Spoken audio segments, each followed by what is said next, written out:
During a class at school, the MC gets hit by a paper ball right on his head. The boy looks back and the troublemakers play dumb. When he turns to the front again, they start throwing even more paper balls at him. He tries to ask them to stop, but one of the bullies stands up and punches him. The bully calls him pathetic and then kicks him in the face. When the teacher walks in, the bully decides to give the boy a little break, but that break didn't last long. They stick a note on his back making fun of him for not having a mom. The teacher just ignores everything. Daejun, the MC, realizes that adults won't do anything and that he is completely alone. Class ends. Daejun is at home staring at himself in the mirror. Right at that moment, he decided to stop being a punching bag and become the white Mike Tyson. Daejun starts doing every single day push-ups to build muscle, reading self-defense books, running to build stamina, and even watching fights on TV to learn how to throw hands. 1 week later, his weight went up and he was not the same anymore. Before he struggled to do a single push-up, but now he does one-arm push-ups while reading. Looks like he injected something straight into his arms. When he came back to school, everyone was shocked. Nobody recognized him from how much he had changed. Inside the convenience store, Daejun had completely changed his look. Now he's rocking glasses and a wannabe beard that's basically just some fuzz. In an alley, the leader of the bully group is messing with some kid. When he meets up with his girlfriend and heads to the store where Daejun is working, the bully asks for 2 beers. Daejun thinks they might be students and asks to see their IDs. The bowl cut kid gets annoyed and just slams the money on the counter and grabs the drinks. The MC tells him to put it back. The Thing from the Fantastic Four gets so mad that he grabs the MC by the collar and asks if he wants to get beat up.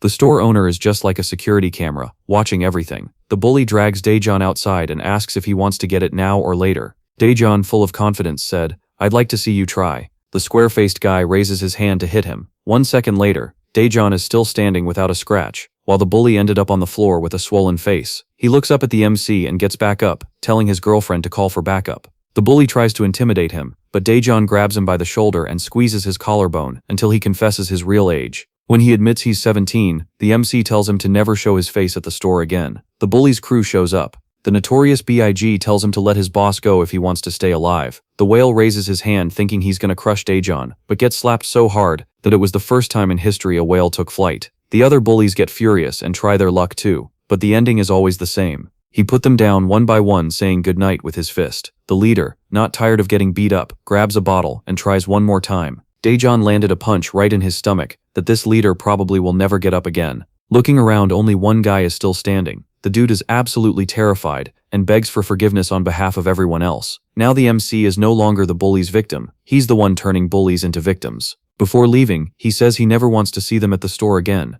The day was almost over. Daejun remembered he missed class because of those bullies. At the entrance of a building, there's a woman who asks to talk to him for a few minutes and hands him a card that reads, Golden Dragon Education Foundation. The woman explains the organization's project, which is finding a strong guy to take down all the bullies and put an end to the fights. For that, she needs his skills to fight and shut down every conflict. She wants to end the war by making more war. Okay, that makes total sense. Since he wants to get stronger, he accepts. Later at the new school, Daejun is happy to be studying again. In the school hallway, everyone was admiring the new student. Meanwhile, a student is used as a horse and brought to Hojong, and they talk about the new transfer. On the first day of class, the MC meets Minsu. The big guy, Hong, decides to pull a prank, walks up to the boy and lands a surprise hit on his head, leaving the new kid stunned. The bully tells Minso to go buy bread for him, but the boy asks to go only at break time. Another bully was just laughing at the whole thing. The big guy tells the other kids to close their eyes. With a punch, Hojong calls Minso an idiot. Seeing that he remembered the meeting with the woman, where there's a rule to never cross the line into violence, and to not get exposed because it's a secret project, but the MC can't stand watching the big guy hit everyone anymore. Daejun stood up and told him to hand over the money right now. The bully was confused, watching another guy act tough right in front of him. When the beat-up guy puts his hand on the MC's hair, Daejun punches him in the ribs and follows up with another punch straight to the face. He wasn't caring about any rules anymore, he just did whatever he felt like. Everyone was in shock watching the new student beat up the class bully. The other bully tries to get revenge, but the MC dodges every single punch he throws and lands a hook right in the blonde kid's stomach. The kid didn't last 3 seconds before begging for mercy. The ugly thing with a face full of blood holding a chair, thinking he's going to hit the MC, but the MC throws a punch so hard that this guy won't be getting up anytime soon. Daejun says the class leader is really weak, but the bully laughs and says that's not the real leader. Oh shit, I'm sorry. It's Minho, the leader of the room, who asked who the protagonist is and if he is trying to take over the leadership of the place. Then Daejun asks if he is the boss of this room walking. The leader of the room asked how the two bullies lost to a single person. Curious, the protagonist stares at him with a blank look. The leader of the room asks the MC why he is doing this on the first day scared. The bullies wonder if the leader will be able to win, and the girl in the group asks if they are okay. One of the students steps back to avoid getting involved, annoyed. The leader of the room tells the students that he is not going to fight at this moment.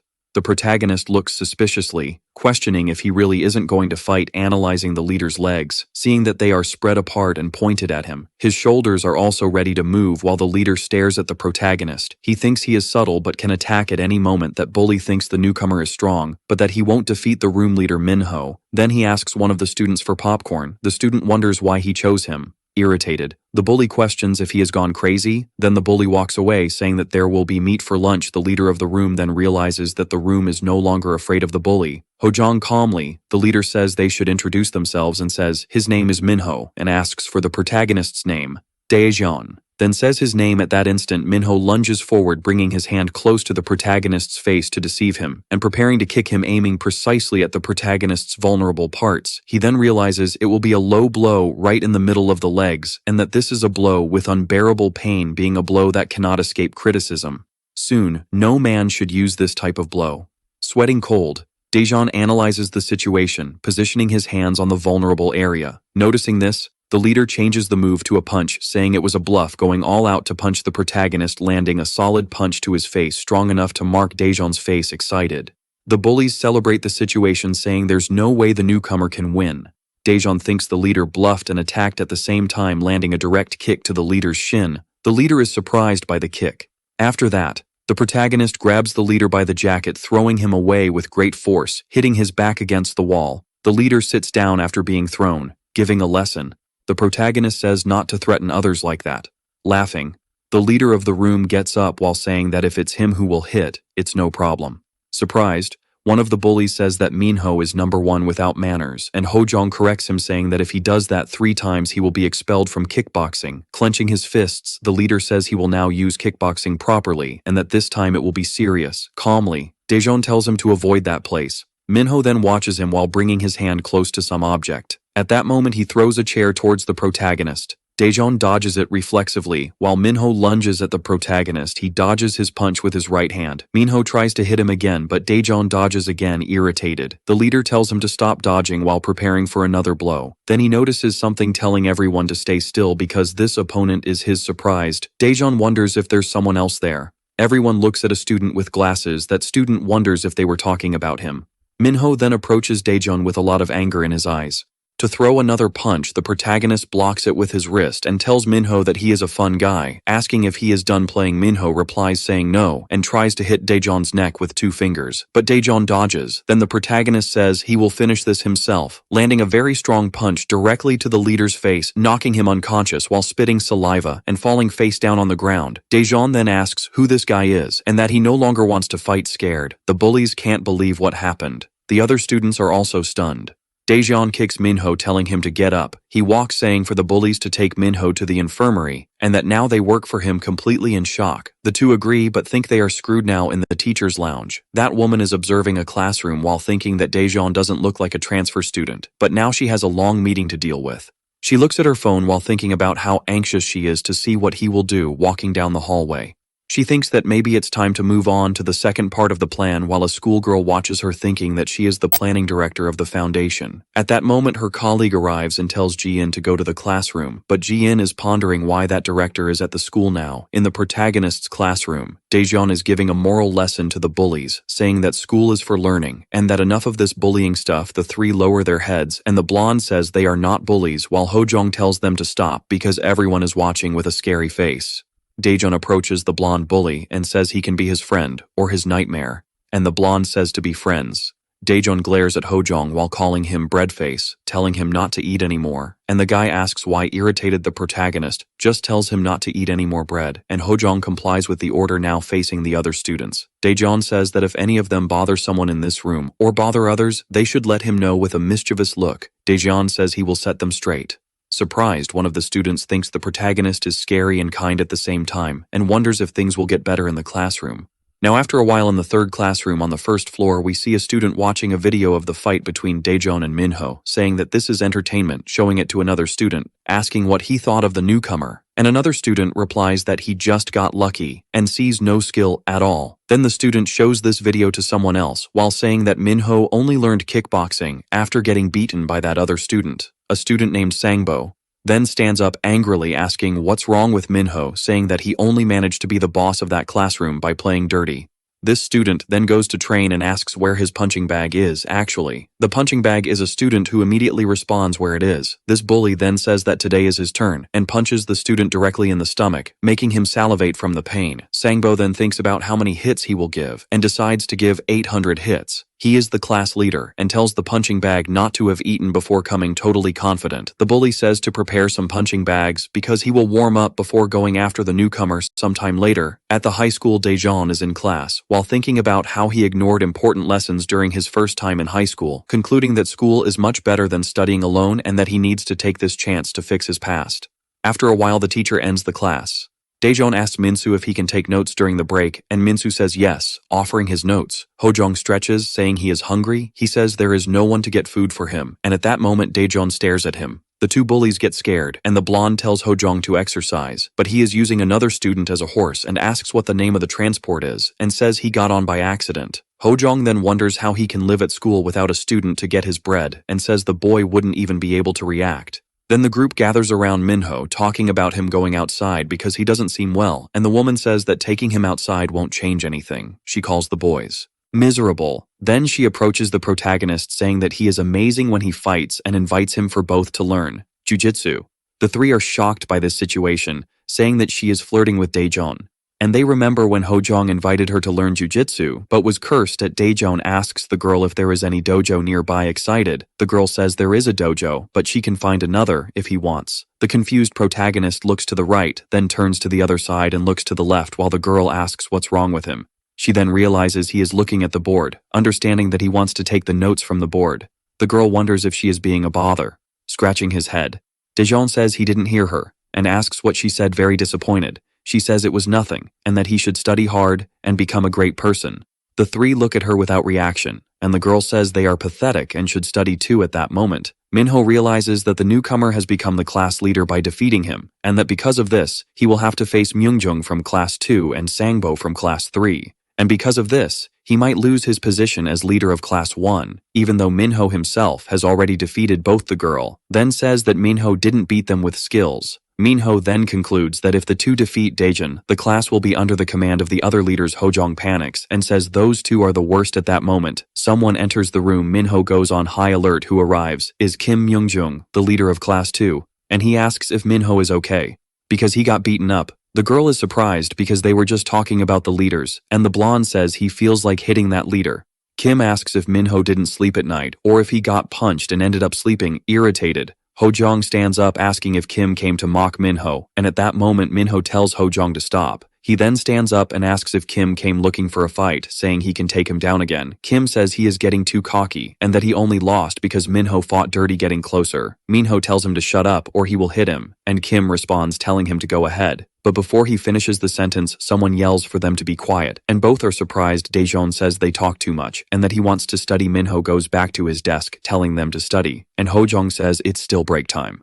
Kim then realizes that the student who yelled is the newcomer with a mocking look. Kim glances at Hojong and Minho and says he won't deal with him since he's already dead. Anyway, irritated, Hojong says he hates them and prefers to deal with the newcomer, and Minho agrees, walking over to Daejeon's desk. Kim and his partner are curious, confused. Kim asks if this is really the newcomer, and his partner says yes, but that he looks different from the video. Getting closer to the protagonist, Kim questions if he is some kind of criminal, and his partner says he just looks like a nerd wearing those glasses. Kim gets very close to Daejeon's face and asks him to repeat what he said earlier when he yelled with a serious look. Daejeon analyzes the situation in silence, very irritated. Kim asks him to repeat and says that before he was complaining about the noise, but now he seems to have gone deaf. Looking at his partner, Kim says the newcomer is so scared he isn't saying anything and asks if he didn't think he was tough, bringing his hand closer to Daejeon's desk. Kim says that when someone speaks, he needs to listen by pure reflex. The protagonist grabs Kim's hand tightly, very scared. Kim asks him to stay calm and in a lot of pain. He asks him to stop. The other students just watch the situation in shock while squeezing Kim's hand. The protagonist says he needs to finish his notes and that Kim should come back later if he doesn't want to be left without a hand sweating cold. Kim says he understands after letting go of his hand. The protagonist tells him to go before he changes his mind. Kim goes to his partner and tells them to leave. He repeats telling them to get out suddenly. Kim turns to the protagonist ready to punch him because he doesn't care about his notes quickly. Daejeon grabs the arm of the leader of Class 2 and prepares to retaliate, punching Kim in the face with the palm of his hand, who immediately loses consciousness, falling down while his partner asks if he's dead and checks his pulse, realizing he is still alive. Daejeon then questions if Kim is the leader of Class 2 and says they are very impatient because he was going to go after Kim soon with an evil look. Daejeon tells them to take him when he wakes up and that if he bumps into them again, it will be death, while Kim's partner leaves. The students in the class are impressed with Daejeon, and the protagonist thinks it was very convenient to accidentally defeat the leader of Class 2. The main group in the room is shocked by the situation. Scared, Hojong says it's better for them to forget about revenge and that he has decided to forgive the newbie. The blonde then says that this way, they will just be nerds who study properly. At that moment, the leader of Class 3 arrives calling Minho, saying he heard some things in shock. Hojong asks if they plan to form a line outside, and Minho says he will have to get up again. Sangbo says he can be quiet because they didn't come after him. Hojong then questions why they entered the room if it's not to start a fight, and the blonde tells Hojong to calm down. The bullies from Class 3 surround Daejeon and Minsu's tables. Daejeon is left speechless by the situation and says he will leave the notes for later. Sangbo grabs Minsu by the head and tells him to go away, sitting in the chair. The bully asks Daejeon if he is studying. One of the bully's friends looks at the protagonist and calls him handsome. Sangbo says he is the leader of Class 3 and is in this room because he wanted to know if Daejeon thinks he's the boss. Just because he hit Minho at that moment, the protagonist bangs on the table. Irritated, he asks Sangbo to just say what he wants because he is very loud. The bully says the protagonist is brave, but the protagonist asks how he could be brave just for talking to an idiot, and concludes by saying the bully is pathetic with a murderous look. Sangbo says the protagonist is amusing. He stares at Daejeon and says he will see him outside, saying it's better he prepares because he's not weak. Like Minho leaving the room, the bully calls his friends to go away. Confused, the protagonist wonders why all the students have been like this since the first day, and that he just wanted to study. Normally, the girl analyzing the situation says Sangbo is very strong and that Daejeon got into trouble, but the blonde is shocked by his classmates' concern. She responds saying she just doesn't like Sangbo preferring the newbie, and asks the blonde if he wants Sangbo to be the new leader. Minho answers saying no. The blonde asks where he is going. Then the girl asks if he is going to talk to the newbie, and if she can go with him. Arriving at the protagonist's table, he asks if he can sit down, and Daejeon replies no. Ignoring the refusal, Minho sits down and says Sangbo is very different from the students in Class 2 and that he is a real fighter. Adjusting his glasses, Daejeon tells him not to worry. Surprisingly, Minho says he wants to help the protagonist Hojong, and the blonde are surprised. The girl then becomes very happy with the idea. Suspicious, the protagonist asks if he is going to help him, questioning what he is plotting, and Minho replies that he will tell the strategy of Sangbo, denying the idea. The protagonist says it's not necessary. Ignoring the protagonist again, Minho says Sangbo has been training boxing since elementary school, but that he doesn't care about real boxing fights. Already in Sangbo's room, he asks to bring the punching bags for him. Upon finding only 3 students, he asks if there shouldn't be 4. One of the students says the 4th is in the hospital. Irritated, Sangbo questions if it's his fault, and the student replies that the 4th fell somewhere with an air of superiority. Sangbo says it wouldn't be his fault, because he is training these students, but that he is not to blame for everyone being weak. Stretching, he says the 3 will need to try harder, and that now they will start. The 3 students get into fighting position, but with a lot of fear, with a look of hatred. The bully says they can come. One of the students closes his eyes and goes all out to throw a punch quickly. Sangbo punches him in the chin, making the student fall back. One of the students is very scared by this scene but gathers courage and charges in. Sangbo dodges his punch and counters with a direct hit to the ribs with his left arm and finishes with a punch to the face using his right arm. The second student falls hard to the ground, trembling with fear. The remaining student faces this situation. Sangbo tells him to come quickly. This student is completely terrified but still goes for the bully and ends up taking a punch right in the face. With a series of punches, the bully tells the student to defend himself, telling him to move his arms while the rest of the class is watching. One of the students who got hit is lying on the ground looking at the bully. Sangbo looks back and asks why he is sitting, telling everyone to stand up and that he is hitting lightly to last longer with a calm look. The bully asks if they are pretending to make it end faster and says they should try harder. 2 of the students who got beaten are scared, and Sangbo concludes by saying that now they will visit their friend in the hospital. After some time in high school already during the break inside the cafeteria, the protagonist along with Minsu is getting food. He sits at one of the tables with his plate staring at the food. He thinks it's been a while since he ate school food, and that lately he only ate old stuff at his job, remembering how it was to work at his store and how attentive his boss was. Two girls are looking at the protagonist and one of them talks about how handsome he is, saying he arrived today, while her friend thinks about the fact that Daejeon arrived today at another table. Several students are talking about the newcomer defeating two leaders, and one of them questions that he arrived today and already wants to be the leader. Another said that the newcomer did all of this at once. Then one of the students responds saying that maybe it was luck and that he will have to face Sangbo anyway. Gu Sunghwa, who is the leader of the special sports class, says that soon they will know if it was indeed luck or skill back at the protagonist's table. That girl from the same class comes to the table and asks why Daejeon is eating alone, telling him to eat together, and Minsu thinks she didn't see him at the table to say that the students from class 1 are sitting together at the table and start talking among themselves at another table.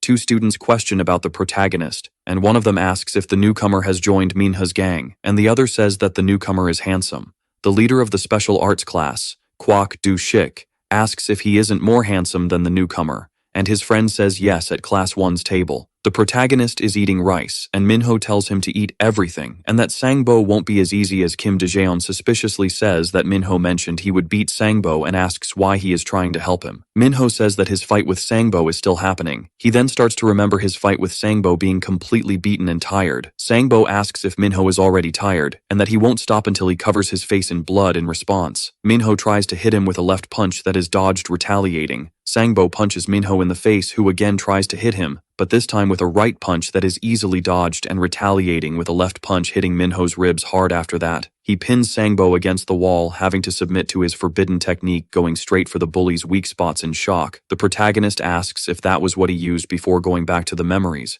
The bully can't take the pain and surrenders. Minho recalls that even after beating Sangbo, he doesn't admit it anymore and that no one recognized his victory. Not believing this, the protagonist wonders if anyone would accept that kind of blow.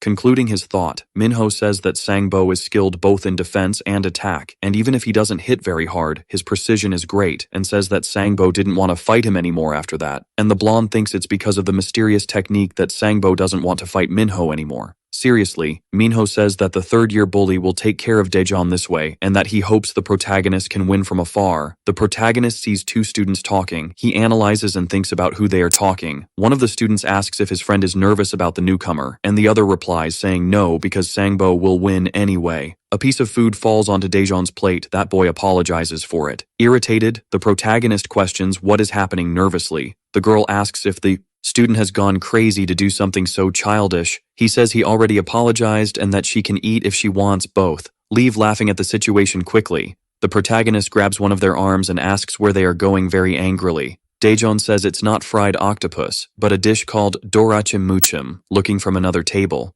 The girl with glasses wonders what is happening and that it looks like there will be a fight.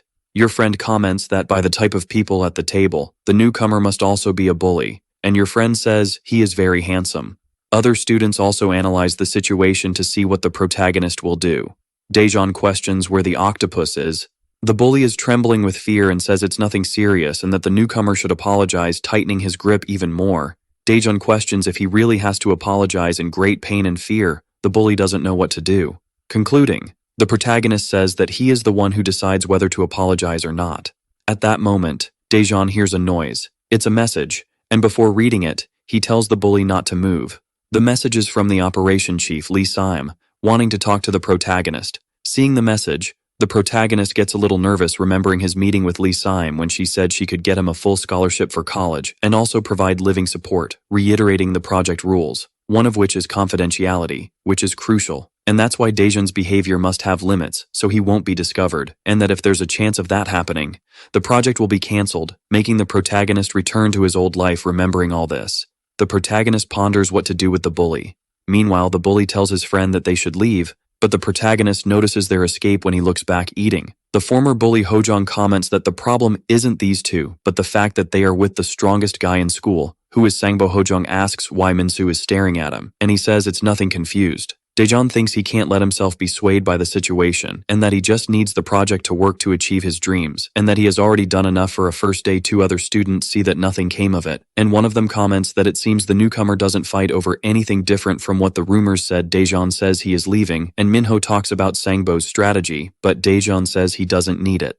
The blonde says the protagonist seems to have changed a bit after seeing the phone, and Minho says he is hard to predict outside the cafeteria. The protagonist is thinking about the fact that he stood out a lot on this first day and doesn't know what Lee Saim will think about it. While he was thinking about the situation, Daejeon sees that bully from before he turns around to get out of this situation, but the protagonist grabs him by the scruff of the neck, and the bully says he is making a big mistake, and that as a newcomer, the protagonist probably doesn't know. But there are rules in the school, and one of them is not to mess with students from other classes unless the protagonist defeats Sangbo, this being a tradition of the school for generations. And if it's not followed, the protagonist can become a target. And during the conversation, two people approach, and Daejeon tells them to talk somewhere else. The bully says he doesn't want to. So the protagonist asks if he wants to get beaten right there, and the bully says they should go now in another part of the school, taking a punch to the gut. That bully starts spitting saliva and howling in pain, falling to the ground. He says the newcomer will regret it, but is ignored. The protagonist tells the bully to call his leader, saying that according to the rules, if he just defeats Sangbo, the bully will be able to take a beating without problems, and he confirms that yes, but the bully, lying on the ground, says that now it's not possible because Sangbo is hitting the punching bags. Daejeon wonders if those punching bags are actually students, and the bully says yes and asks if the protagonist has ever used that in class. The protagonist then says he won't let this go. After a while in classroom 3, thinking that this must be classroom 3,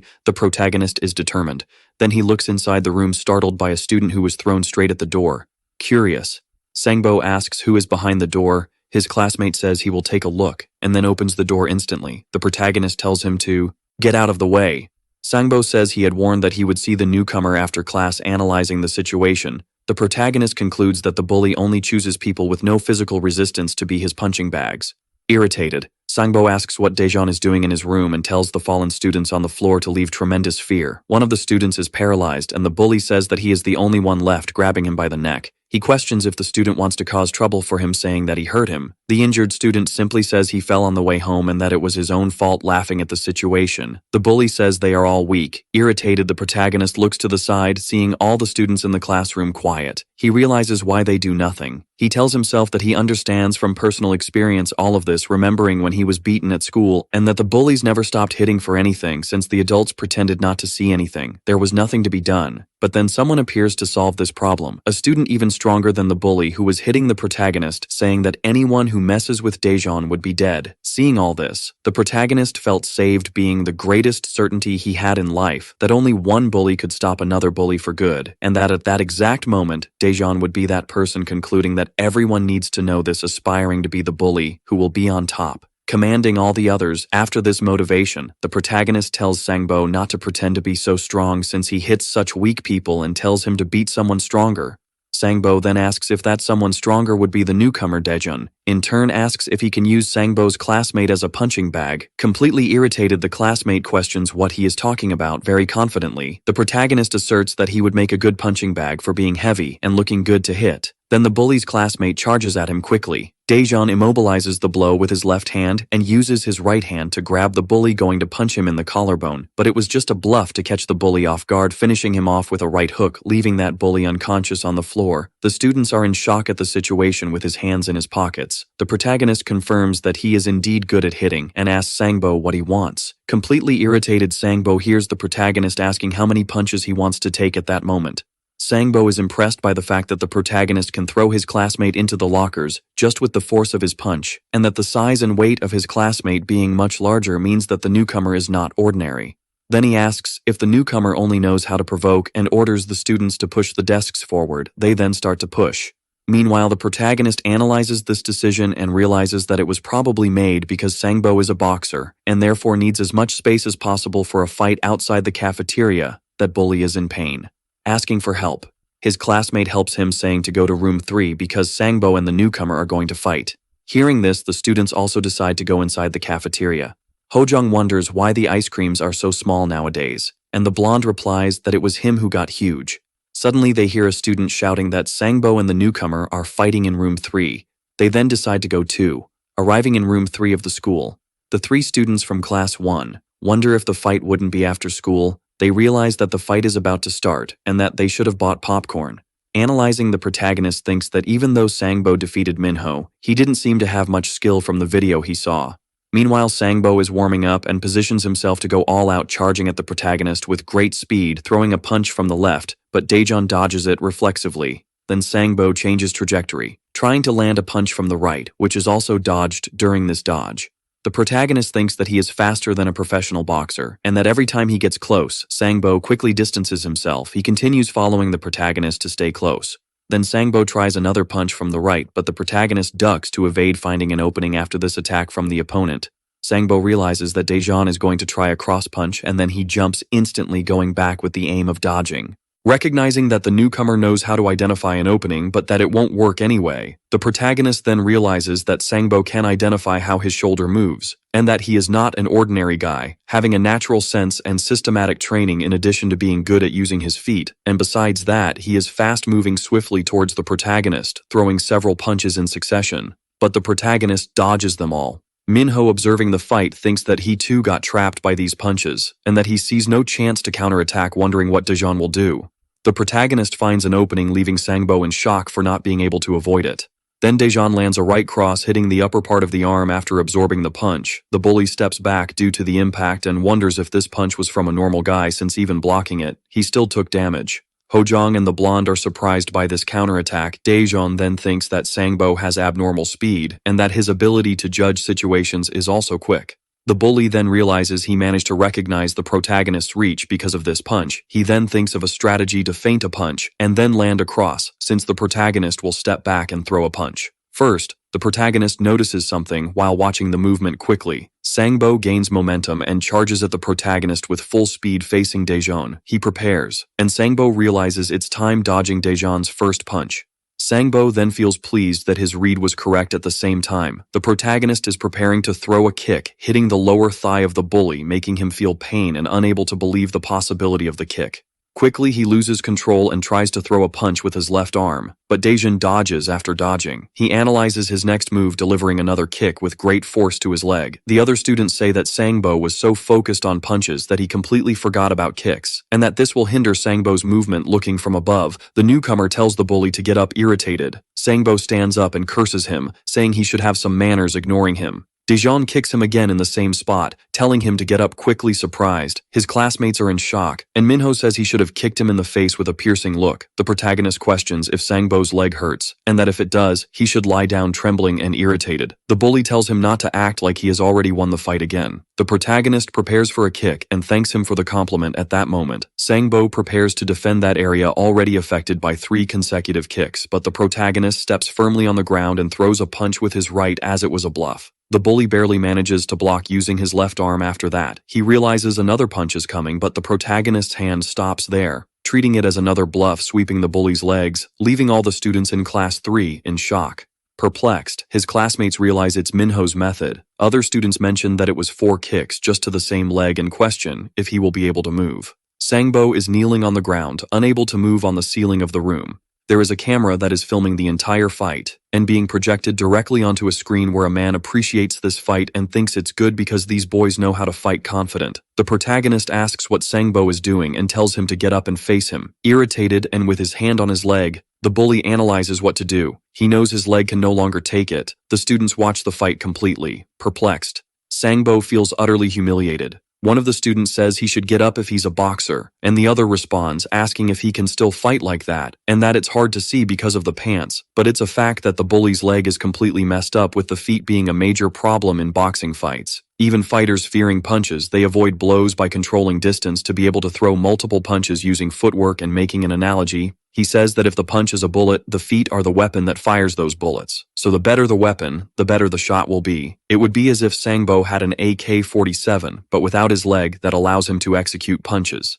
Meanwhile, the bully's leg is trembling in pain, but even so, he prepares, saying it's not over yet, bothered by his persistence. The protagonist stares at the bully and asks if he wants to keep taking hits quickly. The protagonist throws a powerful punch towards the bully's torso, which he blocks with his arms, throwing him back with force. Irritated, He thinks about how much this hurts even while blocking the blows and that he can't use his legs to dodge at that moment. Another kick is thrown by Daejeon and Sangbo blocks again, feeling a lot of pain after the block. The other students continue analyzing the fight and say that soon the protagonist will break the bully's defense after the block. Sangbo hits his back against something and looking back realizes it's a wall. The protagonist approaches again and Sangbo thinks he needs to escape this wall. Somehow he barely manages to dodge the protagonist's punch. He tries to retaliate, but the protagonist dodges and lands a straight punch to Sangbo's ribs, who realizes something is wrong with his breathing. Next, Daejeon throws a left punch that is blocked with a right, that is also blocked at this moment. Sangbo is feeling a lot of pain. Minho then says the fight is over because Sangbo is cornered against the wall. He is taking several consecutive punches in this case. He only has the choice to defend or to take a beating. The blonde asks if this is a massacre since Sangbo is getting hit so much, and Hojong says he looks like a punching bag back in the past. Sangbo is training boxing. Other people at the gym are impressed with his level and say he should participate in a fight. Then the gym teacher says he doesn't want to join a league or anything like that. At that moment, a teenager arrives claiming to be Sangbo's friend. He is calling Sangbo to go home after training. Sangbo shows a tattoo he is going to get. Sangbo says goodbye to the teacher, but he wants to tell him something. The teacher, with a worried look, asks Sangbo if he likes to mess with others, telling him to only fight in the ring and that this is the most important thing in boxing. Sometime later in the classroom, Sangbo is beating up a student physically weaker than him, even punching him in the face without any limits with a frightening look. He says, "This is much better than a simple punching bag," calling for the next one to fight him. A line of several students has formed to be the bully's punching bags. Sangbo's friend says this one can take a hit so he can hit hard while Sangbo hits another student. His friend says this must hurt back in the present. The protagonist is destroying Sangbo while his friend watches everything. There are several consecutive punches as if the bully is the new punching bag, even spitting from all the beating he is taking in.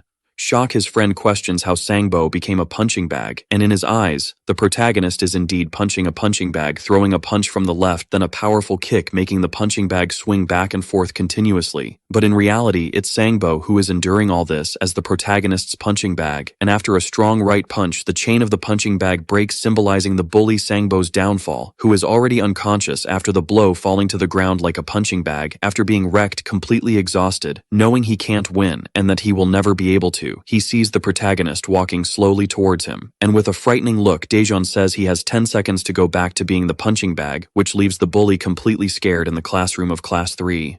Sangbo is very tired and doesn't understand what happened, while the protagonist stares at him frighteningly.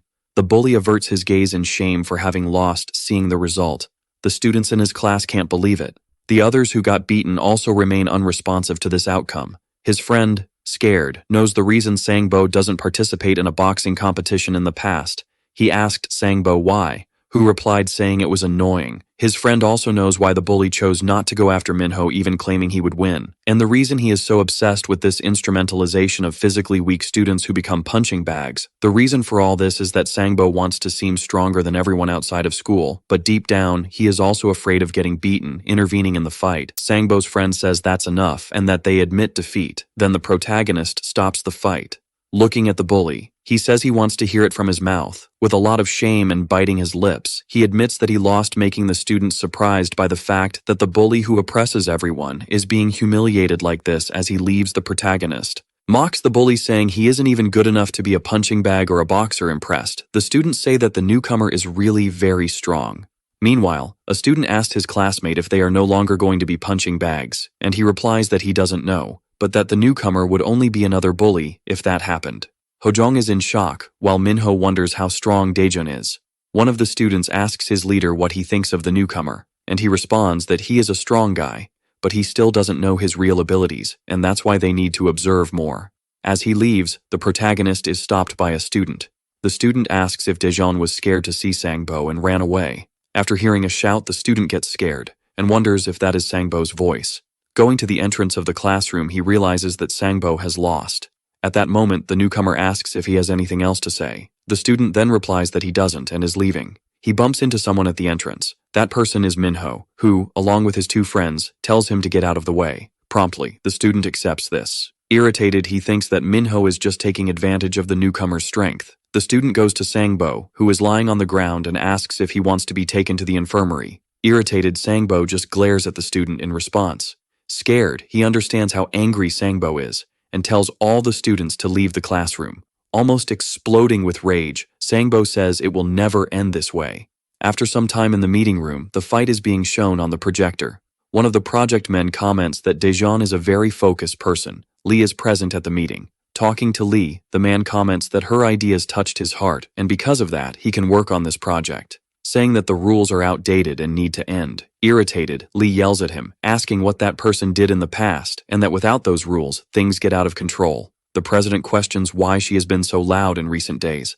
Sam Lee then falls silent, and he tells her not to worry so much, saying that they can put Daejeon inside the school and asks what the power of a man who has nothing is. Making an analogy, he says that the newcomer is just a cat chasing hard to catch mice, and that on the other hand, the cat is in our hands. Back at the high school, the news of Sangbo's defeat is already spreading. Now in class 4 of the school, a student slams his hand on the table. It's the class leader of class 4, Park Dojin, celebrating. He is asking for money from another student as a sort of payment, while his friend asks what he is going to do. Park says he doesn't care about that. Now in class 9 of the school, a student is adjusting his glasses. It's the class leader of the entrance exam, Lee Sung-hoon. Heading to class 6, there's Yoo Ji-seok, the leader of class 5. He says he can't believe Minho is eating with the leader of class 3, Daejeon, but that anyway, he can take him out whenever he wants. At that moment, Yoo tells one of the students that he is going to eat in class 6, and the student replies that he doesn't care. Yoo says he feels that the new student is different and that they should plan something to be cautious. Then the self-proclaimed queen of class 6, Baek Suzy, says she is tired of men who want to act like the boss. And she says that if they get caught, she will tell her appa, but Yoo says she can't bring a third-year boss to fight someone from the first year. Concluding, Yoo says that anyway, they need to think about this. Sometime later, in front of the school, Daejeon asks Hojong and the blonde why they are following him, and Hojong says that now they are family. Minho tells the protagonist that so far, the leaders have been cautious with each other, and that soon they should make their move. Completing, he says that even if the protagonist doesn't want to fight, he needs to be prepared, because it won't be easy. Hojong cuts the subject, saying that when the time comes, they will think about it, but now they should go to the internet cafe since he managed to get silver in LOL and invites Daejeon. Looking at a car, Daejeon thinks that this is the principal's car. He apologizes and says he has to go because he already has plans, but even if he didn't, he wouldn't go with the two, because the protagonist doesn't play with gold and silver. Hojong then says that they need to get revenge on Daejeon. The student Ji-ina is walking on the sidewalk, leaving. Her friend asks what happened. Ji-ina, completely in shock, is sure that the car Daejeon got into is the director's car and questions why he would get into that car, thinking that she might be plotting something again in director Sam Lee's car. She comments to the protagonist that he has already caused a lot of trouble on his first day, becoming serious after saying this. The protagonist argues that it was self-defense, since the others started a fight with him for no reason. Sam Lee remains silent after the protagonist's response. He accepts that arguing is pointless, and asks what the punishment will be. In response to the question, Sam Lee says there will be no punishment, and that he did a good job today. Moreover, she also mentions that the rules have changed a bit and that in the future they plan to minimize expulsion rules. Intrigued, Daejeon asks what that means, and Sam Lee replies that it means every day will be like today. Recalling the fights, the protagonist asks if they will really be the same. Excited, he says he doesn't need to be more patient, and Sam Lee questions if he ever was. Noticing something, the protagonist asks how she knew about what happened today, and questions if she was watching him. Adjusting her glasses, Sam Lee simply replies that this is confidential information. Confused, Daejeon wonders how they did this inside the school, and raises a suspicion that Minsu might be a spy. But he quickly thinks that this is ridiculous and that it must be some rumor circulating about him throughout the school. They then arrive in front of a building. Sam Lee is opening the door, saying that this is where the protagonist will stay, and he asks if this is for real. Already comfortable, Daejeon says it's amazing to live in a house with a sofa, and even as a secret agent, he is being treated very well. Skeptical, he says he has a feeling someone has lived in this place before. Sam Lee then responds that she used to live in this house before. Embarrassed, the protagonist exclaims, asking if they will live in the same house and that it doesn't make sense. With hatred in her eyes, Sam Lee asks what he is talking about and replies that it is not that. Embarrassed, the protagonist says it's fine. She says that the school administration was pleased with the protagonist's performance on his first day, and that because of this, they have loosened the rules a bit and will trust his judgment, but that violence outside of school is not under the administration's control, just like violence inside the school since the teachers are unaware of this project. She concludes by saying that the administration will offer him assistance, but that he should not overdo it. Handing him a card, Sam Lee says to use it for his daily expenses and that he can live alone in this house. After that, Sam Lee says goodbye and wishes him all the best for the next day. Ignoring him, the protagonist simply says goodbye and thinks he will only do what he was told. Then Sam Lee starts to leave, going down the building's stairs to a very sturdy and large door where she uses her fingerprint to enter. It is a monitoring room with several monitors. At that moment, the protagonist is resting on the sofa in the room, while Sam Lee sits in a chair and starts working right there. Sometime later at school, the protagonist is thinking that until now, he was sleeping on a hard floor and that he is very tired. Then he wakes up and remembers he is talking to his teacher. Annoyed, his teacher says that the student is closing his eyes while he speaks. He says that Daejeon has been hitting students since the first day, and that he will have to talk to his relatives. But then he remembers that Daejeon has no relatives. Irritated, the protagonist just listens to the teacher's lecture. While the protagonist listens to the teacher's sermon, student Ji-ina just watches the situation. She looks intently at the conversation. In a conversation, one of the teachers tells Ji that she is the best student in the school and asks if she is the class leader too, and Ji confirms, and finally, the teacher tells her to go to her classroom. Smiling, she says it's fine. Going to her classroom, Ji looks at the conversation Daejeon is having with his teacher. From what she heard, the newcomer got into a fight right after he transferred.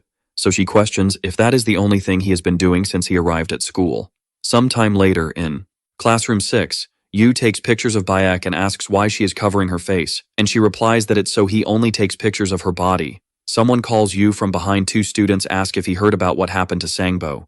Yu says he did hear but hasn't been able to talk to him and tells them both to leave Sangbo alone. Then they ask what he will do about the transferred student Daejeon, saying that Sangbo was like that, and that all the first-year students ended up becoming like Sangbo too. And before he could finish speaking, someone interrupts him. This is Kim Myung-jun, the leader of Class 6, desperate. The student says he didn't say that Kim or Ji-seok will lose the fight. The leader of Class 6 then calls the student to his desk sweating. The student says he isn't saying the class will lose and that they might end up fighting at that moment. Kim punches the student in the face, making him bleed from the pain while trying to process what happened again. He calls him closer. Fearful, the student approaches, taking an even stronger punch to the middle of his face, now completely battered. He can't keep both eyes open calmly. The class leader tells him to watch what he says. Frightened, the student who got hit apologizes, throwing his phone. Kim calls them idiots and tells them to get out, stepping away. The students obey his order after leaving the room. The student who got hit says he wants to get out of this hell soon, and his friend asks if the best option isn't to transfer schools looking from afar. One of the leaders says Kim has great charisma. The leader of Class 6 replies saying he just wanted to hit the two idiots. Ji-seok says they can't just ignore what was said and asks if they should move slowly. Kim asks if he knows that automatic combat is the new trend in today's games, crossing his arms. The student replies that he knows, and that he doesn't play any game without that option while playing. Kim says he knows why this option is so popular because the reason is that they don't have to use their hands on a sunny day at school. The protagonist is adjusting his glasses while looking sideways, wondering why his classmate is wearing his glasses from one day to the next. Suspicious, he asks his classmate if he isn't using a camera in his glasses. Not understanding what's going on, Min-soo asks what he means by that, changing the subject. Daejeon tells him to forget it and asks why he's suddenly wearing glasses. Then he replies that he used to wear them a lot, distracted. His classmate looks at another student who resembles a character named Kube from a manga. Hojong is talking to this student, telling him to go to the cafeteria, taking off his glasses. He says he was also afraid of getting hit and started wearing glasses since then, telling the protagonist that he won't need to do that anymore since he's there. And without paying attention, he calls Hojong a bastard, surprised while eating his bread. He wonders what he did, sweating cold. He calls the blonde to play something and he declines. Irritated, he stands up and tells Hojong not to eat any more bread, bending as much as his body allows. He says he's sorry, and the blonde wonders what's wrong with him and if the bread is poisoned. The nerd who only got beaten up adjusts his glasses at that moment. Then Daejeon looks at him nervously and confused at the same time, saying that he adjusted his glasses in a totally suspicious way and he says he hasn't worn glasses in a long time. Awkwardly, the newcomer says he's been a bit sensitive these days, and in his thoughts, he confesses that he suspects someone is watching him outside the classroom. Another student appears, seeing from outside. He notices Daejeon studying and wonders if it's really him. The girl outside the classroom also notices that the newcomer is in this room, and they both end up thinking that he is more normal than they imagined. Walking down the hallway while observing the classroom, the girl accidentally bumps into this student, who immediately gets irritated and tells her to get lost. Scared, the girl leaves while thinking that the guy is a mafioso or something to act like that. Turning to the window, he finds Daejeon watching him, turning to continue walking. He wonders since when he was being stared at now. In Class 9, the girl with glasses says she heard that her classmate passed by Class 1 earlier, and that most of the girls go there to see the newcomer because he is handsome, but thought her friend only liked to study and didn't care about such things. Bored and irritated, she starts to think about what to say, but her friend eases the situation by saying it's all good and that he's really handsome. She agrees and thinks there's a reason to keep an eye on the new student. After some time, it's already the end of the day and the sun is setting. Watching the protagonist, the girl knows his name is Kwon Daejeon and that he transferred from Incheon according to what Ara told her. Ara also mentioned that she knows his address and that she passed by the food alley when she was going to school, saying he has a charm that's hard to resist. Startled, her friend is left speechless, hiding behind a pillar. She observes him feeling like a complete stalker for doing this and notices he's walking back from school without the principal, while wondering what their relationship is and that she needs to know why he was transferred at that moment. Other students are gathered. The student observing Daejeon questions the class leader about whether they have to do an assignment for no reason. Kim confirms, saying they just need to do what he said, and that the four of them can handle it. One of the students says he doesn't mind helping him, but that Minho is with Pam, and they aren't even leaders to confront the leader of class 1-3. Irritated, Kim asks what the problem is and questions if he can't show all his potential in Class 6 because of himself and Jiseok, and asks if he would have beaten half of his class if he were in another class, questioning if the student cares about the rules that the leaders of each class share, and says that he and Jiseok will dominate all the newcomers soon anyway, concluding that he will take care of things, and that they should just finish all of this at once, asking to be called when everything is over. After Kim leaves, one of the classmates says he's amazing, and that he seemed just like a normal student when he saw him in Class 6. And the other student says it's good they take this chance to boost their status. Coming from afar, they notice the protagonist approaching while sipping his iced tea. He sees the newcomer walking near them. He throws the cup on the ground and says they should follow him. Suspicious, Daejeon seems to realize he's being followed. Then he turns the corner, continues walking straight, pretending nothing is happening, while the group follows him. He keeps walking normally down the street. Startled, the stalker wonders what's happening and why this group is following the newcomer. She steps out of her hiding place to see what's going on. The previous student notices the movement, looks at the girl he bumped into, and asks what she's doing. The girl decides to pretend she's on a call, suspecting something. The student tells his friend to go ahead and that he'll join them soon. Confronting the girl, he says she's been following him for a while, and she replies that it's wrong and that she's just going the same way.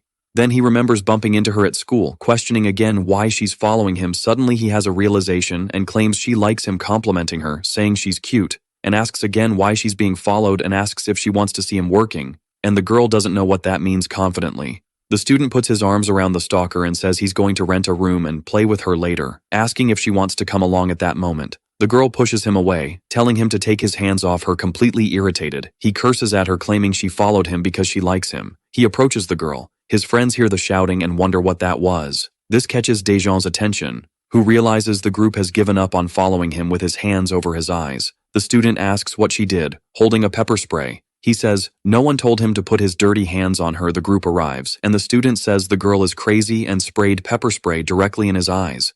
One of the students tells her to put that down before he hits her.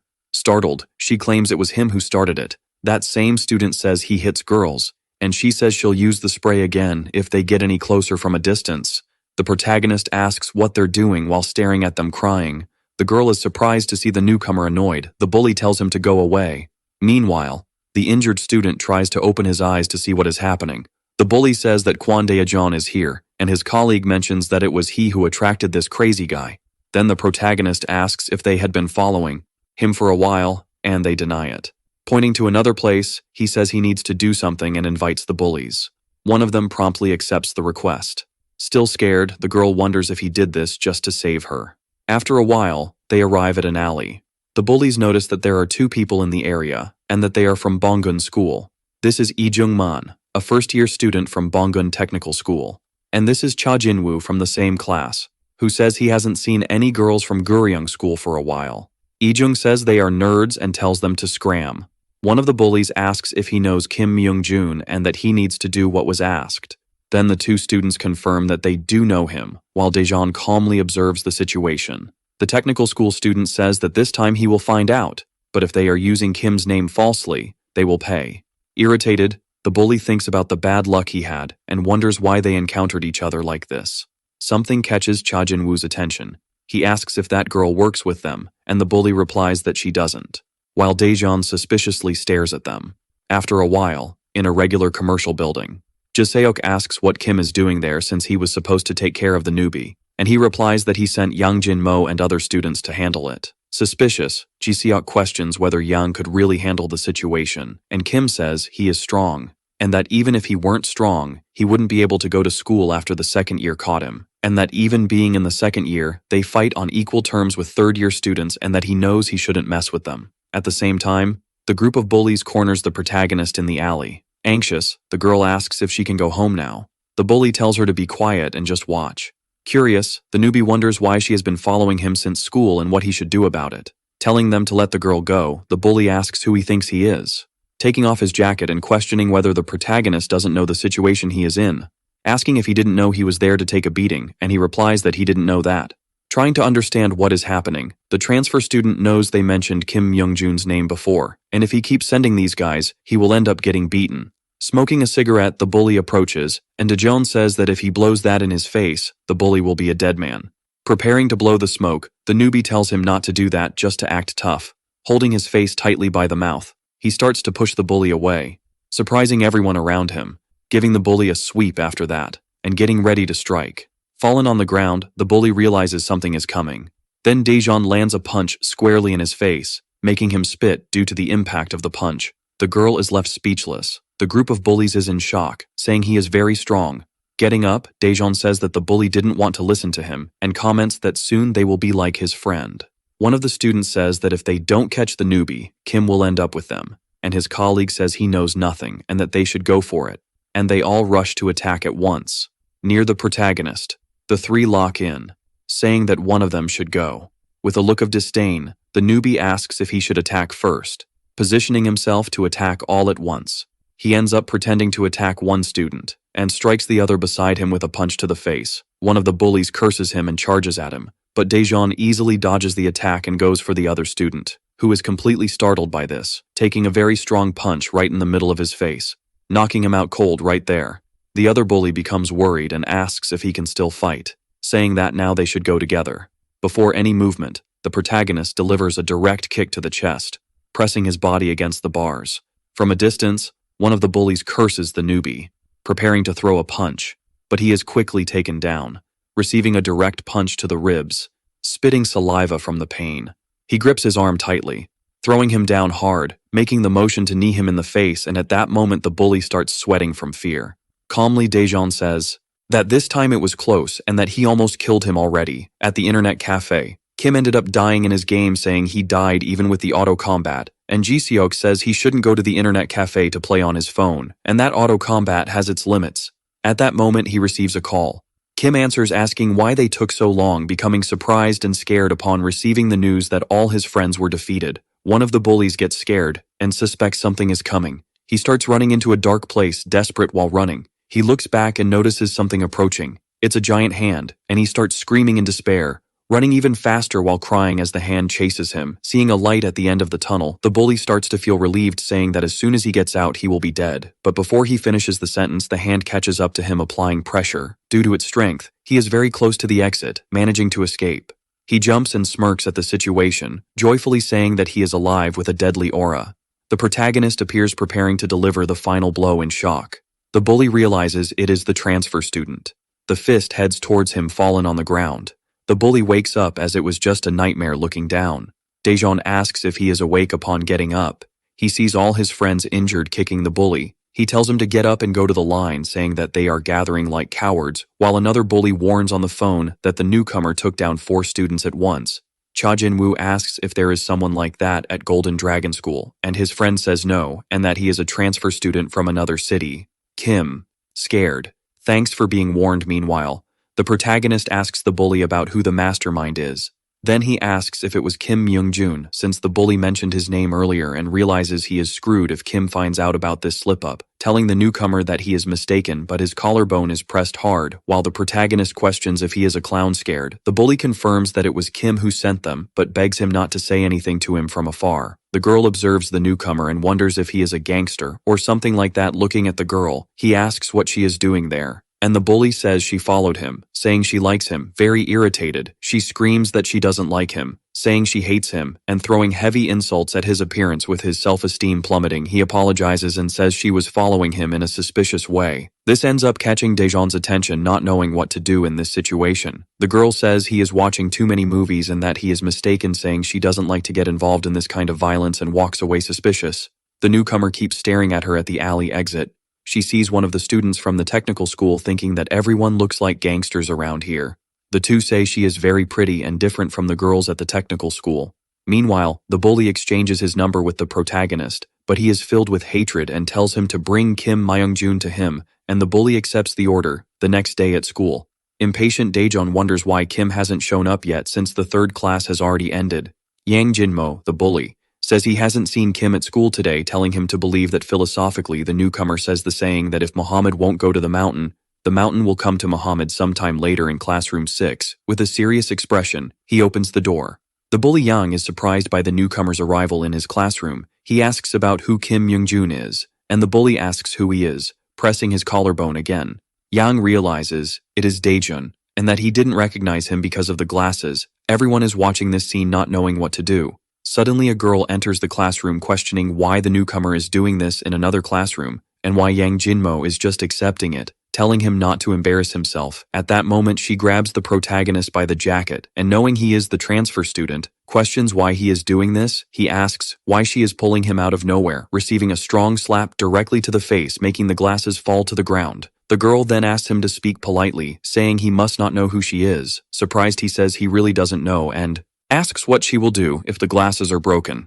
Ignoring him, she says he must have no idea for being a new student, and asks if he knows Baek Soo-hyuk, who is the leader of the third year of the Golden Dragon. Apathetic to the situation, the newcomer says he doesn't know. Totally smitten, she says he is her appa, and in her thoughts, she thinks about how hot he is without glasses. The protagonist in turn asks what that has to do with anything. Observing one of the students approaching, this student kicks Yang in the stomach, leaving the newcomer surprised by this. He grabs the bully by the hair, delivering a punch with the palm of his hand, preparing to throw another with even more force, making the bully spit. Curious, Daejeon wonders what is happening, dying of pain.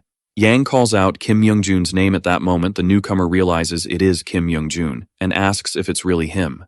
Kim replies saying yes, and that he heard he was being looked for by the transfer student Daejeon, then responds saying he was looking for him too.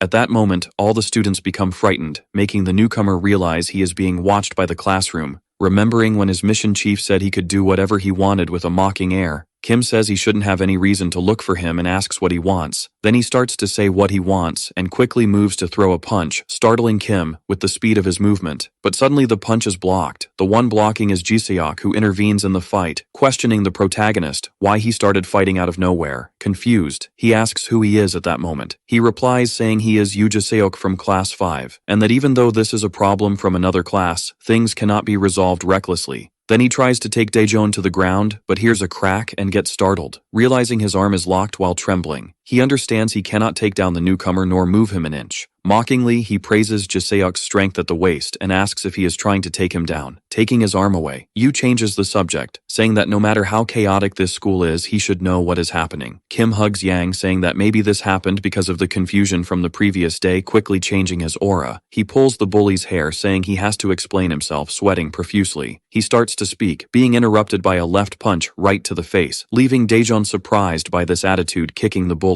Kim says this situation makes him feel like crap, defending himself. Yang keeps apologizing for all this. Very irritated, he asks if the bully's head is empty, and if it was too hard for him to just obey his orders in silence. The protagonist just observes after hitting the bully. The leader of Class 6 admits he failed in his management. Looking back, he asks why the newcomer is doing this without evidence, and even though he is not guilty, he says he feels like crap, averting his gaze. Daejeon starts to state the evidence but realizes there is no evidence at all. Irritated, Kim tells the bully to stop pretending to be suffering, and Jisuk tells him to calm down, telling the newcomer that he made a false accusation, and that since they don't care about the agreement between classes, he shouldn't either. The bell starts to ring. Thoughtful, the protagonist accepts that there is nothing to be done at this moment, saying he will leave. Now proud, Kim says Jisuk handled the situation well, and he admits he was a bit nervous, commenting that the newcomer is indeed very strong and that it would be better not to fight him with his phone in hand. Kim says there is only one way for this to be done. Sometime later in class 1. The teacher is giving a lesson. Daejeon is thoughtful, telling himself that he knows Kim is guilty, but his authority ended up being undermined at that moment without him realizing, remembering when Kim hit Yang Jinmo and Jisuk, defending his friend, knowing that if he hits someone who doesn't care about the school ranking, he will be the bad guy in the story, and that the only victim was a bully, which made a possible investigation as the bully chief. Quite difficult at that moment, his teacher says that in wars, a justification is an essential point. Paying attention. He fixes the idea of using a justification, understanding that he needs a justification to do something in the back of the school. At the same time, the 5 students end up getting beaten. Yang is the last to get hit, taking 2 slaps instead of 1. Like the rest, Kim, annoyed, curses them out, questioning how they can't hit just one guy. The bully Yang thinks that even Kim isn't confident to fight alone and starts saying that the transfer student isn't normal answering a call. Kim tells the bully to shut up. It's Lee Jung on the other end of the line, sitting on top of someone. These people haven't collected the money that was requested, and Lee Jung says he needs to take a call, asking what happened to him yesterday. Kim says they need to gather Jinwoo and the rest of the group because he tried to resolve it and couldn't, saying that after leaving the newbie almost dead, he finishes curious. The bully from the technical school asks if he is strong and says he has a lot of people to beat in numbers. Jinwoo interrupts, wanting to say something, listening attentively. Kim asks who he is talking about, questioning who the girl from yesterday was, and asks Yang who they are talking about. The bully wonders why they are talking about her since she has no relation to this fight. Yang asks why, and Jinwoo responds saying he will hit her, saying that she is his type, and with a scary face says he will have fun with her. Kim says he will take her too, and says goodbye while Yang doesn't understand why to involve her at that moment. The leader asks if the bully heard, making Yang think they really want to take her, blaming himself for it, and thinking about what to do, scared. Yang thinks they should wait, thinking that according to the school rule, you can only take that room if you fight the leader of each room, and that's why they can't mess with the students from that room, and that since the girl is from room 9, the leader of that room, named Lee Sung-hoon, is responsible for the room, and he won't just stand by. Kim responds saying it doesn't matter since the girls don't pay the protection money, remembering when he met Lee Sung-hoon saying he can take room 9 after that, concluding that Yang shouldn't worry about it, and should look for the 2 students he asked for. Meanwhile, in room 1, kneeling on the floor, the bully apologizes, saying that this kind of thing will never happen again. The blonde talks about the rumor that the newbie took down the 4 bullies, and Minho is impressed, while Hojong says the kid is a legend indeed. Then the blonde says he wants to be very friends with the transfer student, and Hojong says they barely interact with him, putting his feet on the bully Daejeon. He questions him about the blame being his, while he continues to apologize, remembering how he got beaten. Our protagonist concludes that this bully seems more like a poor wretch, telling the bully to apologize to the girl from yesterday. Embarrassed, Yang says yes, and that he wants to buy him a tteokbokki as a way to apologize. Surprised, the newbie wonders if he should accept. He thinks about how he feels sorry for this bully, and finally ends up accepting and thanks for the invitation since the bully will pay at the same time in room 9. Ji-in is asking if he will buy her a tteokbokki as an apology, and he says yes. Being cautious, he affirms that he has no ulterior motives with this and just wants to apologize, saying that Daejeon will go along, and Ara quickly interjects, amazed by this, telling them to hurry up, but Yang says he didn't invite her. His friend says no, because it will be very awkward and that only the 2 of them will eat. Ara starts begging because she won't have another chance to go out with the new student other than this. Yang, for his part, says Ara can go because he will pay for both and says it will be a double date, but soon regrets this unfortunate statement reluctantly. Ji-in accepts the invitation but admits it's a terrible idea. Surprised, the bully says he will come after class, leaving. Yang starts to question what he did, saying he really thought they would go out to eat, and that he can't believe he involved this girl in this fight, wondering what he should do. Then, the boy with glasses calls his attention, thinking it's Min-soo, Daejeon's deskmate, wondering if they are close. Sometime later in the late afternoon, with the sun setting, 2 students from the technical school ask if it's okay for them to get involved in this fight since it's a problem from another school. Jungmin says this needs to be done because Kim needs to hide behind them. Then the students ask what Kim can do if he gets crushed by them, saying that he should change schools or drop out if that happens, but thinks that Kim Youngjun will help his group take Bongun High after they take Gumryong High, making them increase the money they make since he no longer wants to hitch a ride, and that for this the transferred student needs to be stopped at the same time in another part of the city. Daejeon is walking with the bully and the two girls from class 9 thinking about this strange combination of people, and Jian thinks how uncomfortable it is. Ara only thinks about eating with the newcomer and that everything is progressing quickly. Curious, the protagonist asks about this place they are going since everything is closed, asking if there is teokbokki in a place like this, and the bully confirms while averting his gaze completely in love. Era says that good restaurants are always in places like this, and sometimes don't even have signs surprised. The bully says she knows well, and she replies saying she knows all the good restaurants but that she didn't know there was a good restaurant in this neighborhood, and Jian says she didn't know either. At that moment the newcomer asks the bully the name of the restaurant, which makes him nervous, suspicious. He asks why he is so nervous, and that it seems like he is plotting something. Looking back he sees several students thinking about what is happening. He realizes they are the students from the technical school. Very irritated, he calls young Jinmo. He kneels down and starts apologizing. Terrified, he says that Daejeon can kill him when this is over, and that he had no choice. Jian, scared, starts to realize what is happening, and Ara, confused, questions her friend irritated. She calls him trash, and he kneeling says he didn't want to drag her into this in shock. Jian says that at least he shouldn't have dragged Ara into this situation. Then the crazy guy from the technical school calls the girl a cat and says she looks beautiful when she's angry. The other bully asks if Yang isn't afraid of Kim for kneeling to the enemy walking towards the two. He asks why the bully is kneeling at that moment. The newcomer calls Yang with a murderous look. He says he will kill him later, leaving the bully very scared. One of the students from the technical school asks if that's the one who defeated 4 students at once, and his colleague says that the 4 who lost must be retarded, saying that he seems very weak. Jinwoo says that the newcomer must be sinking his school but that they still shouldn't let their guard down since he and Jungmin have already seen his true strength. Then one of the students crosses his arms wondering if he is as strong as they say. This is Min Byung-gwan from the technical school who asks to attack, first saying he wants to find out how strong a Gumryong High boss is. This bully says he is a top 10 ranked student in the first year of Bongun Technical School, and while he speaks Daejeon wonders where he is looking. Irritated, the bully calls him a poor thing. He says he is looking at the newcomer. The same says he doesn't know if he is looking at himself, but if he is going to fight, he should come soon. Acting strangely, the bully says he has a unique secret skill, and that he created a vision that transcends the vision of normal people running towards the transferred student while saying that no one has survived after looking into his eyes. His colleague laughs, saying that if that were true, he would be dead, and that Min is bluffing but that his words are acceptable. He then remembers when he faced him in the past, and that it ended up being difficult because of his eyes, since you need to look into an opponent's eyes to respond to an attack, and because of that, it was hard to avoid Min's attacks, stating that although he defeated him with his wrestling skills, he doesn't know what the newcomer will do, but it will surely be difficult. However, contrary to what the bully says, Daejeon is already putting Min in an arm lock. Scared, he asks what happened, saying that the chokehold fit perfectly and that because of that, he doesn't even know if his colleague is conscious or not, getting irritated for not knowing even that. Since Min's eyes are always the same, looking at the situation, he tells the bully to give a tap and ask to leave. But the chokehold continues, leaving Min with a red head, while the protagonist shows no reaction, leaving Jungmin worried about this. Then all the bullies are in shock, dropping Min on the ground.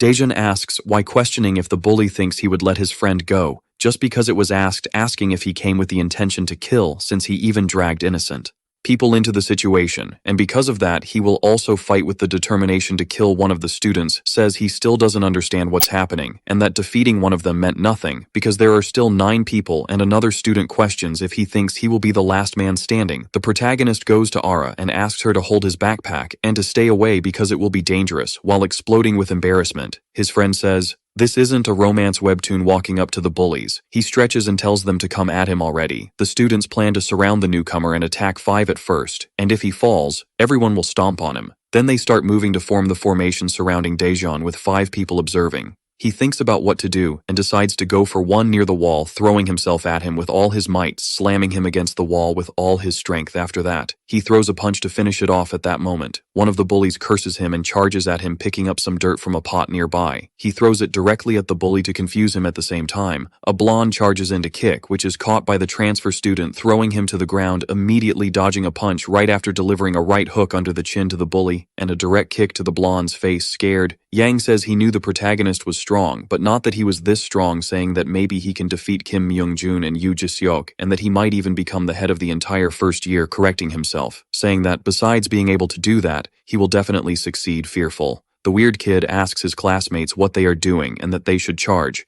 Now then they all run in with everything, but the protagonist starts running too easily, dodging a punch, retaliating with a left punch to the ribs, finishing with a right to the face. The other charges in with everything too, and ends up taking a kick before even getting close, spitting a lot of saliva since the kick was to the stomach, taking another kick directly to the neck. He ends up crashing to the ground after that. Only the two main bullies are left sweaty. He says that 7 at once is a bit difficult, and that now only 2 people are left scared. Jinwoo says he can only laugh, and that he is not human watching the whole fight. Jungmin says that Daejin must have dealt with this kind of situation many times, because as soon as 2 bullies charged at him, he forced them to line up straight, and that this way, it's not how they cornered him, making the person behind blocked by the person in front, so they can't attack both at the same time but one at a time. Understanding that the newcomer can turn this kind of situation into a one-on-one. Admitting that he is strong at that moment, more people arrive worried. The protagonist just watches everyone coming. Jungmin says he needs to buy a motorcycle soon. One of the bullies arrives and is surprised since all the others have already been beaten, happy to have come with a bat. He says that his dream is to hit people with a bat at this moment. Jungmin recognizes the newcomer's strength, but says that even though he did well, his fate is to die today, not knowing what to do. Daejeon starts scratching his head while analyzing the situation, and Jungmin asks if he can handle this alone. Someone arrives asking if he is really alone. Everyone looks to see who it is. It's Min-soo, the protagonist's friend, and he asks why he is there. More people arrive behind him, leaving the newcomer surprised by this suddenly. Along with Min-soo, the blonde Hojong and Minho arrive to help. Minho says he came to help the class president. He also says he is annoyed for having taken his place as president, but couldn't ignore what was happening. Surprised, the newcomer asks how he found out they were there. Min-soo then says it was because of Yang, who instantly asks the kid to be quiet. Jungmin gets irritated upon realizing he was tricked. Yang says he was talking to himself when he passed by the bully, and that he has good ears. Very angry, he curses him, saying it's because of him that this is happening, and says that Kim Young-jun will kill him anyway, and that he will kill Kwon Daejeon first. Nervous Yang says he doesn't even like Kim because he makes him do all kinds of cowardly things without any fear. He says he's not the type to accept everything quietly, and that he won't be Kim's subordinate anymore. Calling the technical school students idiots, Minho then asks if he's on his side, and that this is good because it means one more for them. But there are about 7 to 8 people on the other side, and questions who their leader would be. It would probably be one of those two, and that Daejeon can fight both of them, and the group will help him with the rest of the people. Min-soo says he won't fight, and that he will just stay there watching. Jungmin discovers that Minho is a former leader looking at Hojong. They think he is a mercenary adult before looking at the protagonist. He thanks Minho for being willing to help in this confrontation, but says he doesn't trust them to handle this since each one would need to take down 1 or 2 of those students, and one of them even has a weapon at that moment. Minho says not to worry because he's a dirty fighter. Dropping his bag on the ground, he tells them to get ready. One puts his phone in his pocket. Hojong opens a kind of folder. Minho takes something from his bag. It's a fighting baton while the blonde grabs a brass knuckles. Hojong is holding a key, and Minho says they are a bit different outside of school. Surprised, Daejeon wonders if they have crap in their heads and doesn't understand why they only have weapons in their backpacks. One of the bullies says the redhead is the legendary master of all weapons, and his friend asks if he's talking about some game. Then the blonde says it looks like they were talking about Minho, and he catches the boy's attention with the baseball bat, asking if he knows how to use a bat, and the bully replies that all he needs to do is hit someone in the head. Confident of victory, he challenges the bully, saying he will teach him a lesson. Irritated, the bully says he won't be responsible for blowing his head off mockingly. Minho tells him to try then, so he charges at him, saying he will kill him at that moment. Minho realizes he is right-handed, and that when a beginner uses a bat, he lifts it to the right and brings it down diagonally, throwing chalk dust in the student's face at the same time. He prepares for a strike, landing a solid punch to the stomach, leaving the bully stunned by what just happened, followed by a strong kick to the forbidden parts, making him kneel on the ground, delivering a kick to the face to finish the shocked students. Don't understand how dirty Minho can fight. After the fight, he picks up one of the bats and says he's good at using them. Holding his baton and the bully's bat, he says now it's time for the rest of the extras focused on the fight. The nerd asks if it's a double-edged sword nervously. One of the students says he's crazy for using weapons and kicking others in the groin, and that he's disgusting enthusiastically. Minho says he will go to the student if he doesn't come in response. The bully charges at him while thinking he needs to protect his face and groin. However, Minho dodges his punch, retaliating with a whack to the lower thigh at that moment. The nerd also charges in quickly. Hojong throws a punch to his face, leaving the nerd irritated due to the interruption with a murderous look. Hojong pulls out his key seeing all this. One of the students says they are crazy and need to grab anything off the ground. One of them picks up a bottle asking if it's not too dangerous, and his friend replies saying, "It's not the time to think about that." Surprisingly, the blonde appears at high speed, punching one of the students. The other, in turn, kicks the blonde, but quickly Yang arrives, kicking the bully in the stomach. That weird guy says everything is a mess with arrogance. Daejeon says the previous numbers weren't worth it, and questions if they fight with their mouths, calling them to the fight confident. Both start to prepare for the fight. Jungmin says it doesn't matter how many fights he has won. He will never lose a one-on-one fight, saying he will fight first. And if it doesn't work, his friend should help him, thinking that since the punches are fast, he can't risk staying too long in a punch exchange, positioning himself to start the fight quickly, heading towards the protagonist who ends up grabbing him. Leaving the bully completely confused, Daejeon pushes his strike, pressing his head at that moment. His colleague goes to help, but the rookie dodges the kick, realizing he barely dodged. At this moment, Jungmin grabs his body by the torso, leaving the protagonist surprised with hatred in his eyes. The bully says, "It's over for him now since he was caught by a wrestler from behind." Surprised, the protagonist wonders if he said wrestler, pulling the rookie with great force. He says he will kill him, but he starts to walk even while being held, and the bully says he can't escape, grabbing one of his arms tightly, lifting his body. He says he will end this, now executing the back suplex move. This technique consists of grabbing the opponent and throwing them backward, and depending on how the opponent falls to the ground, it can lead to death. The bully is succeeding with the move, but the protagonist holds onto the wall, straining to avoid falling to the ground at this moment. The bully is in shock, wondering why he can't move, realizing that this was the reason the rookie ran close to the wall. Both end up falling to the ground. Then he grabs the bully's arm, not letting him escape his own move, leaving him on top of his body, to then turn to the other side, throwing him back onto the ground, turning him again to the side. Scared, he realizes he will be underneath at this moment. Daejeon prepares to finish with a punch, but again his friend arrives, trying to kick the rookie, who barely dodges and ends up distancing himself from this fight, thinking about how annoying this is and that they are both good when they fight together. Jinwoo then asks Jungman if he is okay, and he says yes. He thanks him for saving his skin, because that was dangerous and that they need to be careful this time. Cha Jinwoo is a taekwondo specialist, and his friend tells him to hit and run because he is good at it.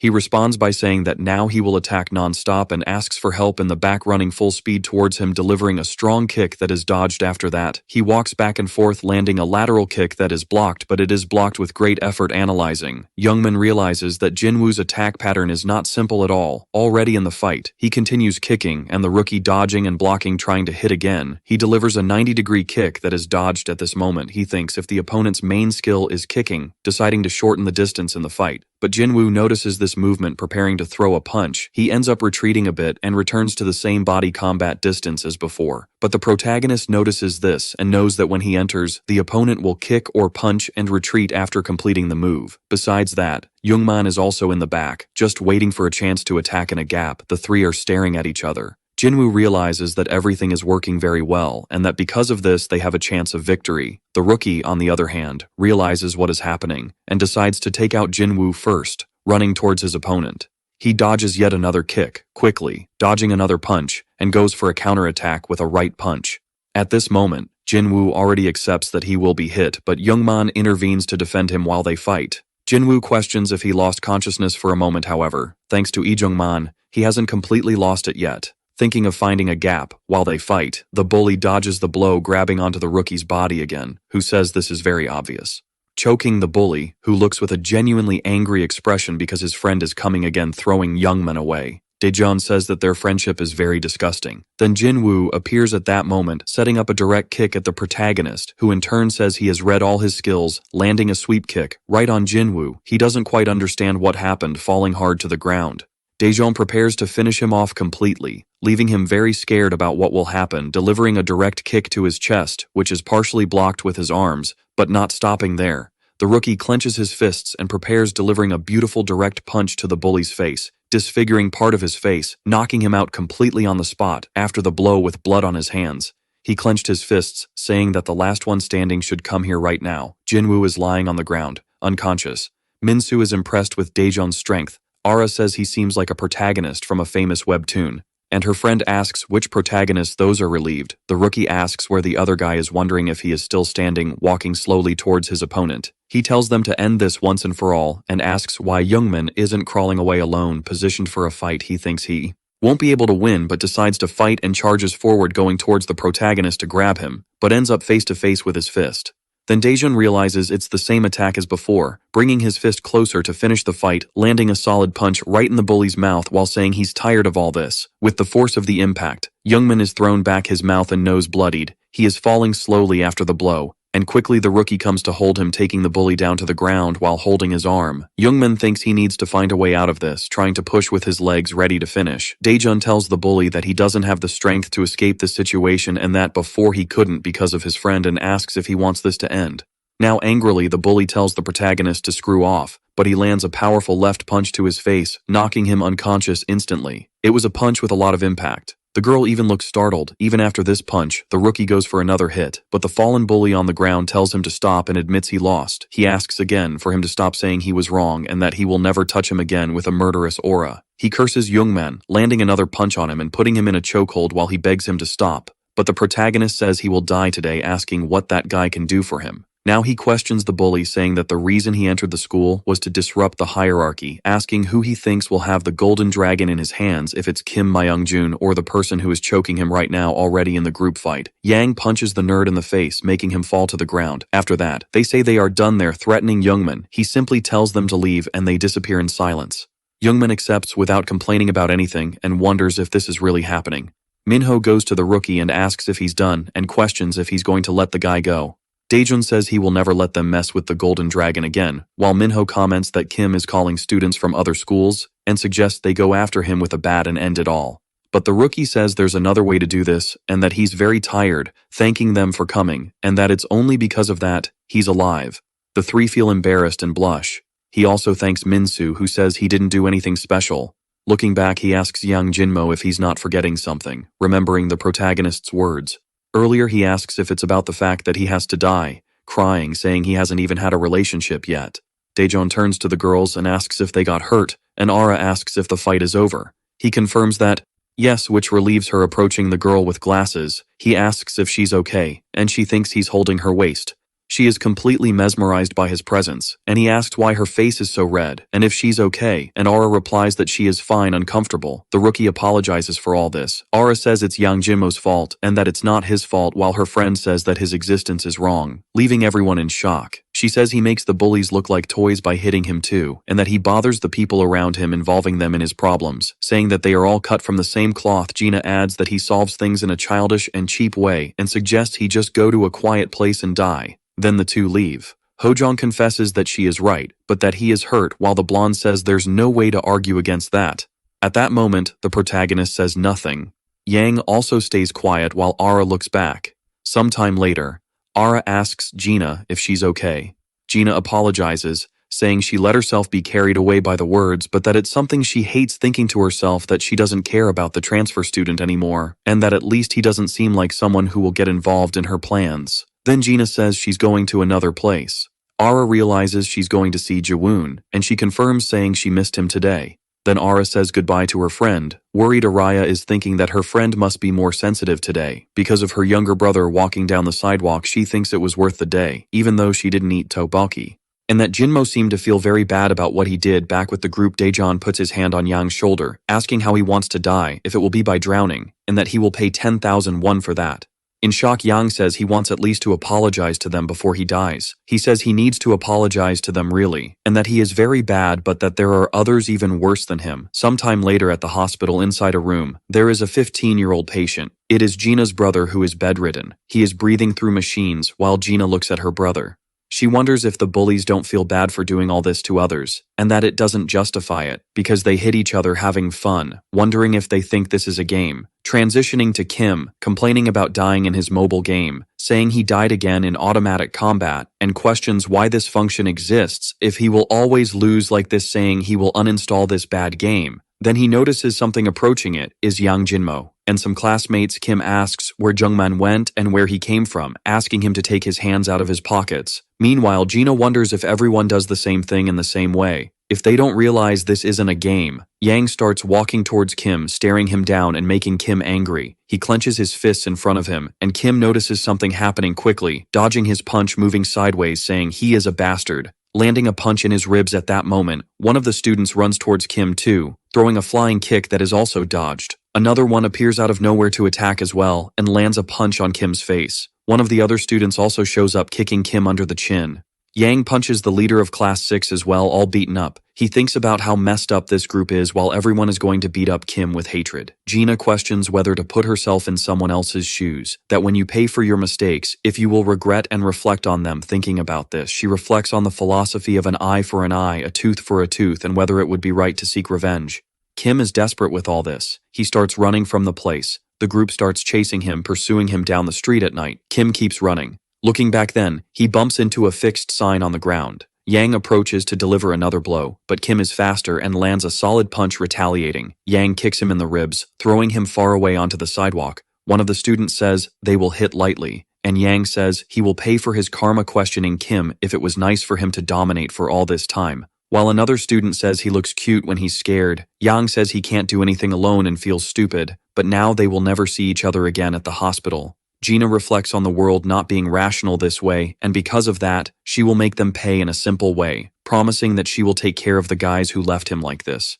Then she asks him to wake up the next day at school. A student is telling another that he heard Kim got beaten by Yang the day before. Showing a video of their fight, a hand appears at the door. It is the proud, powerful group of Yang. Another student asks what happened next, and another wonders if the boss changed, resting his feet on the table. Yang Jinmo has become the boss and asks if Kim Myung-jun didn't come today. One student asks about the deliveries and if they should continue doing as always. Yang asks his colleague what he should do, and he replies saying to have a race and choose the fastest as the new delivery person. Someone enters the room with their hands in their pockets, drawing Yang's attention. It is Daejeon from Class 1. He takes his hand out of his pocket, all shy. He asks what brings him to his room. At that moment, the newcomer congratulates him on becoming the boss and says he must be having a lot of fun, a little nervous. He thanks but says he doesn't enjoy it at all. Interrupting him, the protagonist tells Yang to decide whether to fight him as the boss or to take a beating and get it over with. Yang asks him to hit gently. He says it will be gentle, preparing to throw a punch, landing a strong punch right on Yang's face. The punch was so strong it left a mark on his face as he falls. Yang thinks that now he feels much lighter, feeling as if he is flying from being so light, but getting scared, thinking that there's no way to fly like this from a punch. Seeing his own body from the window looking back, Daejeon says that since they are a gang, they should take a beating too, and one of the students denies it, saying they disbanded the group 3 seconds ago, placing a hand on his shoulder. He accepts what was said and warns them to live a controlled life. From now on, all three respond emphatically that they will. One of them says that his dream now is to be a crushed can, while the other asks if he wants to compete to see who will crush their own life, and that they are screwed. The other students are left speechless by what happened, and one of them says that this newcomer is the strongest person he has ever seen, giving a slap. One of the students tries to wake Jinmo, who is passed out on the classroom floor. Kwon Daejeon has become the boss of classroom 1, 2, 3, and 6 at Gumryong High School, where he studies. 4 classrooms were conquered in the first week after he transferred. His 3 friends start celebrating the fact that Daejeon has conquered 4 classrooms and begin to shower him with compliments. Irritated, the protagonist hits the 3 of them in the face with a book and tells them to stop making noise. Hojong says that this is sweet compared to the first time he hit him and invites him to the internet cafe since he recently got gold in LOL while adjusting his glasses. He calls them annoying and asks if they should go together. They celebrate, and Minho says he is still bronze, but Hojong tells him to be quiet. A girl pulls the blonde's shirt, saying that she plays LOL, and the blonde doesn't believe her and asks what her rank is, and she can't answer. So the blonde says she is just lying to hang out with Daejeon, taking a punch to the face from her, while she says she can play Cartwriter with them. Then she starts kicking the blonde while Daejeon is studying at the same time in classroom 5. Jiseok is trying to contact someone. His friend asks if Kim is thinking about dropping out of school at that moment. Jiseok says that maybe Kim won't come to school anymore, very smitten. She says that the new student is handsome and good at fighting, and she asks what he will do now and if he isn't confident alone. And he confirms. The girl says that he shouldn't have been greedy with the ranking, or should have formed an alliance with the rest of the boys. Jiseok says that the classrooms that seemed promising for a possible alliance were 4, 5, 7, 8, and 9. At that moment, Jiseok finds it strange what the girl says and asks if she doesn't care about the ranking, and she says she really doesn't, but remembers at that moment the protagonist without glasses thinking that she can't believe the word appa came out of her mouth and wonders what she should do with him the next day at school starting in classroom 1, which is the protagonist's his friends arrive. And the blonde asks if Daejeon is already in the classroom, asking if he got home well the day before, and questions if he is already studying. And the newcomer says yes and asks why. The blonde then says that Daejeon is better at studying than playing, leaving him sweating cold the day before. The blonde was yelling for Daejeon to go ulta, but they ended up losing the match. Then he questions why the newcomer said he would carry the team, and asks if he is sure he is gold. He replies that it's better not to get too immersed in this game, while his hand trembles on the mouse. The girl then asks if he wants to risk his life for a game, and the blonde is confused by this question. She tells Daejeon not to mind him, and that in the end, those girls who risk their lives playing don't know practically anything. And Daejeon thanks her playing another game. She asks what he is doing, blocking the track, slamming his hands on the table. Then a person arrives at the students, drawing the girls' attention and pointing to the sign that says, "It's forbidden to rage," saying that they are expelled. Clearing his throat, Daejeon says that if they hadn't been expelled, he would show his true skill, and that it's been a while since he warmed up his fingers. He stands up, saying he needs to go to another room, and his colleagues ask why taking off his glasses. He says it's nothing special, and that he needs to take care of something as he walks. He reflects that the project he is working on is not simply about beating up troublemakers, and that the ultimate goal is to reform the school's image. And upon arriving in Kim's room, he asks about him once there. One of the students asks what he is doing in this room, and comments that they are living a quiet life at that moment. Daejeon asks how the boy's hand is doing. He says, not to worry, because his hands have healed to the point he can wave his fingers. At that moment, the newcomer throws a direct punch between his hands. The student is startled, and the protagonist reiterates that he was supposed to stay quiet as he leaves. He tells him to live like this now, and that if he complains, he will lose his hand. Now he is in room 3, keeping control of the bullies so they don't get out of hand upon arriving. He notices that Sangbo's gang never shows up at school, and that the room is much better now. At that moment, he thinks that the next room is room 6. We see several students talking and messing around. Suddenly, someone slams their hand on the table hard. Yang says that everything is too noisy and tells them to be quiet to study. One of the students doesn't believe Yang will start studying and asks if he hit his head in his thoughts. Yang knows that Gina is the top one in school, and that to be worthy of her he needs to be 2. The girl then calls him this is Queen Baek Suzy, who tells him to study quietly. Embarrassed, he apologizes. His classmate asks why he is being so bold, and that regardless of what they do, they will have to live a controlled life. Baek Suzy is getting stressed and recalls again about her encounter with the protagonist. She then calls Yang, telling him to come quickly. He quickly stands up, apologizing. Suzy asks if he remembers that day, and Yang asks which one. Then she reminds him, and asks if he knows she didn't call Daejeon Appa, and he says he knows that while she explains this, Yang is focused on studying. She then calls him again, questioning if he is not paying attention to what she is saying, and he says he is listening carefully, angry. Suzy says she will let it slide this time, and someone asks where Yang Jinmo is. It's the protagonist who called him at that moment. Suzy feels insecure and embarrassed at the same time.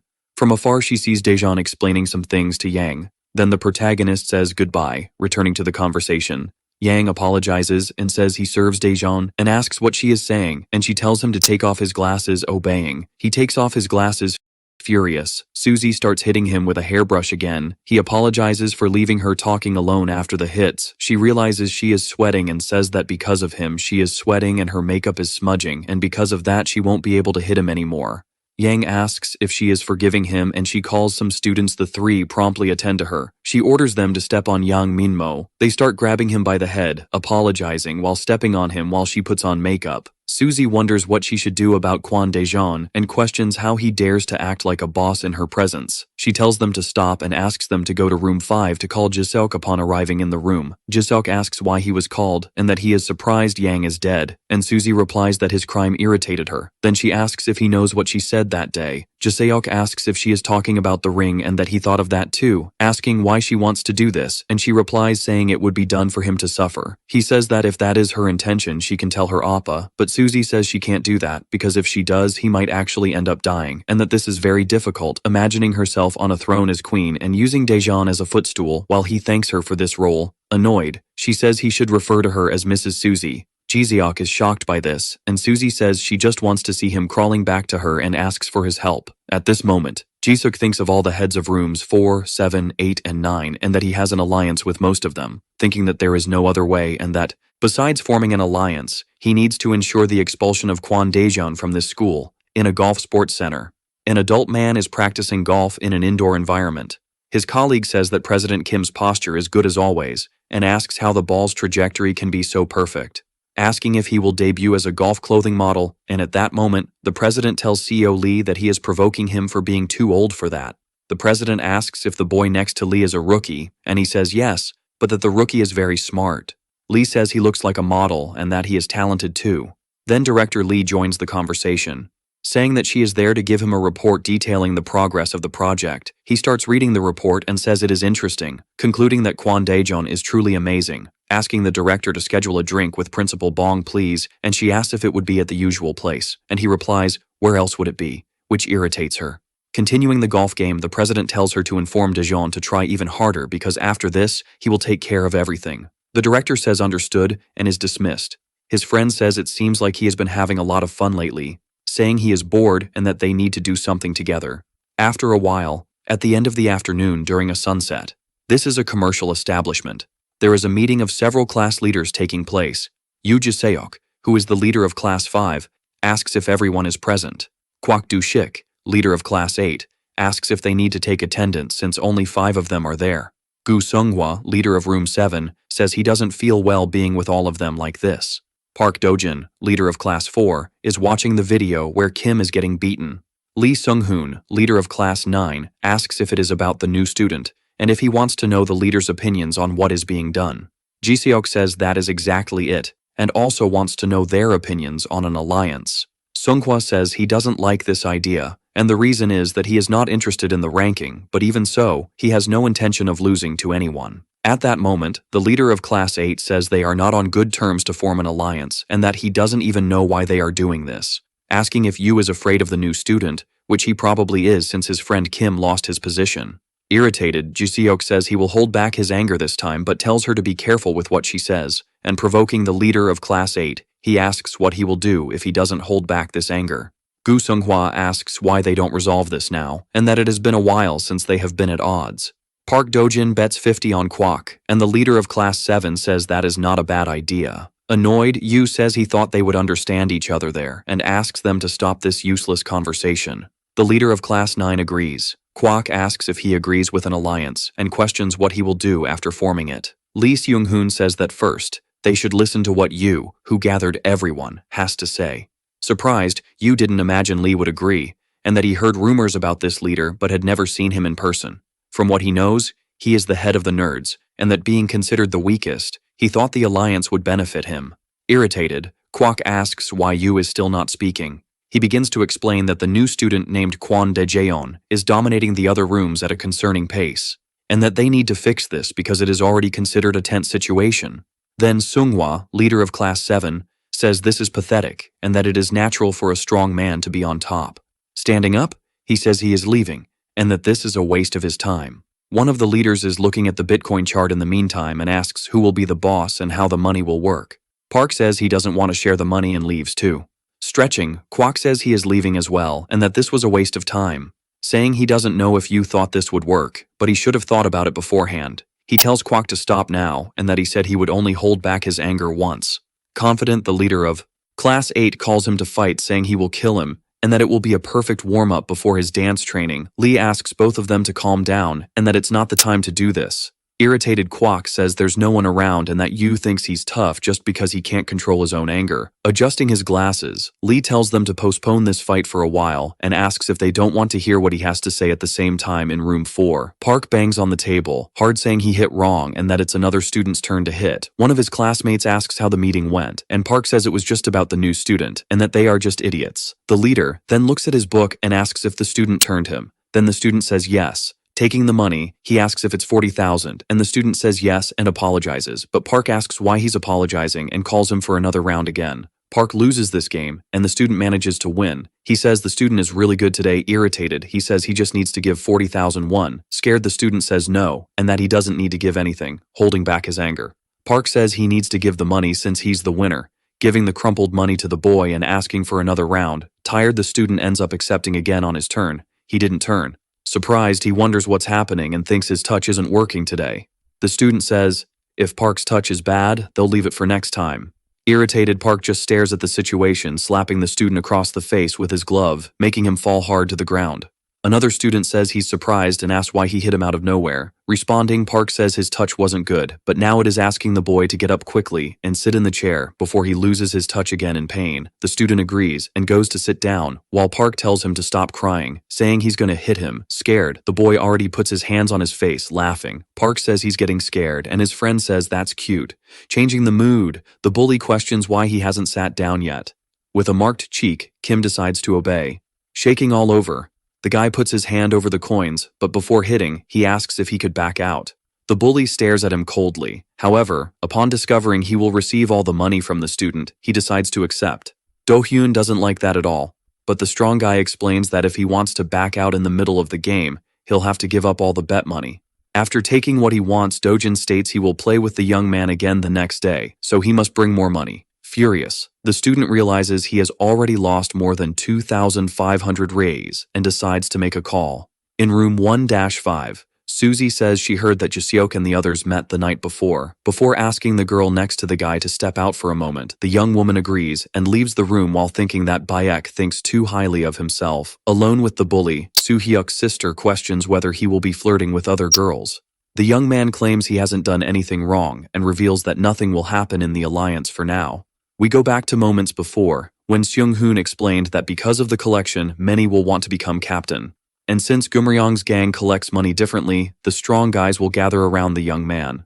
That's why, even though everyone in that room has different motivations, it's necessary to first discover the intentions of the newcomer, as he is sure a conflict will occur soon. After hearing the story, the girl with straight hair asks if her allies won't do anything, then stating that, in that case, she will have to act on her own. During the night, near a playground, Dojin meets with his friends to talk about investments. Upon hearing that the blondie withdrew the money, the bully concludes he was the only one who got screwed.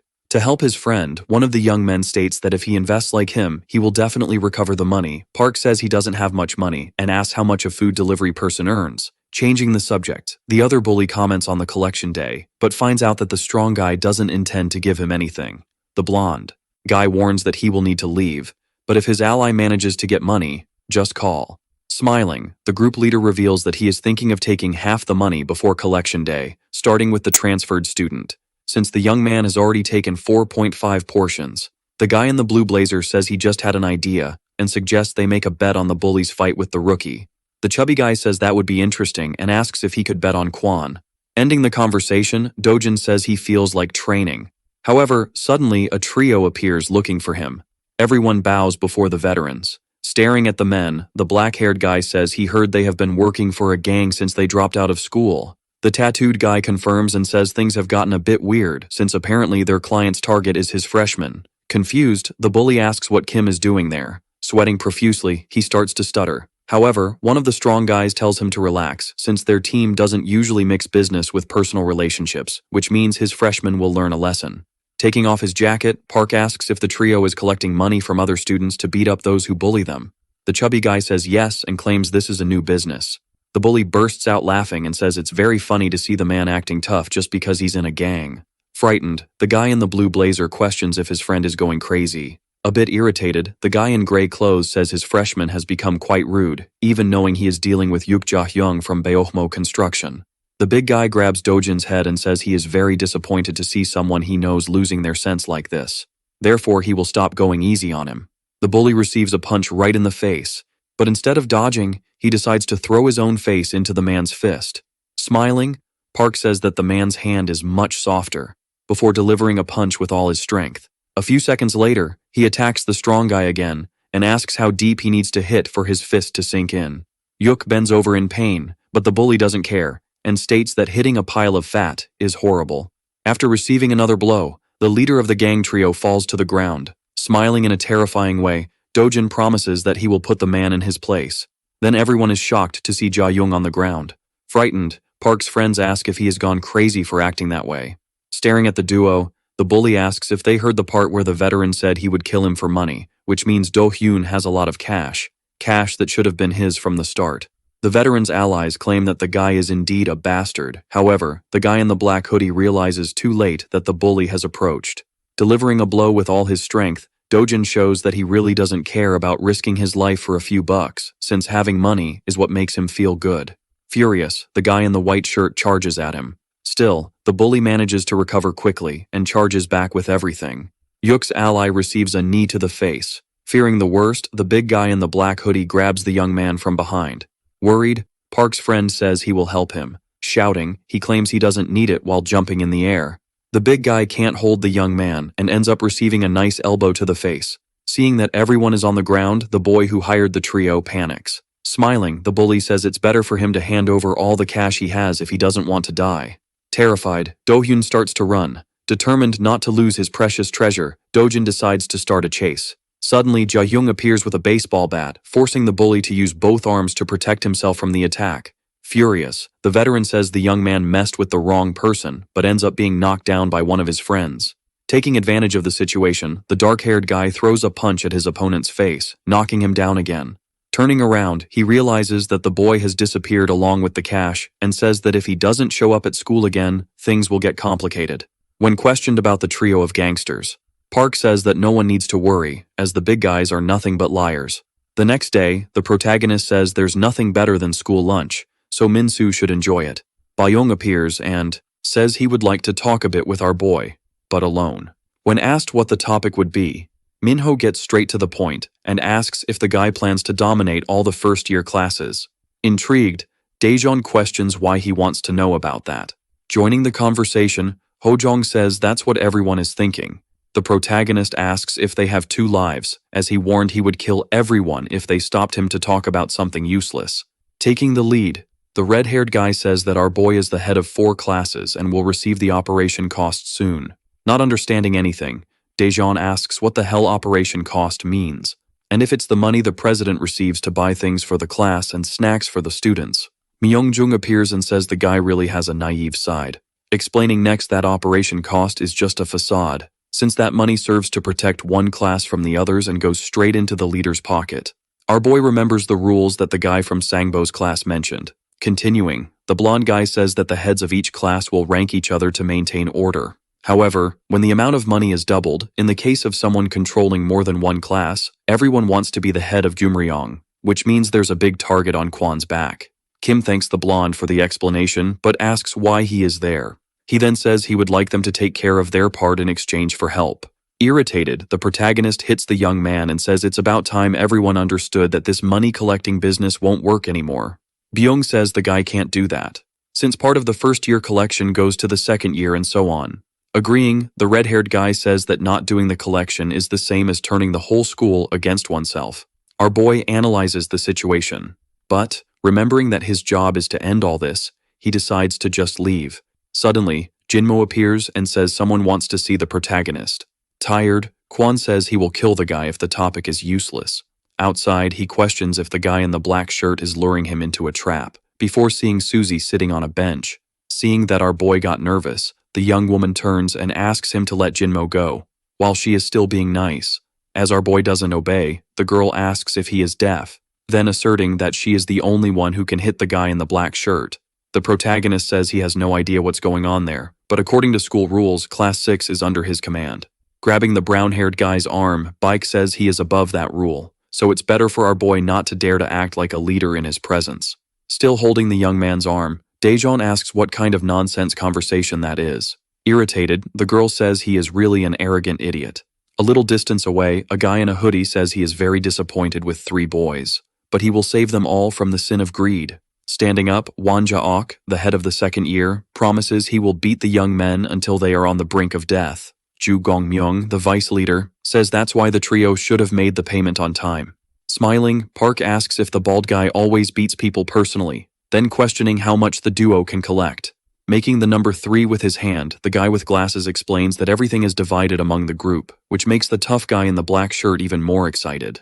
The duo starts talking about the boss's behavior, who is not the most patient person. Finding it funny, the vice leader says the trio of tough guys from last night invented a gang to make money. Finishing the job, Won says it's not easy to walk the hard path of practicing Buddhism. When asked about the path he wants to take, Dojin says he intends to make the entire first year submit to him. But first, it's necessary to deal with the transfer student. And turning around, the bald guy says that's a good idea, then asserting that the trio of boys has until the next day to shave their heads and come see him. The tough guy says he had an idea, and the leader suggests they talk while walking to the store. We see our boy and Susie competing for Jinmo again. In the middle of the two, the guy wonders if it's really that important. Irritated, the girl asks why the first-year leader is so stubborn. However, the protagonist seems more interested in why the guy in the black shirt is making that weird face. Quickly, the young woman understands the reason and releases his arm, before slapping the guy in the face and throwing him away. Standing tall, the strong guy says he understands it's time to leave.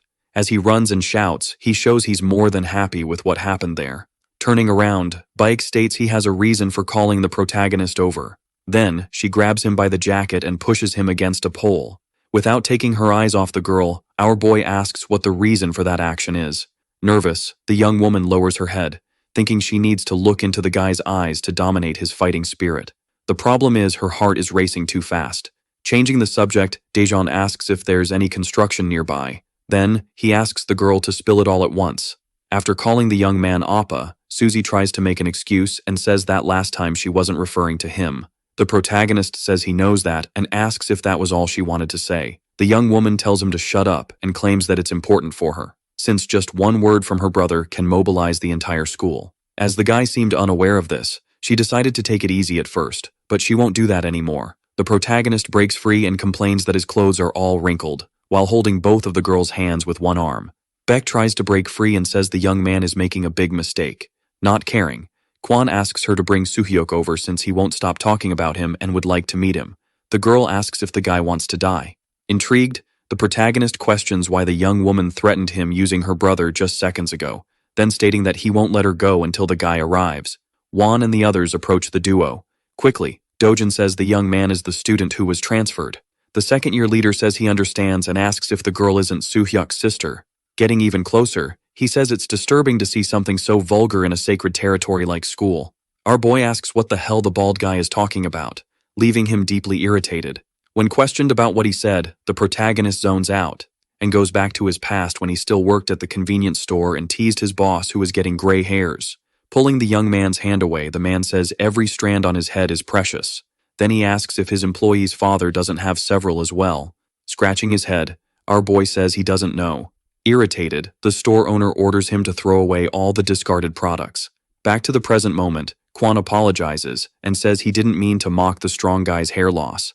Laughing, Park says the guy is very funny. Before explaining that, in fact, Jaeok shaves his head. The vice leader then says the bald guy also suffered from hair loss, then asking the first-year duo to move to another place.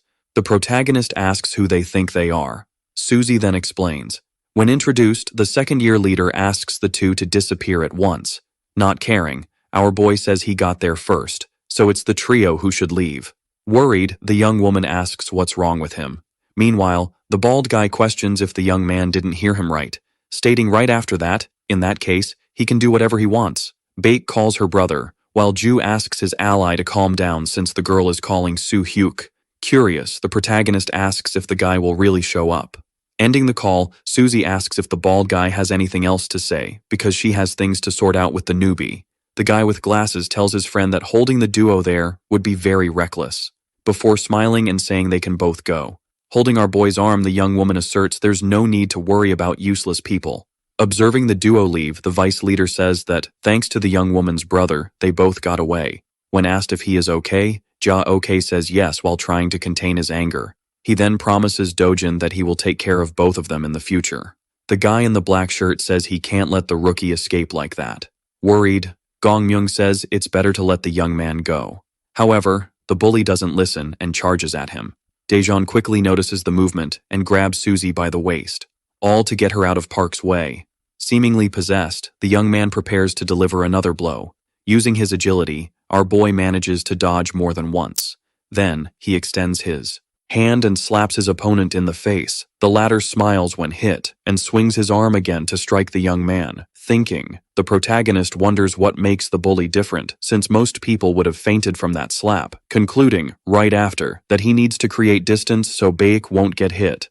The vice leader appears and says that if the girl gets hit, things will get ugly. While defending himself once more, Kwon manages to grab Dojin's arm. However, he changes his strategy and delivers a kick.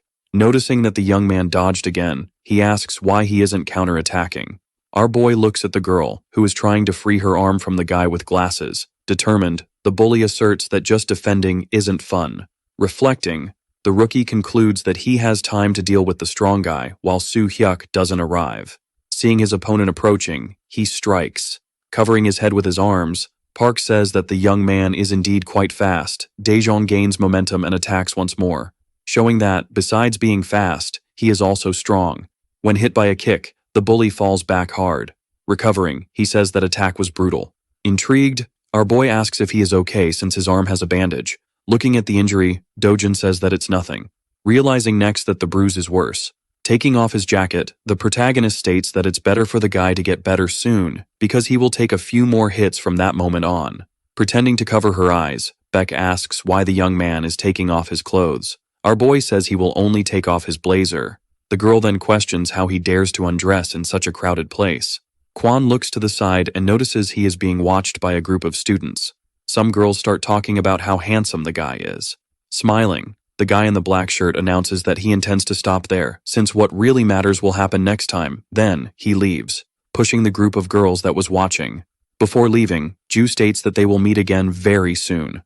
Adjusting his clothes, the protagonist says he hopes the guy will also participate next time, since it's quite annoying to have to beat them separately.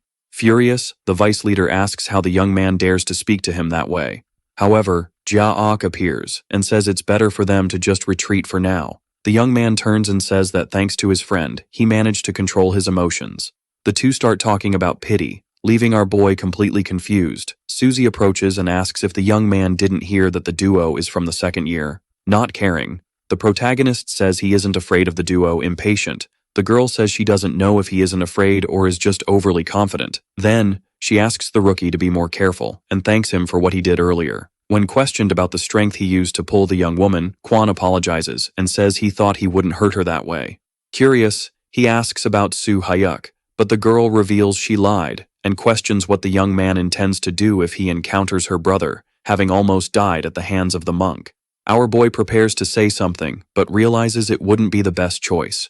With her arms crossed, Susie says the rookie will die if that encounter happens. Therefore, it would be better for him to focus on resolving the problem with the first-year guys. Watching the young woman leave, the protagonist wonders if she came there just to threaten him. Meanwhile, Beck can only think about how reckless the young man is while trying to understand why the hell she was so worried. We are taken to room 1-4, where Park is asking about Doyeon, intrigued. Your friend asks what happened to the bully's arm, but he says he just needs a few more days to recover. Then, he changes the subject and says he really enjoyed meeting the new student, but now he needs to focus on collecting as much money as possible. When called, the class president rushes over. Sitting down, the bully asks him to get Do-hyun's address and collect the money that week. Worried, Do-hyun's friend says he can't change things like that, without permission. Not caring, the strong guy says you can't make a profit without investment. The class president then asks if the guy knows that he can't do things however he wants. Smiling, the bully suggests they play rock, paper, scissors. He loses the first round and asks to go again. Seeing that the bully won, the boy says that still, you can't decide things that way. Then discovering that he was playing a flick game. With nothing to do, he brings his forehead close to the big guy's hand. Confused, Park's friend asks why he is bending his own finger like that. Upon receiving the flick, the class president flies backward. The scene leaves everyone impressed. Excited, the bully says it's time for another round. Far away, Kwon feels frustrated for not being able to meet Soo-hyuk, and concludes that everything would be easier if he had defeated the second-year monk. Then, he starts thinking about how Dojin managed to withstand his slap and says he has an extraordinary physique, which means he needs to shake off the rust to hit the bully hard. During the night, Kim tries to call someone, but no one answers, which makes him irritated. Frightened, he wonders if there is anyone else to help him. Quickly, the young man remembers the new student, and the conversation he overheard about him putting several bullies in their place. Thinking, he analyzes the possibility of offering money to Daejeon. But to his surprise, Park appears out of nowhere, and violently grabs his face with his hand. At the same time, he smiles and says it's time for the boy to get what he deserves. Do-hyun asks the bully to wait a minute, making him stop pushing him back. Staring at the boy, the strong guy asks if this isn't fun and why he is crying, then asserting that it's time for another round. The next day, in room 1-1, Minho explains to his friends the principle of every weapon. Excited, the blonde boy asks if he can use the bat slowly. Denying, the red-haired boy says there is an order to everything. On the other side of the room, Jinmo celebrates having won the English vocabulary quiz. The short-haired girl says she gave a hint to the protagonist, but he says he didn't notice. Thinking, Minsu concludes that the guy hasn't been putting much effort into his studies. Our boy asks the dark-haired guy to stop being so full of himself. Intrigued, No asks why Yang came over just to do a quiz with Daejeon, and if that means they should study too. Suddenly, Park enters the room. Astonished, Hojong questions if he is there to fight. Approaching, the bully says he is there to talk to the newbie. Then, he asks the dark-haired guy to give up his seat. Even knowing he could never win, Jinmo decides not to back down to avoid being labeled a loser. Standing up, he asks the strong guy why he would leave his chair. Laughing, Byung says the boy is brave. Finding the situation funny, the bully raises his hand. Realizing he raised his hands to defend himself, Yang claims he isn't scared, just has very good reflexes. Smiling, the guy in the black shirt says he actually wants to play rock, paper, scissors with him. The two play around and the dark-haired boy ends up losing. Turning around, he says that in that case, he will get out of the strong guy's way. However, Park puts his hand on his shoulder, before delivering a slap right in the middle of his face, while saying that those who lose need to receive a punishment. Seeing Jinmo being thrown to the other side of the room, the blonde boy says that surely, that hurt even his psyche. Noticing that Dojin sat down, our boy says he doesn't have time to fight now. However, his opponent reveals that he is there, because he would like to receive some conditions before the battle. Elsewhere, Seonghwa explains to Ju that he managed to get the abandoned auditorium.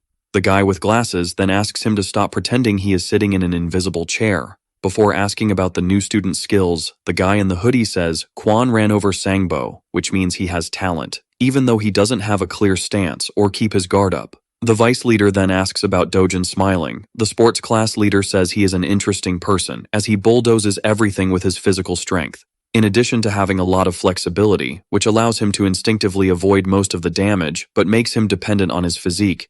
Intrigued, the young man with glasses asks if he should bet on Park's victory. The guy in the hoodie says he's not sure, but he doesn't think it's possible for someone who defeated all the academy members to lose.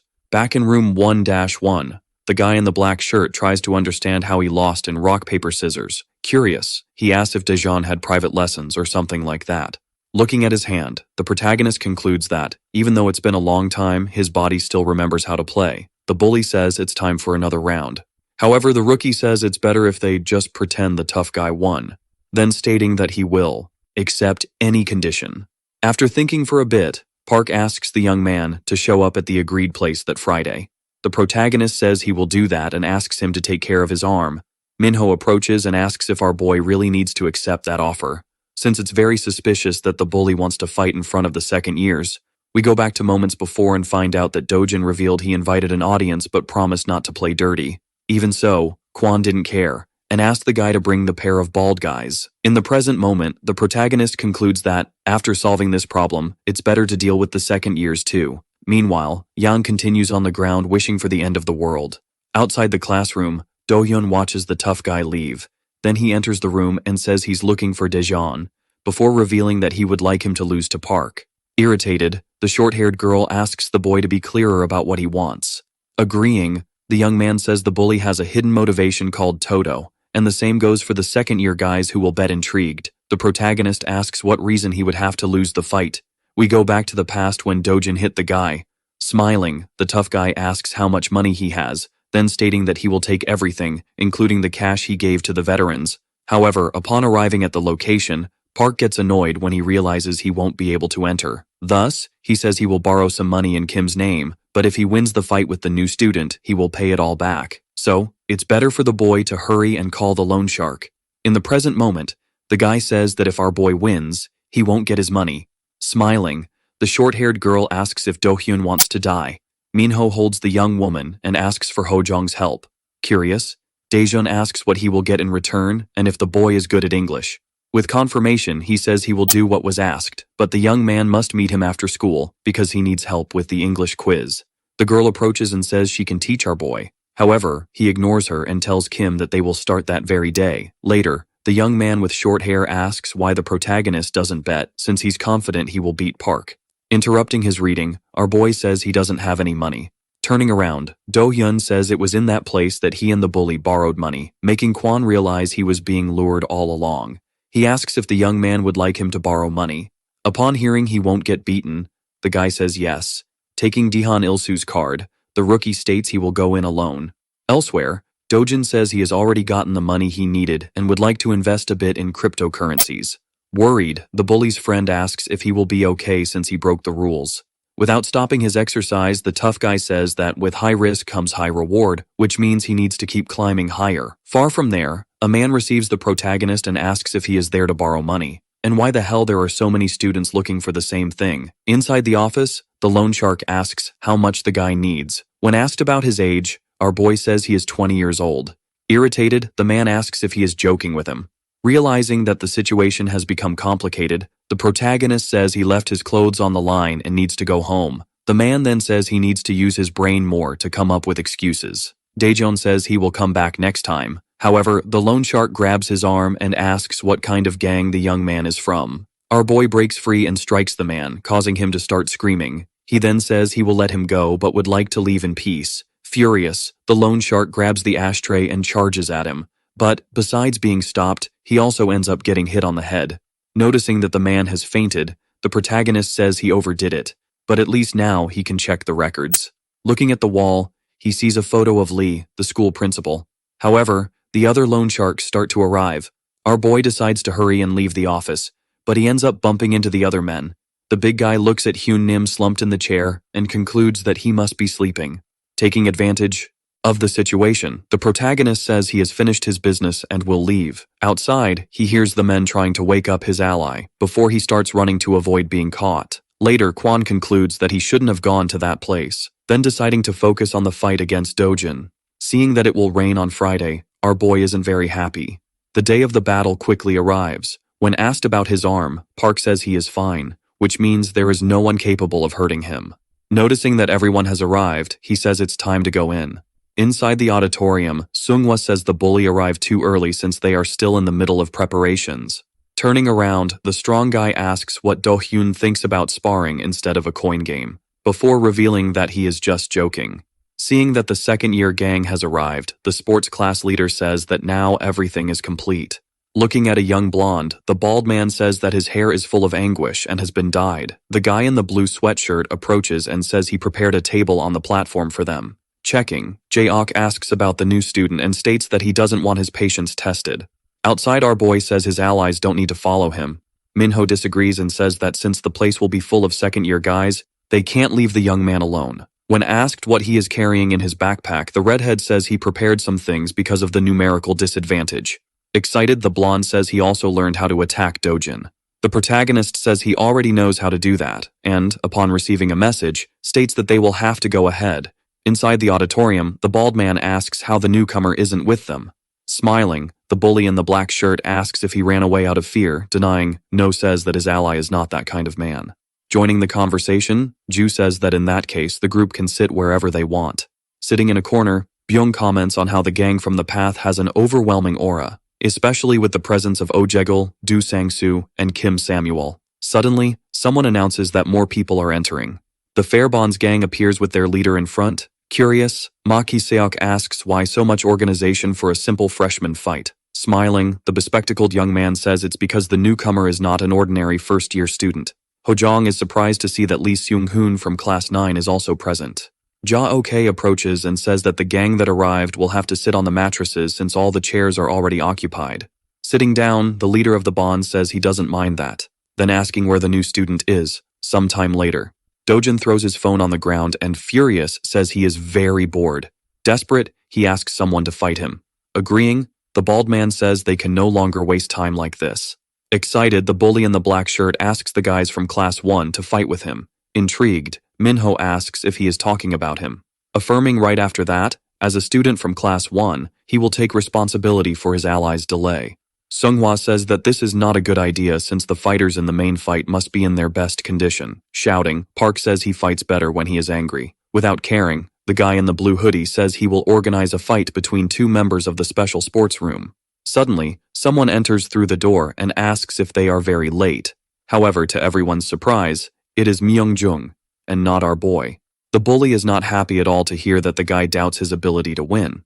Nervous, the blondie tells the newcomer to shut up and sit down. However, he asks who he should give his betting money to.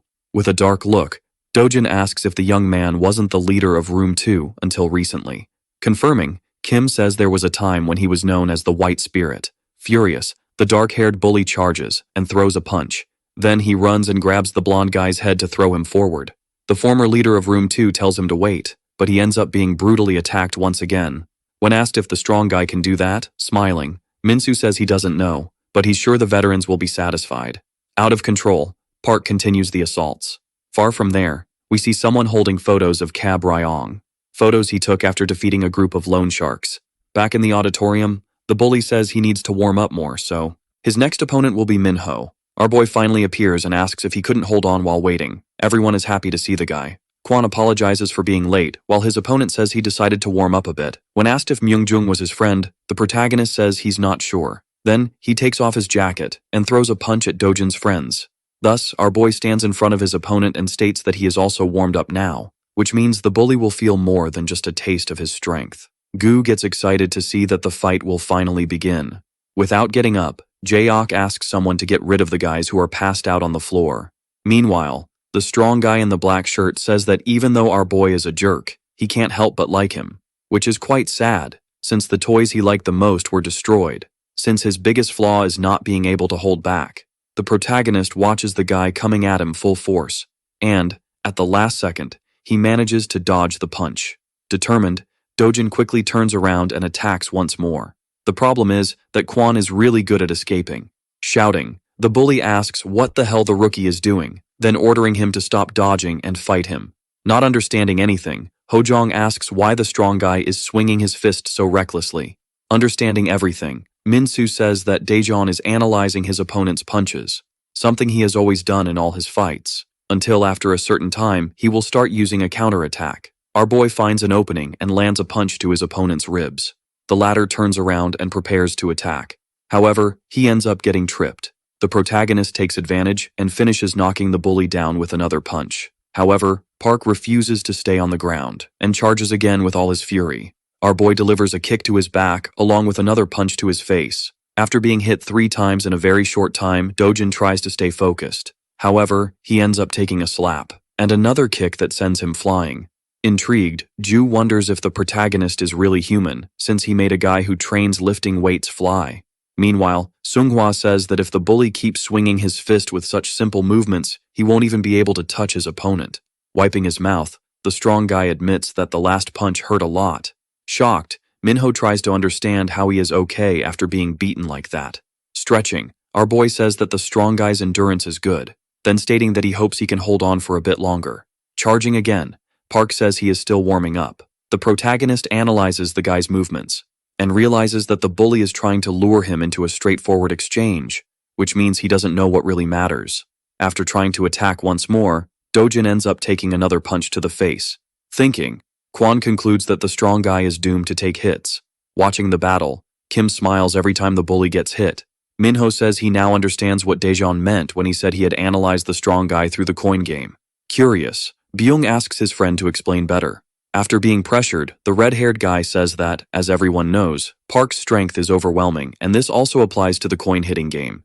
Since, if a person hits too hard, all 4 coins will float in the air. That's why waves form in the notebooks, and this means that the bully's physical strength will only help him to a certain extent. Because the coin game is also a battle of skill, as the strong guy isn't good at these games, he only uses his instincts to hit blindly, which reflects in the fight, as he just swings his fist using brute force, unlike his opponent, who knows exactly where the coins are and hits in the best possible place to lift them accurately. We go back to our boy's past, when he learned that, in the coin game, you shouldn't hit just any way. With his hand on the back of his neck, the little protagonist tells Heejin that he understands. Continuing, the boy says that the kid needs to hit the right spot and with the right force.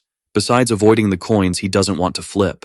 Hearing the advice, Kwon focuses his vision and prepares to hit back to the present moment. Park lunges back after taking another hit to the face. The protagonist watches him come at him full force once again and concludes that the bully is like a tiger moth. One of the members of the Fair Link gang claims that it's ridiculous to bet on a one-sided fight, Smiling, the glasses guy realizes that this is a good opportunity to better understand the new student's strengths. But for that, it would be interesting if Dojin put in a little more effort. With a marked face, the bully tries to understand why his attack isn't reaching the protagonist. Adjusting his shirt sleeve, our boy says that the fight is getting boring, then stating that apparently the guy doesn't like him that much. Elsewhere, Suzy asks why her brother is talking about that subject. Intrigued, Soo-hyuk says he heard about the fight from Sung-hoon. The young girl asks the guy to get out of her way. Laughing, the short-haired guy's friend says that apparently, the girl likes the new student. After knocking the guy out, Baek's brother tries to understand why she is acting that way. On the street, the young girl prays that Kwon doesn't act recklessly in front of the second-year students. Before running off, determined to reach the auditorium as quickly as possible. In the ring, Dojin slaps his own face. Confused, Jaegil asks what kind of self-discipline that is, while Do-hyun says that he is testing his own strength to see if he is acting the right way. Frustrated, the bully says it's very strange that only he is getting hit, since in a brawl, the coin usually falls to the other side at some point. Determined, he concludes that it's his turn and charges forward to attack. However, the protagonist dodges again and delivers a kick, sending Park flying backward. The guy does a somersault, gets back on his feet, and runs again, starting a full-on exchange. Our boy dodges a few more times and counters with his fist. As he falls, the bully says that it's no problem to get hit a few times, since he just needs to land one hit. Daejeon throws a punch at his opponent's face. The bully withstands the impact and, using the strength he still has, extends his arm, but ends up discovering that no matter how much time passes, his fist will never hit the rookie's face. After taking another hit, he finally falls to his knees, while thinking about how embarrassing it is not to land even a measly punch, just as he couldn't flip the coins, even giving it his all. In the midst of his daydreaming, Kwon appears and grabs his arm, then stating that this is not how you should hit.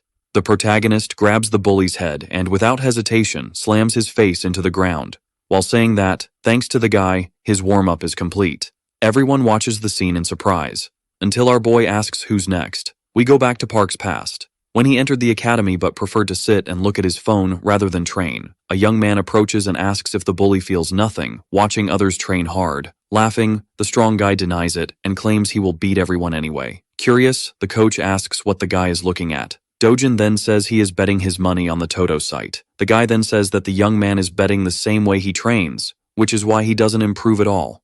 Irritated, the bully asks the instructor to stop bothering him, before asking if he would like to fight seriously with him. After defeating his trainer, Park says the man talks too much for someone so weak, claiming next that he can indeed win if he fights using only his instincts. In the coin game, the bully gets stressed and slams the table with both arms, since the game will be won if everything is destroyed. In the auditorium, he stands up and asks what the protagonist means by next.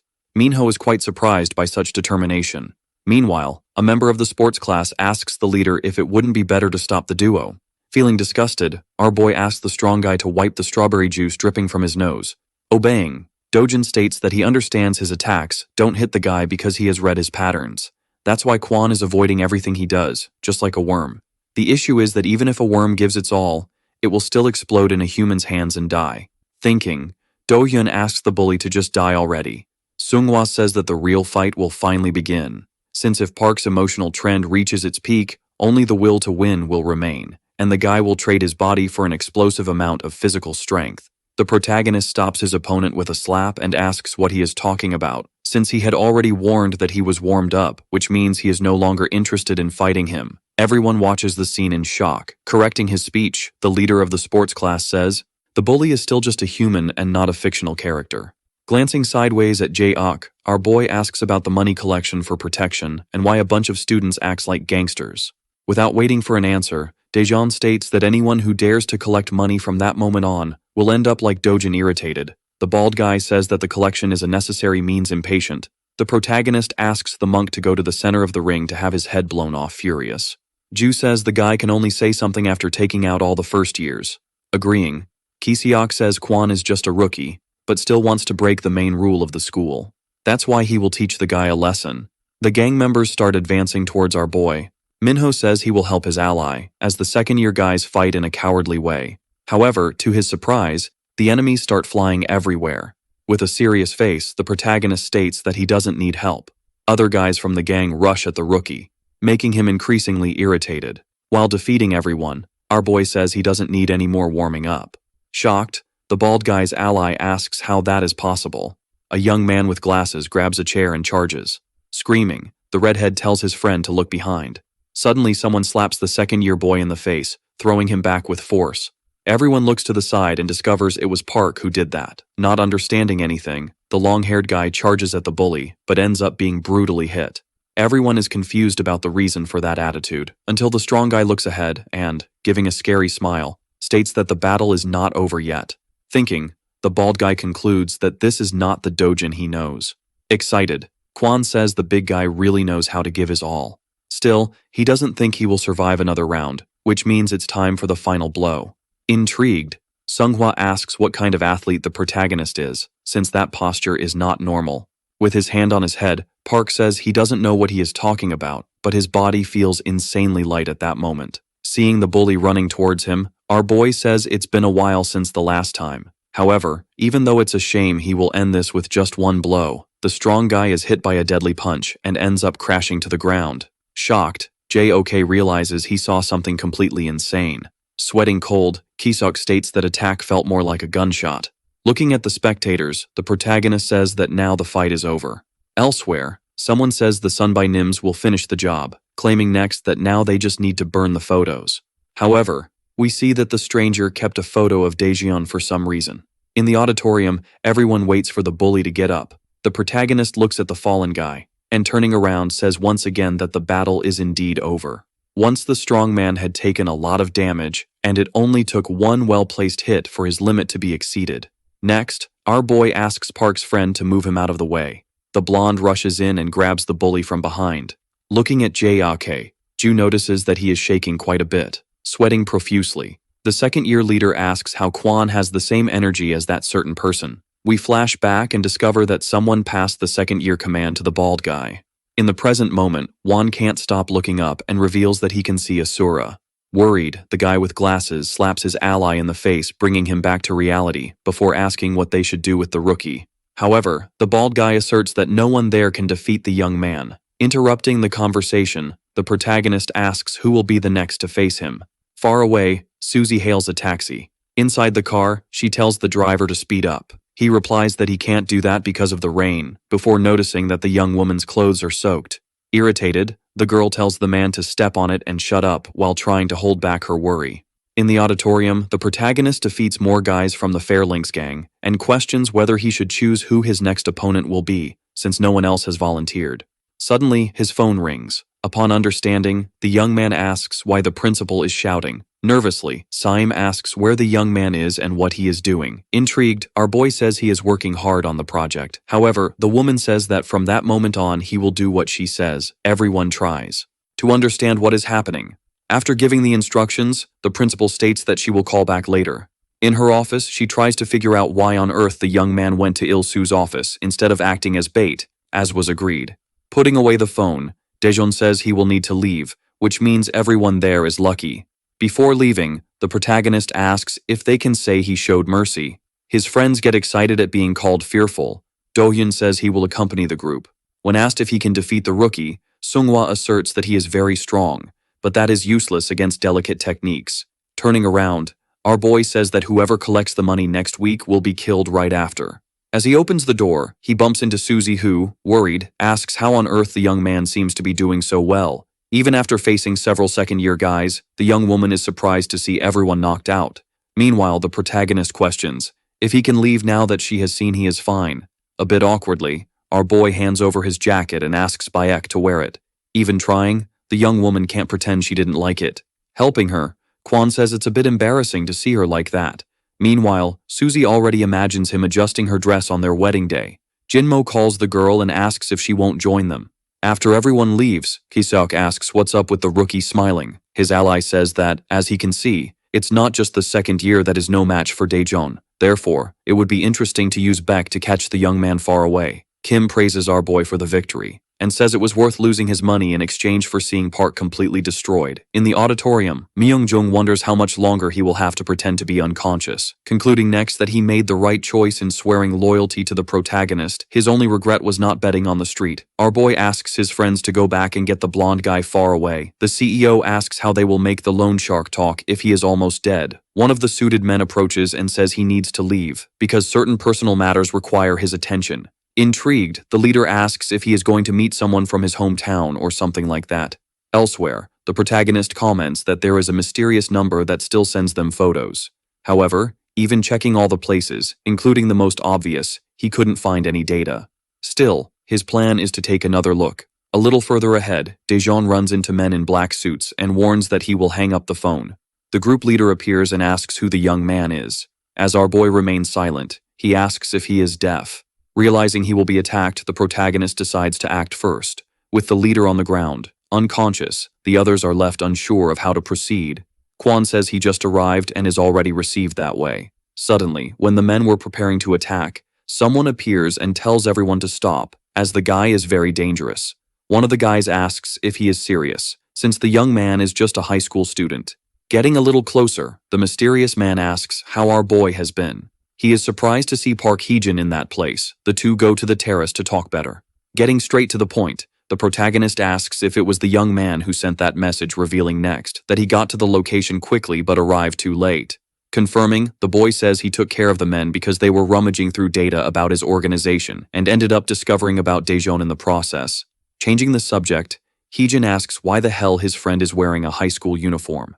Our boy says he has been going to school. Deciding to let it go, the man in the suit asks the protagonist not to trust director Lee too much. A bit irritated, the newbie states that his wish is to live a normal life without suspecting his own shadow, which includes graduating from high school and going to college like everyone else. So it would be better if his friend didn't disturb his routine anymore. Turning slightly, the young man in the suit asks if our boy is good at studying. He remembers his defeat in the English quiz. And, angry, he asks Park never to show up in front of him again, while trying to understand how the guy knew about Saeem. The next day, the protagonist says he needs to memorize English words. Disagreeing, Minho suggests that the boy take advantage of the weekend to relieve stress. Then, he gives a pen to Kwon as a gift and states that the young man can use the object as a weapon. Impatient, the blonde asks everyone to hurry up the stairs so they can start playing fastball. The short-haired girl appears and, grabbing the protagonist's arm, calls him to come up too. On the field, the red-haired guy prepares to take his first swing, thinking. Daejeon says he is eager to see if the guy is really good at it. However, to his surprise, he is quite bad. Putting away the bat, Minho says he wanted to test his new weapon, but now he is really ready. When the ball is pitched, the young man hits with all his strength and makes a home run. Intrigued, our boy asks how that is possible. Smiling, No says he invented a new skill, where, to hit accurately, you just need to create a space between your eyes and cross them. Realizing that the protagonist is not keen on testing, he decides to explain that when you cross your eyes, the focus of your vision becomes blurred, making it possible to see two things. Thus, when you see two balls, the chances of hitting double. Astonished, our boy says that if the guy ever gets into a fight, it's better to call him. For the sake of humanity, Hojong says he is next. So, when the ball is pitched, he catches it with his belly. Intrigued, Byung asks why his friend didn't hit the object. However, he says he is there to test his resistance, since it's the one who can withstand Daejeon's punch. But, when he saw what Dojin is capable of, his idea is to improve more and more. Picking up a bat, our boy says he can help him with that. However, as the big guy declines the help, he says he is up for hitting. Meanwhile, the short-haired girl pays attention to the conversation of two other girls. The duo doesn't like being stared at and asks if the young woman is Kwon's girlfriend. A fat guy appears accompanied by his friends and questions who dares to mess with Bongyun, before asking which school the group is from. However, when confronted by Minho, he realizes he needs to protect himself and ends up striking a ridiculous pose. Confused, the red-haired guy asks if they know each other. Irritated, the young man in the black shirt prepares to fight, but ends up being stopped by the gang leader. Desperate, he asks if his friend's dream is still to build a family with Minji, which won't be possible if he decides to face those people. Shouting, one of the young women says once again that our boy was staring at her. Confused, the protagonist asks what is happening. Upon seeing who said that, the group leader asks everyone to go down the stairs at once. Byung says that those people were with Bongan Technical School when the fight happened. Later that same day, we see Park trying to escape from a group of men in black suits. Shouting, the boy asks why he is being chased. even after saying he just needs a little more time to pay his debt. Without caring, one of the men obeys the orders and goes on the attack. However, Heejin appears and says he will take care of the bully. When questioned about his identity, he says it doesn't matter, so it's better for them to end that situation quickly. The strong guy realizes who the young man is because of his posture. After taking down Park, Daejeon's friend claims he will have to pay the debt with his own body. The next day, Do-hyun wonders why the bully didn't show up at school. Reflecting, the boy realizes how peaceful his school life is until one of Dojin's allies appears and disrupts his peace. However, since Kim knows things have changed, he decides to intimidate the bully, threatening to tell everything to the protagonist, since he was given that mission. Thus, the short-haired boy creates the violence committee made up of students who were saved by Kwon. Even though some idiots show up sometimes, as club president, Do-hyun tries to be understanding. The problem is that special rooms 7 and 8 seem to have difficulties attending meetings, and, in the case of room 9, no one seems to complain about being chased at home. The club president enjoys the feeling of sleeping without fear of going to school the next day. However, that night, he has a nightmare. The next morning, in room 9, a bully bothers another student by throwing paper balls, and, when told to stop, he finds the situation funny. Irritated, Jian asks why the boy is acting like a child. However, he says she shouldn't pay attention to him since she's the top of the class. Retorting, the girl suggests the young man go outside to play alone instead of disturbing those who want to study. The bully doesn't like having his grades mocked and says the girl is only saying that because she knows he will go easy on her. The boy with glasses appears and asks the cocky strong guy to follow him far from there. The member of the Fair Links gang beats up the bully and tells him to think less of himself from that moment on, since the school's image is being ruined by idiots like them.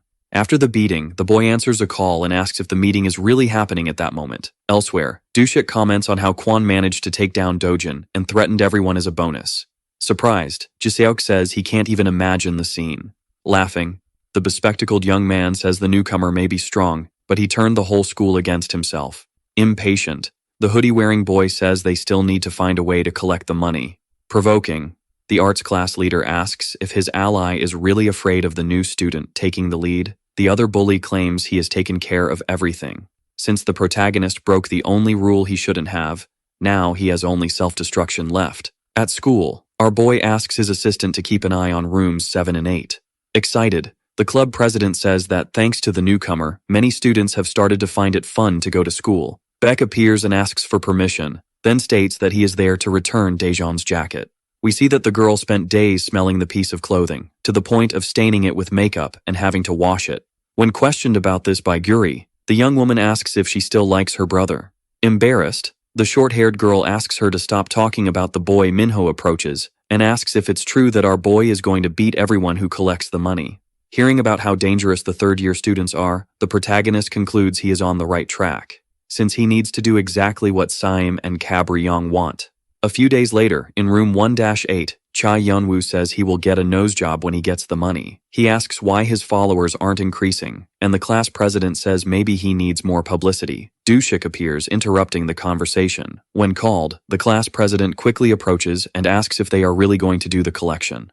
A bit irritated, the arts class leader asks if the young man is hesitant because he heard rumors about the new student, then stating that this matter doesn't involve their class. When questioned if he doubts the bully as a leader, the president denies and says he would never do that, but ends up getting doused with cola. The girls feel sorry for the boy. Before leaving, the wavy-haired guy asks the young man to clean up and collect all the money by the next day. Suddenly a message from Jihu arrives, talking about the deposit, which leaves Dushik irritated. In room 1-5, Susie's brother reflects on how none of them can defeat Daejeon. He wonders what he will do if the guy comes after him. A girl appears and shows a jacket, claiming it would look great on the young man. Soo Hyuk agrees and asks the student to send the link. In room 1-9, the vice president says he didn't know Sung-hoon was collecting the protection money, so he didn't help. Smiling, the guy says it's all good since their room won't be doing the collection. In the library, Kim says he's glad the president of room 1-8 showed up. Then, the guy says the next target is Dushik. Excited, the young man with thin eyebrows claims that Cha also deserves a lesson. Far away, the leader of the art class says he made the money deposit, but the new student is causing a lot of headaches. The guy with glasses appears and asks who his ally is talking to. Hanging up the phone, the young man asks what he wants, and if, by any chance, they are dating or something like that. Changing the subject, Seung-hoon asks about the collection and says he finished his part. When asked about Kwon, He says he has a clear plan, so his ally doesn't need to worry. In room 1-1, the protagonist's assistant goes over the information he gathered. Intrigued, our boy asks if it's true that Dushik is collecting money, and with confirmation, he states that he will blow the guy's head off as promised. In room 1-8, Yeonwoo says that if he manages to become an idol, his goal will be the billboard. Laughing, the class president tries to hide his desire to beat the guy up, and decides to throw out some compliments to disguise it. Meanwhile, the duo of girls continues recording TikTokers. The blonde guy asks why the duo isn't complimenting him, and the young man with thin eyebrows claims they must be holding back. The girl with short hair comments that, apparently, Cha really thinks he's good looking. The class president accidentally lets slip that he thinks all parts of the blonde guy's face are ugly. However, he doesn't even consider that possibility. Daejeon appears and asks for Dushik. Quickly, the girls approach and say the guy isn't in the room. Our boy then says that, in that case, he will come back later. Desperate, the class president silently prays for the protagonist to beat up Yeonwoo before leaving. When asked what he thinks of TikTok, Kwon says he doesn't really like it. However, the girl asks him to help her with a filming. Pulling his arm away, our boy says he doesn't have time for that. Determined to take action, the young man with thin eyebrows shouts that he thinks the blonde guy is very ugly. The duo of girls asks if the guy has finally gone completely crazy. Cha remains silent for a few seconds, but soon bursts into laughter, while saying that it was very funny. Continuing, the class president asks why the young man keeps coming after him to boost his self-esteem. Standing up, the bully asserts that that's enough now, because even if all of this is a joke, the young man has crossed the line. Smiling, the boy who threw the insults says he feels much better now that he was honest. Furious, the blonde guy goes for the attack. On the ground, the class president waits anxiously to be saved by the newbie. However, he realizes that the latter is just watching. Seeing one of the girls with her phone, the protagonist notices that she is recording, which complicates his entry. Even so, he decides to do something. Being patient, our boy holds Yeonwoo and says that this isn't necessary. The girls mock how the blonde guy looks like a squid next to the newbie. Furious, Cha steps back and asks why Kwon is interfering, then asking how many followers he has. Not caring, the protagonist says he prefers to talk about the young man's fearless personality, and questions whether he isn't good at controlling his anger in front of women. Realizing he is immobilized, the bully orders Daejeon to let go of his hands. Speaking softly, the protagonist asserts that it's better for him to just sit down and prepare for the next class.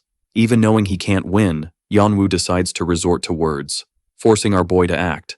Due to the impact, a bit of spit lands on the short-haired girl's clothes, leaving her disgusted. Taking advantage of the fallen phone, the protagonist punches the bully in the face, causing the young man to fall to the ground, unconscious.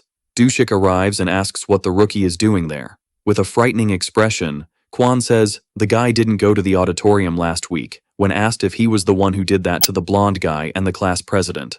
Our boy says they can consider that yes. Joining the conversation, the short-haired girl says it was Cha who started it. The arts class leader then asks what the problem is.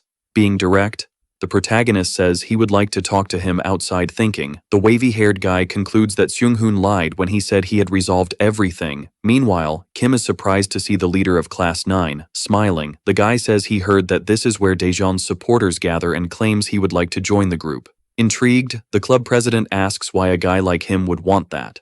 Without losing his smile, the bespectacled young man asks what the boy knows about him. Back in room 1-8, our boy says that if the young man hands over what he collected, he will leave, since he doesn't want to ruin the face of someone who wants to become a celebrity. Not caring, Dushik says he knows the rookie likes to hit people, revealing next that even if he wanted to, he can't give the money he collected. Upon hearing that the guy used all the cash, the blonde stands up and asks how he will do his nose filling now. The arts class leader thanks for the offer and asks Kwon to leave. With a smirk, our boy says he has until the next day to change his mind. The girls are relieved to see that the two won't fight. However, the wavy-haired guy shows that the conversation isn't over yet. Furious, he lunges at the protagonist using his leg. Even so, our boy manages to escape in time. Still with his leg extended, the arts class leader asks why everyone thinks he will lose. Looking at the spectators, Daejeon says it's because everyone there is sensible, determined. Dushik attacks again using all his agility. Thinking, the protagonist concludes that the guy is quite flexible and good at quick strikes, but upon seeing the camera, he starts to feel uncomfortable again and decides to dodge and stay behind his opponent at the same time. The girl with the phone quickly realizes that, no matter the angle, she can't film both at the same time. Meanwhile, the wavy-haired guy reflects on how annoying it is that his opponent just dodges. Shouting, Yanwu encourages his ally. However, suddenly, our boy appears, and, using only one hand, pushes the blonde. He ends up hitting the short-haired girl, who in turn drops her phone. The arts class leader asks if the protagonist really thinks he has time to get distracted. Showing that he does, our boy grabs the young man by the waist and, delivering a brutal punch, claims he will avoid the guy's face.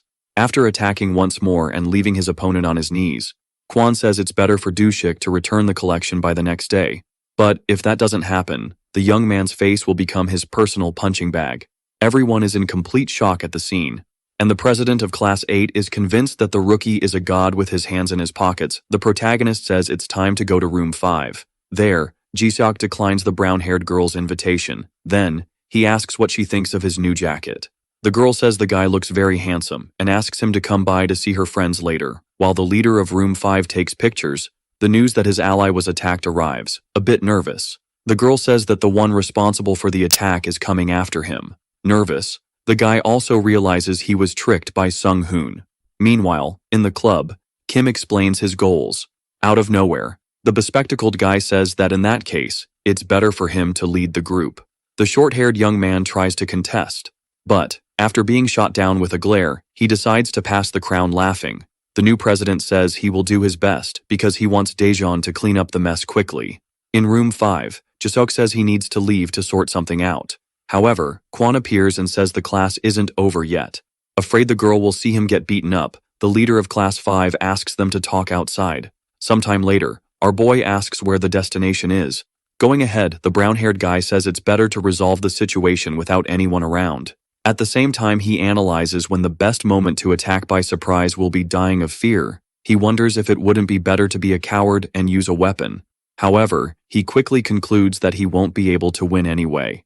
The protagonist stops walking and asks about the collection. Clenching his fist, Jisuk says he doesn't know what the other means by that, but he will do everything he is asked. Later that same day, Daejeon realizes that now only Class 7 and Class 9 are left, along with the second-year students. However, his biggest problem is figuring out who he should actually fight, and if he decides to ask, it's just a matter of people lying. In room 9, a girl asks Lee to lock the door when he leaves. Suddenly, the leader of the arts class appears furious and asks what the hell the guy with glasses thinks he is doing. Sung-hoon questions whether the young man really needs to act that way. Jisuk also enters the room.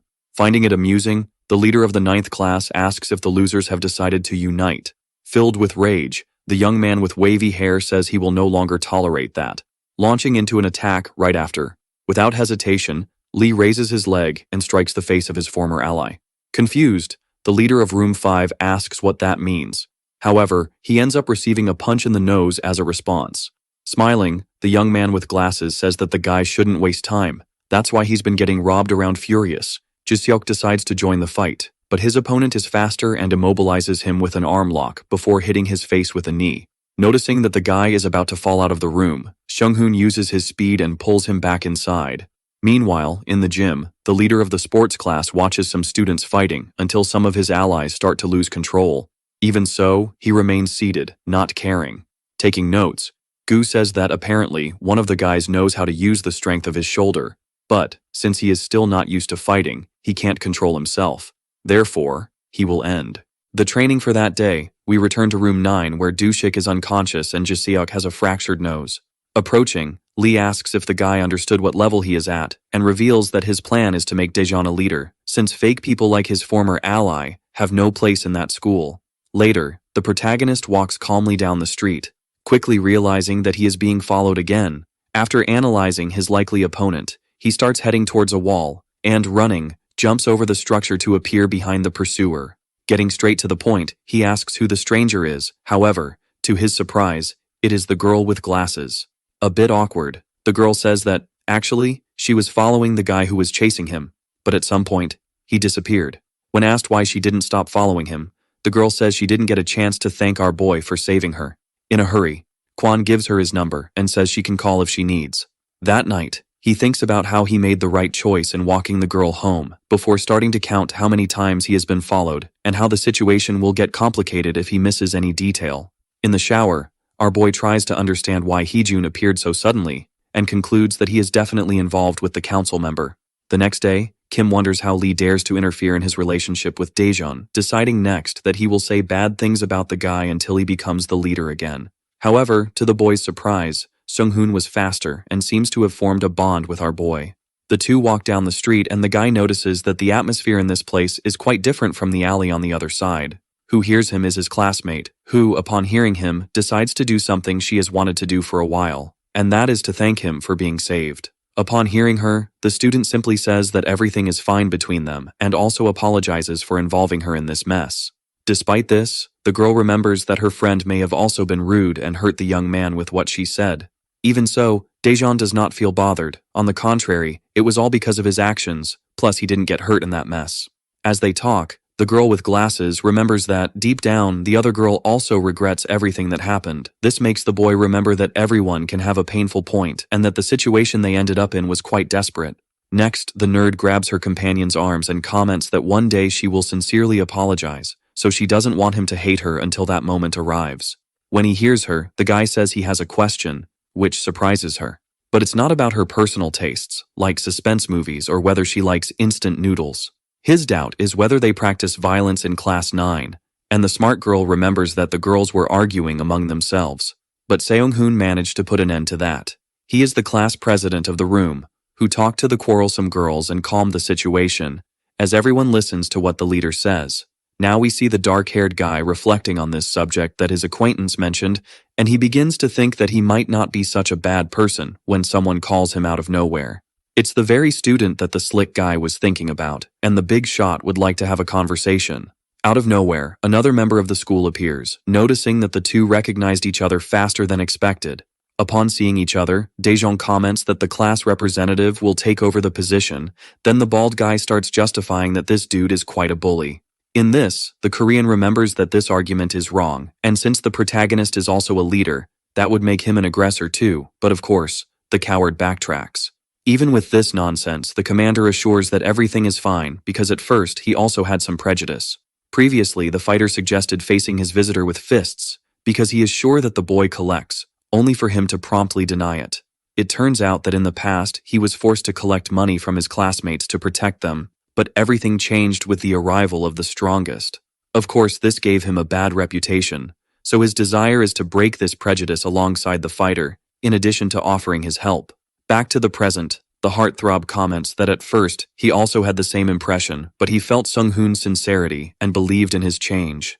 Thus, the captain gives the order for the two to unite and reconcile once and for all, in addition to shaking hands. Next, the newcomer in the alliance suggests that everyone be informed of this new alliance. When everyone arrives at the location, the guy with glasses prepares to start a summary about the Bully Violence Committee. The blonde finds this story strange, and, even remembering that anything that generates money is good, still has doubts. Then, the host of the meeting comments that it's nothing serious and he organized this for just one reason. Two of the aggressors look at him seriously upon hearing him say that he will hunt down all the slackers there. Moreover, other cowards are also shocked to hear that the idea is to take the lives of all the oppressors. As he says all these serious things, the young man seems to feel awkward and apologizes for saying this out of nowhere. When the redhead questions why the Class 9 leader is in charge of this, the dark-haired guy says he tasked him with ending the school's collection rules. This will be the perfect chance to help. After all, the money collection was done by the class president, and participating in the council made him connect with various classes. This made him basically an expert on this subject, and he knows about all those who take money from others, and with Daejeon's help, he will be the one to define the targets. Those gathered there seem to find this idea a bit strange, and the other guy questions what his relationship is with the second year. Then, to justify himself, the hunter comments that he just came out of an executive meeting with the teachers and other important people. Since the protagonist doesn't have much time, he demands to know about the plan right away, and his new ally comments that there is only one way to end the oppression. They first need to take down the third-year leader named Baek, but he and the senior executives have disappeared. In other words, the idea is to attack the second year, as this will affect the third and force them to show up to resolve it. Besides that, they also need to finish cleaning up all the classes, and one of the problems is Ku, who is a trash that oppresses Room 7. At first, this guy seemed just like a normal person, who just exercised and didn't want to bother the kids. The problem is that the enemy is like a demon, who uses all the club sports to satisfy his own desires, which is to fight. Continuing his explanation, the analyst says that the opponent uses the characteristics of each sport within martial arts. And to refine these skills, the insane one simply doesn't care about hurting anyone who gets in his way. In other words, it's possible that the crazy one comes after the commander of this group, and the host remembers the case of the auditorium against Park Dojin. There, the bastard saw the fighter's skills and, continuing the reasoning, the bald guy probably became obsessed with facing him. Now we see the villain commenting that his ally needs to put an end to this once and for all, even if the opponent can no longer fight. Upon hearing him deny his order, the psychopath simply grabs his own ally by the neck and makes it clear that he needs to push beyond his limits, because only then will it be possible to reach his best form and overcome his own barriers. Outside the school, one of the bosses comments that he doesn't like Sung-hoon or receiving his orders. Despite this, one of the guys comments that, even though it's strange, the strategist is right in what he said. In the end, the complainer just complies with the orders and decides to invite his colleagues to play something to relieve the stress. At night, someone is going to meet another slick guy in an isolated location. As the smart one enters, he asks if his companion managed to find Bayek. In this, the guy comments that he didn't find him. Then the clever one remarks that he always said that, besides remembering that he has been neglecting his schoolwork. When asked about the plan, the trickster comments that everything will go according to plan, so they just need to wait for the signal.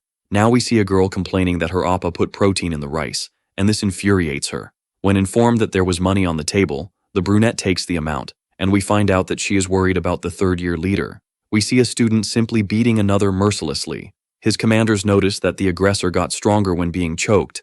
Then one of them even comments that it would be good to start hitting him before sending him to fight. Even so, the bald guy notes that this doesn't make sense because everything they have analyzed so far are obvious things that don't differ from ordinary people. Upon hearing him, his right-hand man disagrees and reminds him that they have been doing these tests for years, and this has certainly improved each soldier. Out of nowhere, the brute stands up, tells everyone to stop, and starts talking to his 10 best students. Everyone gathers in front of him, next to Bei, and the idea is for everyone to participate in a special study. The master's first question is whether the guy who was strangled felt pain or anything else when he passed out. Then, before he can answer anything, the crazy one makes it clear that his subordinate felt nothing, and, because of that, he will have an important role. We see the students all gathered in an abandoned building discussing something. At this moment, the second-in-command arrives, making it clear that the boss would never do anything without reason, and reminding that the slick guy is important. The issue is that, while everyone prepares, an infiltrator talks to Sung-hoon and starts revealing the big guy's plan. Now the guy becomes desperate, and one of his companions comments that he is just following orders. Then, a punch is thrown right in the middle of his face with all possible force. On the other hand, we see two people talking about the disappearance of Bayek, who has still not been found. When the nerd receives the message, he just says goodbye to his allies because he needs to leave and says he will see them next time. In this, the one with glasses starts calling the protagonist, who wonders about the reason his new companion is calling him. The other subordinate, who is furious about this, reflects on trying to regain the president's position. Then the dark-haired guy just assures that he is on his way to the meeting place. Meanwhile, the strategist watches the students from Class 7 simply beating good people at the behest of the maniac. Reflecting on the situation, the boy is in doubt, because no matter how obsessed the enemy is, he would never give low-level beatings like this, and, therefore, it's better to just stay on good terms. Now the same greedy one from before starts giving information about his group's plan and asks the other guy to act. The one who answered was the redhead, and he comments that the bombshell information that reached his team is that someone is getting beaten at the construction site. Despite having doubts, the blonde just stands up and tells his gluttonous partner to stop eating so they can leave. At this moment, he starts reflecting on the location that was passed to him. As night falls, the trickster approaches the location where the assault is happening and thinks that it's not good to act immediately. As he walks and analyzes the area, he soon seems to notice something and comments that his rival is much more fun than he thought. We see one of the crazies hitting an innocent with all his strength, who can barely react. When everyone talks about what they should do now, someone in the back is watching them. He is the very commander of this atrocity, who still hasn't noticed any progress in this research, and his right-hand man comments that he has devised a plan to lure the opponents as soon as possible, and soon notices that one of them has arrived. It is none other than Daejeon, who came alone and soon discovers that his ally will arrive a bit late, and even though he denies needing help, his friend reminds him that it is quite dangerous. We see the genius noticing that the view from the rooftop is good, and that despite everything, the tip he received might be false. For from afar, he soon notices that his rivals have positioned themselves to observe the protagonist from a distance. Thus, he can keep an eye on them. As the beating continues, the dark-haired one finally arrives to intervene in this situation and comments that he also likes places like this, for he will punch each of the fools until the end, without anyone discovering what happened. Everyone is surprised to see him arrive there. Then the vigilante questions the location of the captain of the cowards, but the clever one knows that he can take out everyone there and that his greatest enemy will appear. Now we see that the bald man ordered Bei to be beaten for knowing that normal people like him do not break their limits, only chosen individuals do. In other words, few can evolve infinitely, and the guy remembers that everyone there is well-trained and asks if that isn't enough. The thing is, the crazy one doesn't want his students to be powerful, for in the end, they only serve as bait for Daejeon to reveal his abilities. When the cruel one comments that he is just using the poor souls, a guy appears out of nowhere recognizing this trickery. It is Sangbo, who hopes he hasn't been late for this meeting. However, the fighter comments that his opponent will soon be ready for the challenge. In this, the student analyzes everything and seems to find it strange that they chose to face him in a one-on-one. And his first challenger comments that fighting in a group would only hinder him even more. Then, the other two analyze, and the one who will face the one in red is a boxer like him. We see the analyst reflecting on the characteristics that shape a good fighter, and the first thing everyone mentions is the physique. After all, athletics, bodybuilding, and dance can well represent this concept. The second one keeps his guest alive, and the specialist remembers that it is technique. It is through these skills that they can dominate the opponent brutally. In some cases, it is also possible to break their joints to incapacitate them, or even make them faint by preventing their breathing with a chokehold.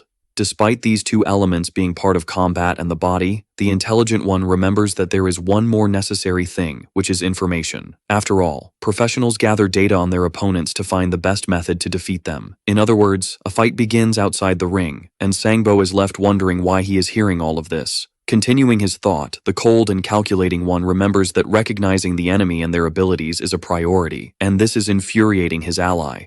Then the bald man concludes that the reason the one in red lost previously was not weakness, but rather a lack of information about his rival. The sly one had gathered ideas and analyses about him, thus he managed to create a method to defeat him, which was by kicking his leg. So this gap made his defeat inevitable, thus the loser comments that he would have won if the conditions were equal. Because of this, the obsessed one prepared this moment for the defeated to analyze the opposing tactics. Even so, his right-hand man seems doubtful, as he doesn't believe this rematch would end well for the boxer. After all, this fighter is a monster, and now, the protagonist analyzes the stance of his challenger. He soon concludes that he is a boxer, but at that moment, the tough guy charges at him with a punch. None of his blows are able to hit him, as his dodges are quick. Then, as he positions himself, Daejeon notices this offensive style and seems to remember someone who fights similarly. With that, the martial artist unleashes a powerful kick to the fool's leg, which he takes without even realizing it. This ends up being the opening for another powerful attack to his face. When the guy is knocked down, Bei watches this interruption that saved him from continuing to be beaten. From afar, Sangbo notices that it was the same strategy used when he fought previously. Now the handsome one remembers that everyone there practices a different sport as they are part of the physical education club, and he came for this reason, thinking it would be fun. But everything is quite boring, so, deciding to end this case quickly, he simply throws his jacket away. With a quick charge, the vigilante knocks down one of his attackers right away in an instant. At the moment they decide to attack simultaneously to stop him, the agile one dodges and takes down another. He continues this confrontation and takes down another guy, and one of the idiots approaches from behind, just to miss and be counterattacked in a brutal and very painful way. To make matters worse, the humiliated one is thrown hard in the direction of one of his friends. Two of the weak are knocked out with powerful punches to their faces, and when one tries to kick him, he simply gets tripped and falls to the ground. This ends up being the opening for the poor guy to be stomped on with enormous brutality. A duo surrounded him and tried their luck too, but they were quickly subdued by the dark-haired one. Thus, only the victim and the strongest among the maniac's henchmen remain. He recognizes the strength of the invader, who had a reputation for being truly strong. Now Daejeon himself hopes that the one who remains is interesting, as the rest are nothing but trash. From afar, Sangbo seems shocked, as he wonders if his rival is very powerful, or if the rest are weak, and the bald man catches his attention. They comment that the last one to enter the fight was from a gym, and rumors praised his abilities. The fact is that in the whole club, he is the best after the commander of this club of violence and oppression. Starting this clash, the brute charges in at high speed, This speed is recognized by the vigilante, who does the same and also advances with a crushing punch. That's enough to knock him out and leave his nose dripping a lot of ketchup. Once again, the strongest is disappointed and realizes that even this boss is useless. The allies run, and one of them is slow because he ate too much at lunch, but the blonde seems desperate. It turns out that his suspicion is that Seung-hoon seems to have planned all this, just to set the protagonist up in a trap. They soon notice the construction site, but another thing catches the suspicious one's attention as he spots the observers. The redhead confirms it, so everyone decides to go up there to confront them. Before the wrongdoer can say anything, the one in red just tells him to be quiet, because he already knows what to do, and the two become worried. Reflecting on the situation, the trickster knows that all those challengers were nothing, plus now, he learned how to deal with his style. Until he is approached by the trio that came to check the situation, and they quickly confront him before he can leave. When questioned about why he is there, the boxer seems not to recognize them. When one of the henchmen can't answer about Ku's location, his head is slammed against the ground. Thus, the interrogator just tells his victim to find a way to get the information. When asked if he is looking for the dark-haired one, the bully simply dismisses the question from his pursuers.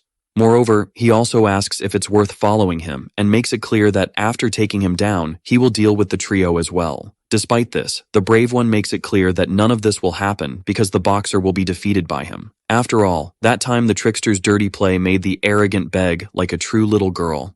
For inside the school, he fights one way, but outside, his style is completely different.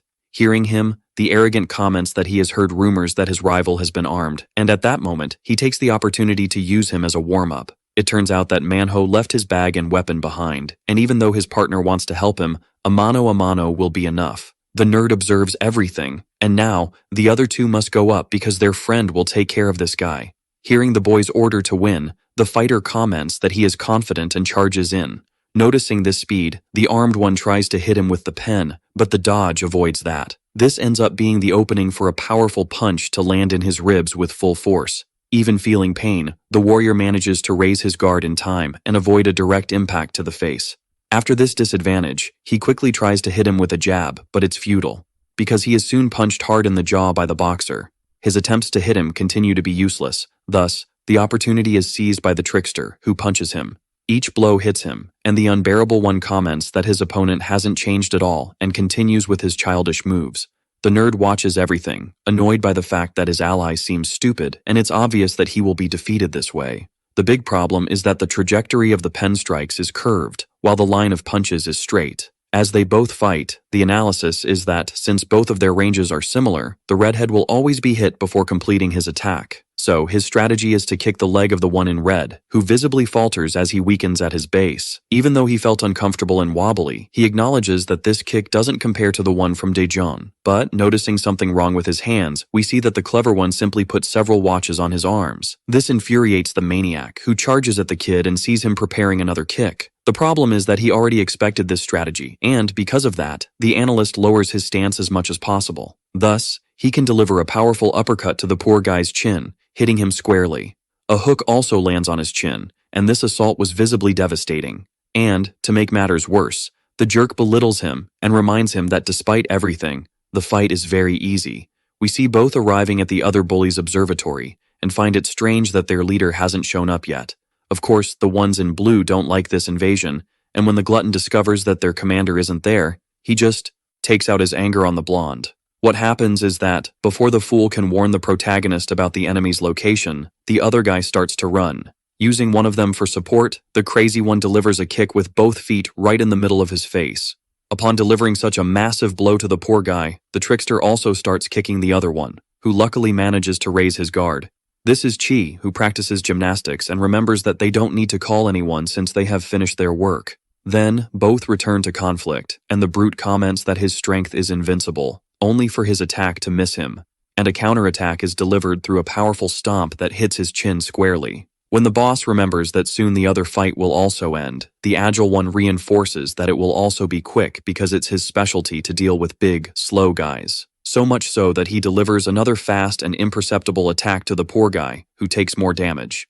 Now we see the redhead all beaten up but ready to end this confusion once and for all. Then, his opponent approaches, making it clear that this is far from over, and quickly charges at him, only to be pushed back by a pen strike that almost hits him squarely. Then when trying to deliver another punch, a kick is landed right in the middle of his ribs. Even so, the maniac makes it clear that none of this has any effect, as they are weak blows. The problem is that the arrogant one soon feels the consequences and ends up kneeling, which clearly surprises him.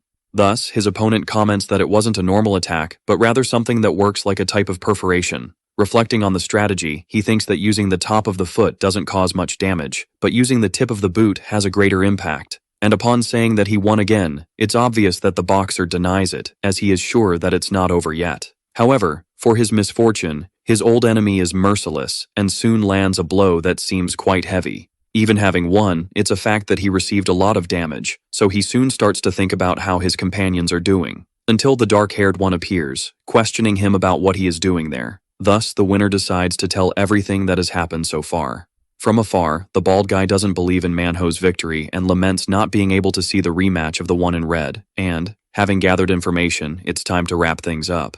Meanwhile, his subordinate seems to continue beating on the big guy, who remains strong and steady even while taking hits. The big problem is that no matter how much he gets hit, the glutton stays on his feet and even grabs his phone to send a message. This makes the analyst ask if his ally isn't going all out, and of course he is. The problem is the opponent's resilience.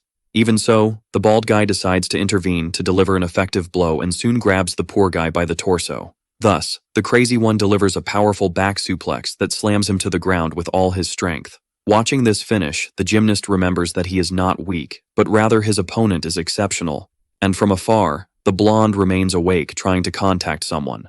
However, before the villain can reach him, someone appears, kicking the agile one quickly.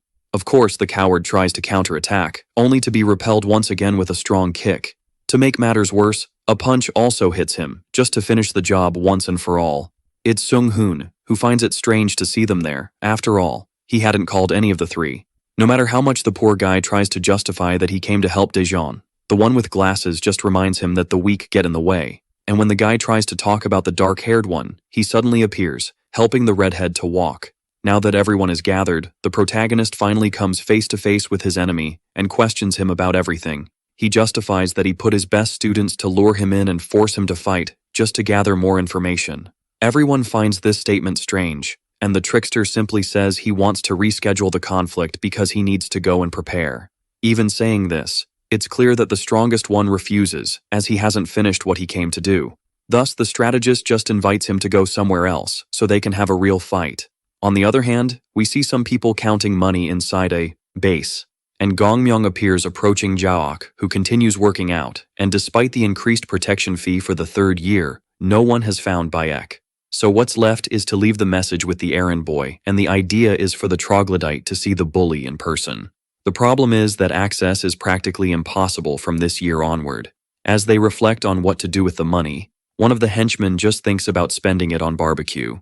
In this, one of the guys reminds them that it's not the time to spend money carelessly, and one of them soon realizes it's because of Daejeon, but he doesn't fear him. Continuing with his reasoning, the young man remains skeptical about his colleague's intuition and denies that the students are dangerous. Besides, there's no way any of them can handle everyone alone until his friend catches his attention. Suddenly, Samuel arrives, saying he was late because of his nightly religious service. Continuing the conversation, the one with glasses discovers that the newcomer has allied with Ku, and it will be convenient to get close to the crazy guy if he wins. The fighter is good enough to be there, largely because he is the same age as them and has a perfect physique, and admits that few there can defeat him. Then, when the brute is questioned about the winner between the bully and Daejeon, he just remains silent. At first, the dark-skinned one makes it clear that it's annoying, and the one in blue reminds him that his style is wrestling. When the guy is about to continue his speech, a sandal is thrown at his face, and it's clear that he doesn't understand anything. Thus, the analyst comments that provocations are useless, only to receive another sandal right in the middle of his face. In this way, the mocker just makes it clear that his enemy talks too much and tells him to start already. This makes the strategist assume his combat position quite differently, and in the glasses wearer's analysis, it's possible that he uses this stance to employ techniques that grab and take down. Then, the leader of the bullies charges in full force, and the protagonist seems to notice something. So, when the redhead sees this, he wonders if it's a normal attack or an attempt to grab. A first-hand thrust is dodged by the clever one, who soon seems to realize that this is a feint. After all, the bald one quickly lowers himself to apply a low tackle. The issue is that the direction of his attack is soon altered to become a punch again, and he barely dodges it. The one analyzing this is the smart one, who quickly starts noting all the rival's tactics. Another straight punch is fired in his direction, and the fighter manages to dodge it just in time, just like another cross is also thrown, and fortunately, it doesn't hit its target. As he defends himself, the skilled one reflects that, despite being a wrestling user, the brute has been trying to hit him in another way. In this, the redhead notices that the giant's advantage is his greater reach, plus his destructive power coming from his weight class is quite dangerous. Now the gymnast finally wakes up from the beating he took and disregards the ignorance of the guys, who were wrong to think that a grappler would hit weakly. For even though he is a specialist in grappling, Ku is also specialized in MMA, which makes him a complete fighter. Since, above all this, a fight is a fight, and not a physical demonstration, we see a punch thrown by Daejeon explode in the face of his greatest enemy, who is pushed back. This sight clearly surprises the other bully, who didn't expect this turnaround. Now the brunette dries her hair after taking a shower. A notification also pops up on her phone, and someone informs her that they won't be able to come in for a while. And when the towel falls, the girl notices that there's no problem. After all, she is alone. After getting dressed, she soon starts thinking about calling someone to have fun there, and immediately thinks of the dark-skinned one. Even having been hit squarely, the proud one refuses his subordinate's help and prepares to continue. After all, he is finally experiencing the punches of the one he so wanted to face, and he still recognizes that he isn't fighting seriously yet.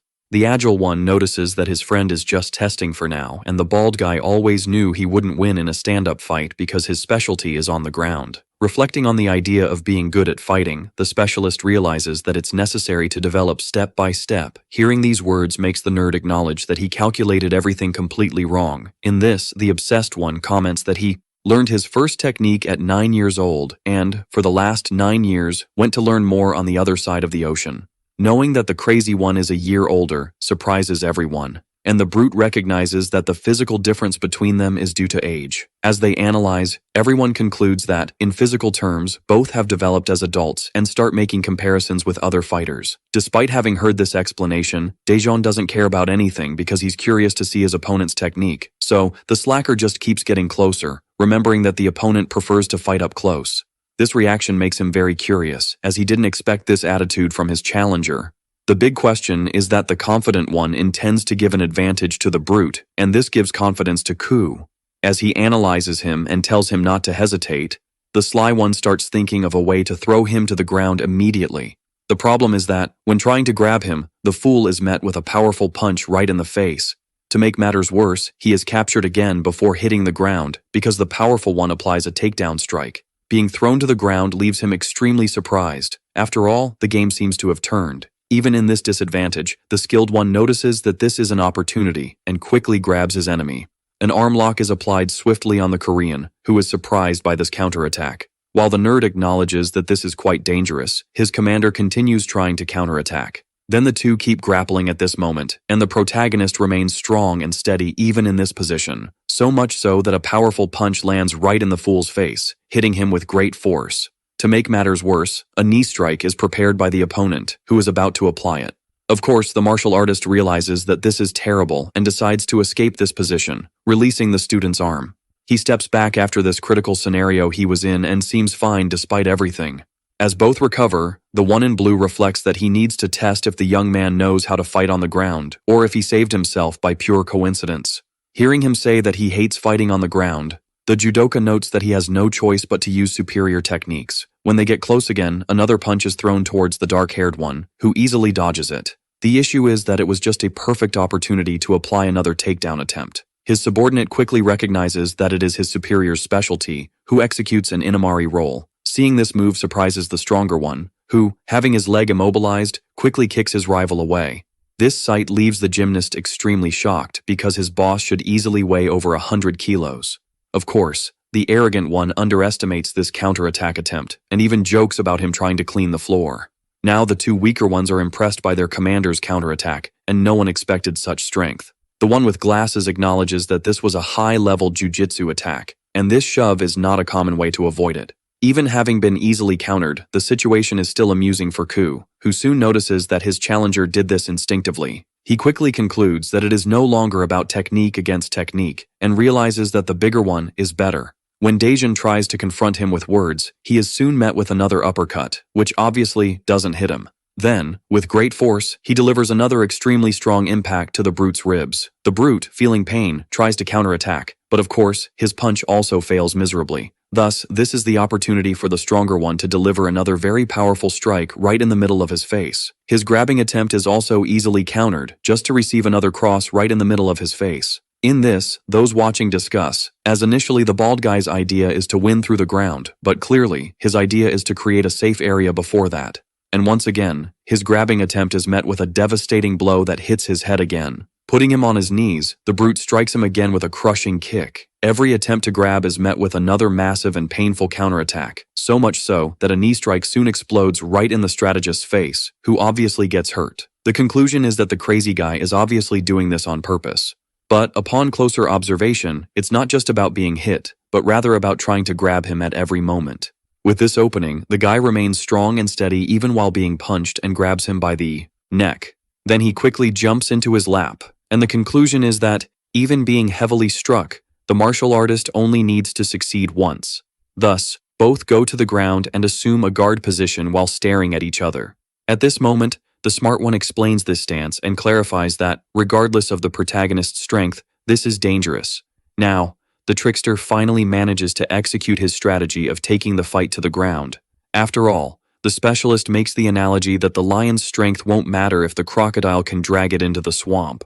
At this moment, the student doesn't understand his rival's decision, and the confident one recalls that he built his techniques like a castle and now assures that he has the advantage. After all, his skills and resistances are solid enough to apply hundreds of combinations in this position. Meanwhile, someone calls the brunette, who didn't expect this call suddenly. It's the long-haired one, who assures her that he will see her soon, but first needs to go home. When the jujitsu user tries to explain himself, Daejun simply delivers another crushing punch and questions whether the difference between the two is still not clear.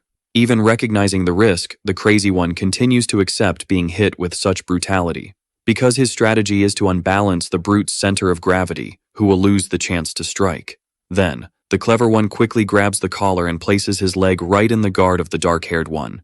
And as he thinks about what to do, he also prepares to receive the other punch, but is already ready to minimize the damage. Next, his idea is to wrap around the student's wrists, who soon has his arm grabbed. The problem is that the guy keeps punching, and now, he hits the blue-clad one's arm with great force. This pain leaves him in shock, because he realizes that, this way, he won't be able to complete his plan and decides to escape this position. The issue is that the protagonist doesn't allow this escape and prepares to deliver another extremely heavy punch. His sequence of attacks continues in an extremely violent manner, to the point that even the bald guy can no longer react. Now, the analyst, who seemed calm before, recognizes that he is in a terrible situation.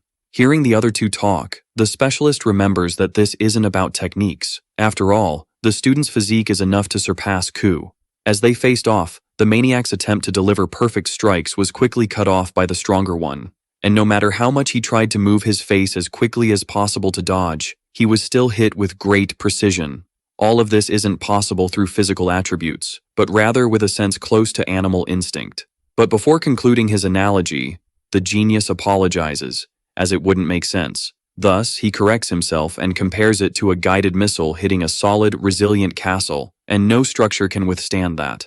Even while injured, the judoka remains awake and with his guard up, but his enemy assures that he will keep hitting. This reminds him of the past when the other kids called him a monster. He was only 9 years old and was already teased by others, and the rude ones tried to knock him down, but obviously failed, until he decided to fall on purpose and stay underneath the bully, who began to attack him.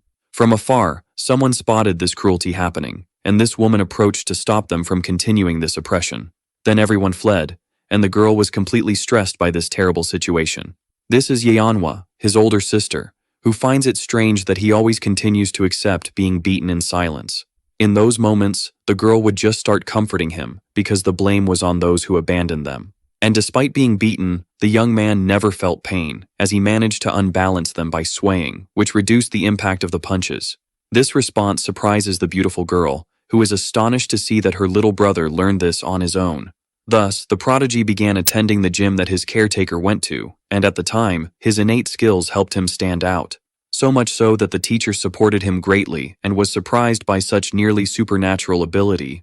Moreover, even being younger, His training was extremely intense and merciless, to the point of having trained at a completely different intensity and having prepared against countless techniques of all kinds. Thus, he defeated yet another opponent and managed to absorb their styles, which quickly satisfied him. Each victory felt like stacking several bricks, to the point of creating an extremely strong and solidified tower. The problem is that seeing it being knocked down leaves him extremely shocked, as he never expected that to be possible. And the one responsible for this is the protagonist, who ruthlessly attacks every part of the structure. Even begging, Ku couldn't make him stop, resulting in yet another powerful punch to his face. Despite being at a disadvantage, the gymnast shouts for his leader to pull himself together.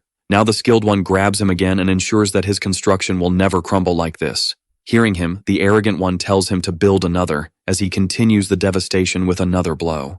This event leaves everyone there surprised by the huge difference between the fighters. Now, the defeated one lies on the ground, wondering if his construction was poorly made, until his right-hand man quickly runs to check if everything is okay with his captain. Although he is completely devastated, the crazy one assures that he managed to gather useful information. Seeing him analyzing everything even in this state surprises his colleague, who still can't believe the outcome. Outside, the victors mock the opponent, treating him like a weakling and belittling his improvement. The thing is, Seong-hoon knows that, in reality, the bald guy is on a level far above ordinary people, even though he lost easily. The blonde even jokes about his commander being able to demolish a tower using just his fists. We see the redhead congratulating him on this victory, as it solved the first year's problem, which is now taken over by them. Then the other jokester thinks he will take control of the class, but the fool didn't help at all. Despite this, the strategist remembers that this isn't over, and tomorrow they will fix the second year. We see another student wandering through the school, and a guard soon approaches him for being there at this hour. It turns out the fool says he is lost in the middle of the hallways. Two girls think about what to do, and one of them suggests calling some guys. They soon notice that there are many handsome boys in the school, but then they see that Ji-seok is there and find it strange to see him. In other words, the conclusion of the two is that Suzy is alone, but that seems unlikely.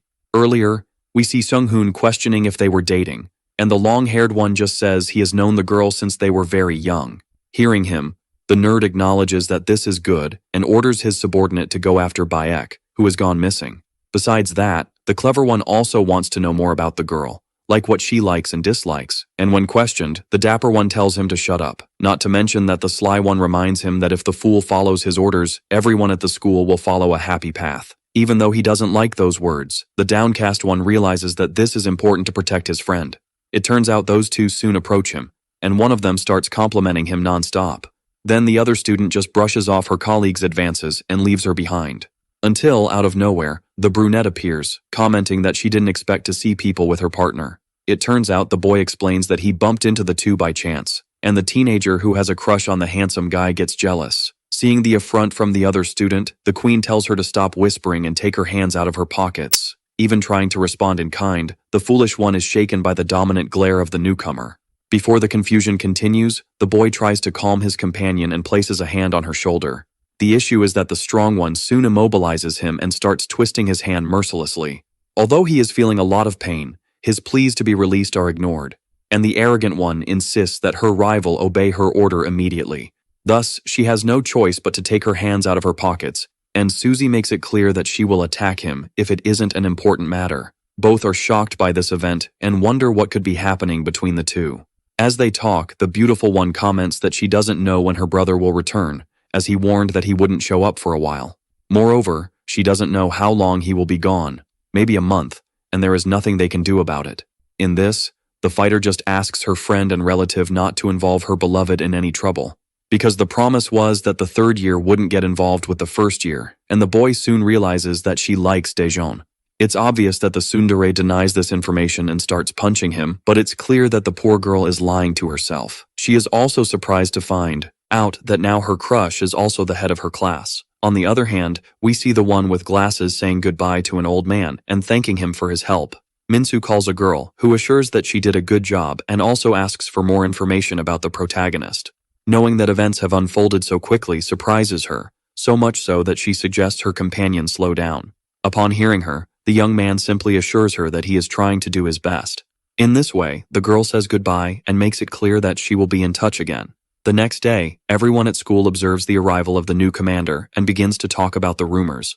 Some admire him for his beauty and strength, while others remember that the poor guy is not very good at studies. Now we see two of the henchmen writing a message on the board about the new big shot in the place, until the honoree himself appears, ordering them to erase that note immediately. No matter how much the sycophant tries to show his devotion and willingness to serve him, the only interest of the stronger one is to know the whereabouts of his right-hand man. We see two students from Bongjun School talking about the monster that took power in Jumryong. And who hears this whole story is a strange bald man who seems to have no memories of the past. Meanwhile, a few more students enter the room shouting and congratulating the leader on the new era of governance.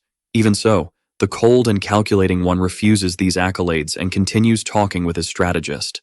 They discuss the fact that Manhwa is currently off, so the fighter intends to act alone. It happens that the maiden suddenly arrives, commenting that there is no reason to be so proud, in addition to sending one of the teenagers away from there. She even congratulates him, but also asks if it's not an exaggeration. After all, he has only become the head of the freshmen, but deep down, the girl wants to support him.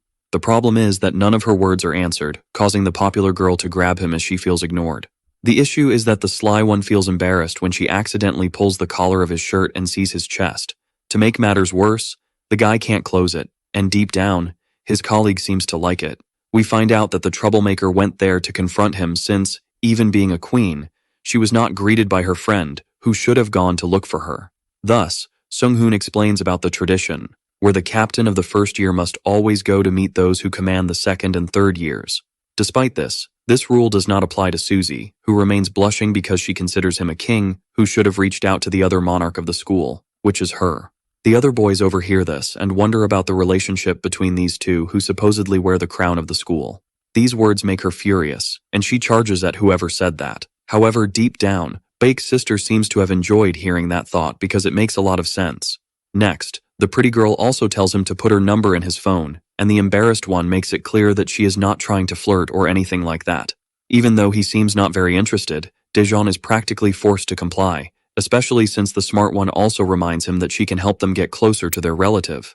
The one with glasses observes this situation with a smile, as if everything is going according to plan.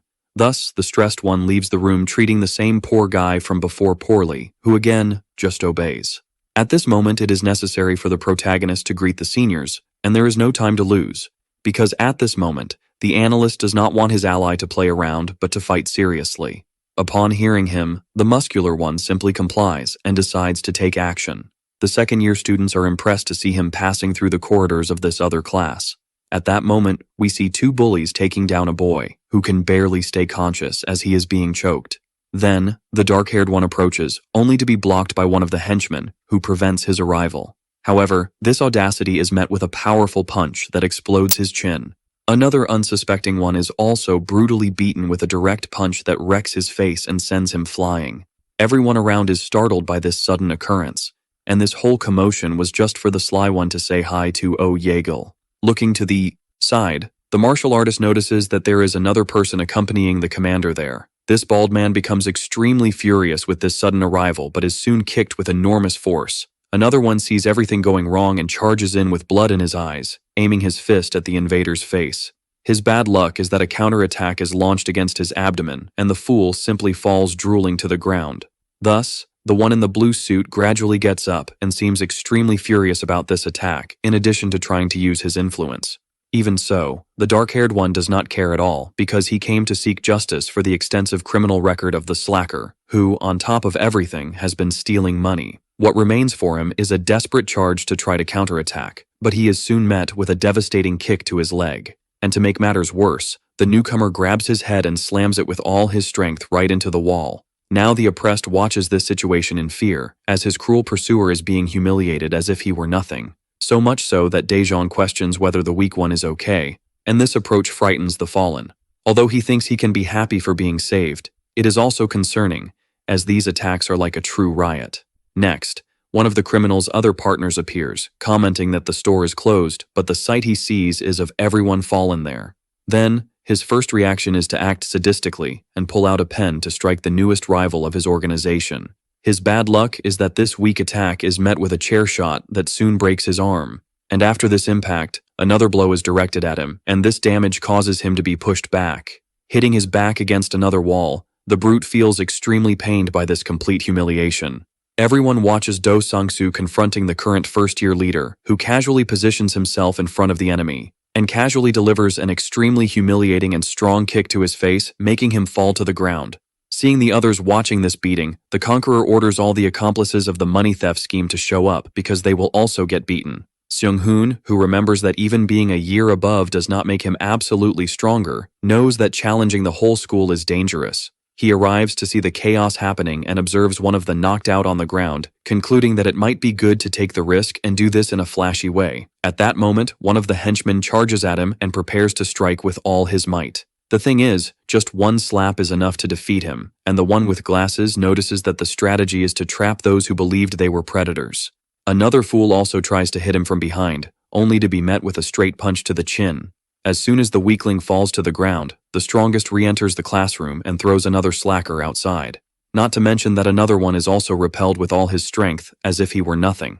Next, the powerful one notices that there is another name on the list and goes to look for his other enemy to be punished. When the wrongdoer approaches to hit him with a chair, what stops him is just a kick right in the groin, if you know what I mean. Such humiliation only worsens, because after being battered, he is met with a punch to his face that crushes his nose. We see one of the desperate ones trying to use a broom to attack. The thing is that the fist is already inches from his face without him even realizing this attack. This blow obviously knocks him out instantly without a single drop of mercy. A chair shot also goes straight, as the skilled one manages to dodge even with his arms crossed. His doubt is the location of the so-called Samuel Kim, and when one of the subordinates denies knowing anything, a punch is delivered right to his head. As he continues questioning about this guy, another coward tries to hit him from behind, but logically ends up missing, and a slap to the face is enough to knock him down as if he were nothing. It is annoying to have to keep searching for his target, so the dark-haired one's wish is that he would come looking for him. We see one of the bald ones desperate and trying to contact one of his allies as quickly as possible. The bully sends desperate messages to Ju explaining that the situation is becoming more critical. It happens that the clever one is soon noticed by Daejeon, who quickly approaches to take advantage of this situation. After all, his order is for the hostage to use his contacts to call and ask that all his superiors show up. On the other hand, one of the slick ones calls one of his allies and makes it clear that, for now, they will need to avoid communication. But this scares his superior. After all, she is responsible for the bully project in charge. His two colleagues appear questioning whether the nerd is talking to his girlfriend, and the curious ones insist on the subject. But the three soon leave as they need to go after their leader, who left his place in the first year to do something else. As he has the chance, Minsu explains that now the target is the second year, and each of the students has been found and defeated. As for those in the second class, they all act like a true crew that moves as one body. At that moment, the reinforcements arrive and comment that it's impossible for just one person to handle all the students in a classroom. To his surprise, several bodies are sprawled on the floor, and one of the subordinates is simply giving a shoulder massage to the challenger. This sight makes him extremely angry because it's an affront for a freshman to be acting like this against a veteran. But the fearless one ignores this comment and just tells him to come in at once. We see that earlier the two allies had discussed the power takeover in the year above them, and the best way is through chaos. In this, the strategist notes that it's strange that the martial artist doesn't follow the typical cliches, because normally a fearless and strong student appears to challenge the current leader. And gradually, he wins several challenges and takes each of the classes in the school. Proving himself above his opponents, his strength is shown to everyone around him. It's as if a lion displays its mane, or a gorilla pounds its chest. In other words, it's basically the male instinct to show off. Despite all this, Daejeon doesn't show all his strength, even though he is becoming a great commander. Thus, the intelligent one associates that his comrade seems to be limiting himself to toy with the opponents, and perhaps his purpose in leading everything is not to show strength, but rather a different objective. In this, the slick one begins to formulate some theories about the fighter's motivations. It happens that all these words seem to irritate him to the point of telling him to be objective and stop talking so much. Noticing that this reaction was terrible, the clever one backs off with his analyses and remembers that they both connected through fighting against bullies. He then asks for his partner's notepad and starts writing down some important information. This is the list of second-year targets that need to be defeated the next day, and the dark-haired one reads it carefully. Because tomorrow, the protagonist will be responsible for leading all the bullies in that class.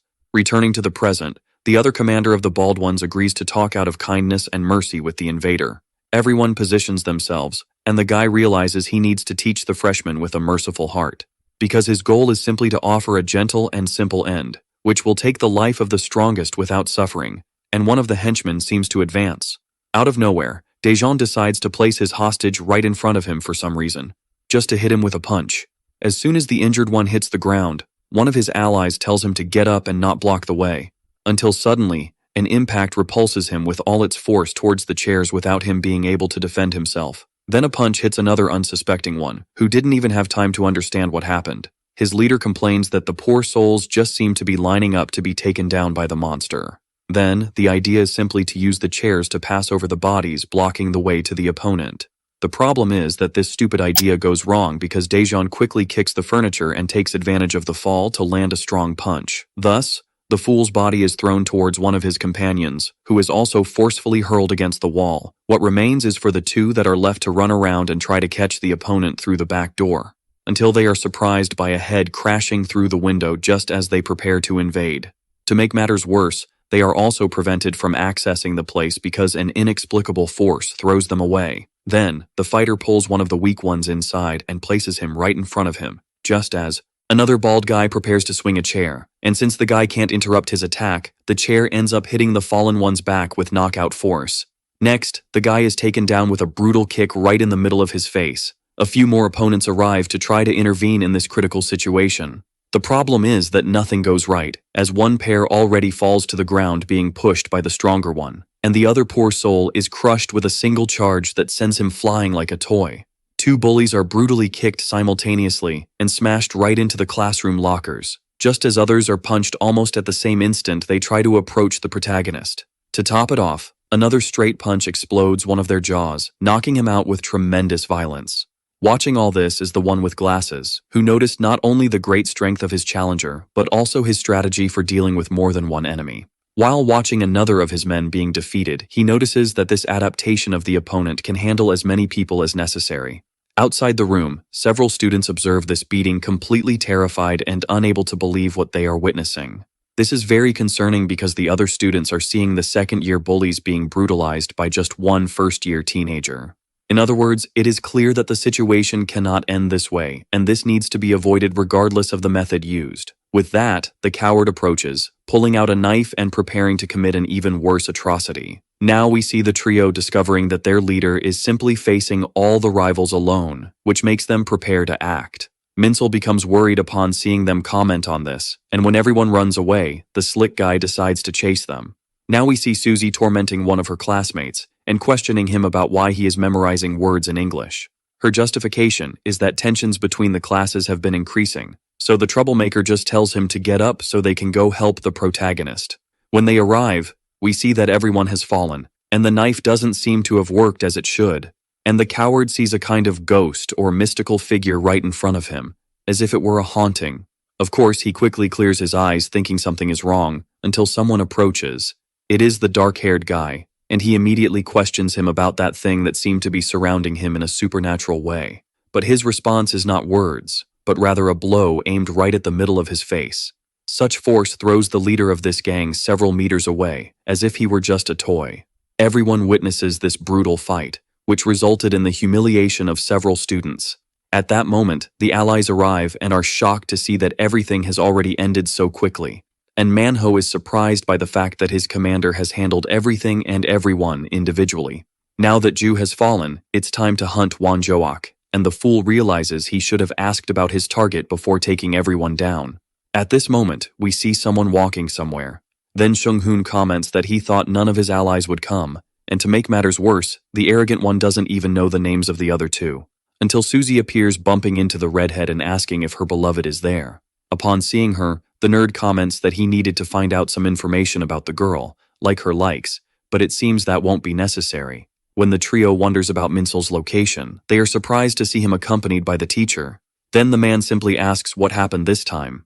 Then the worker scolds Dejan and tells him and his bullies to fight outside of school, without causing trouble during class hours.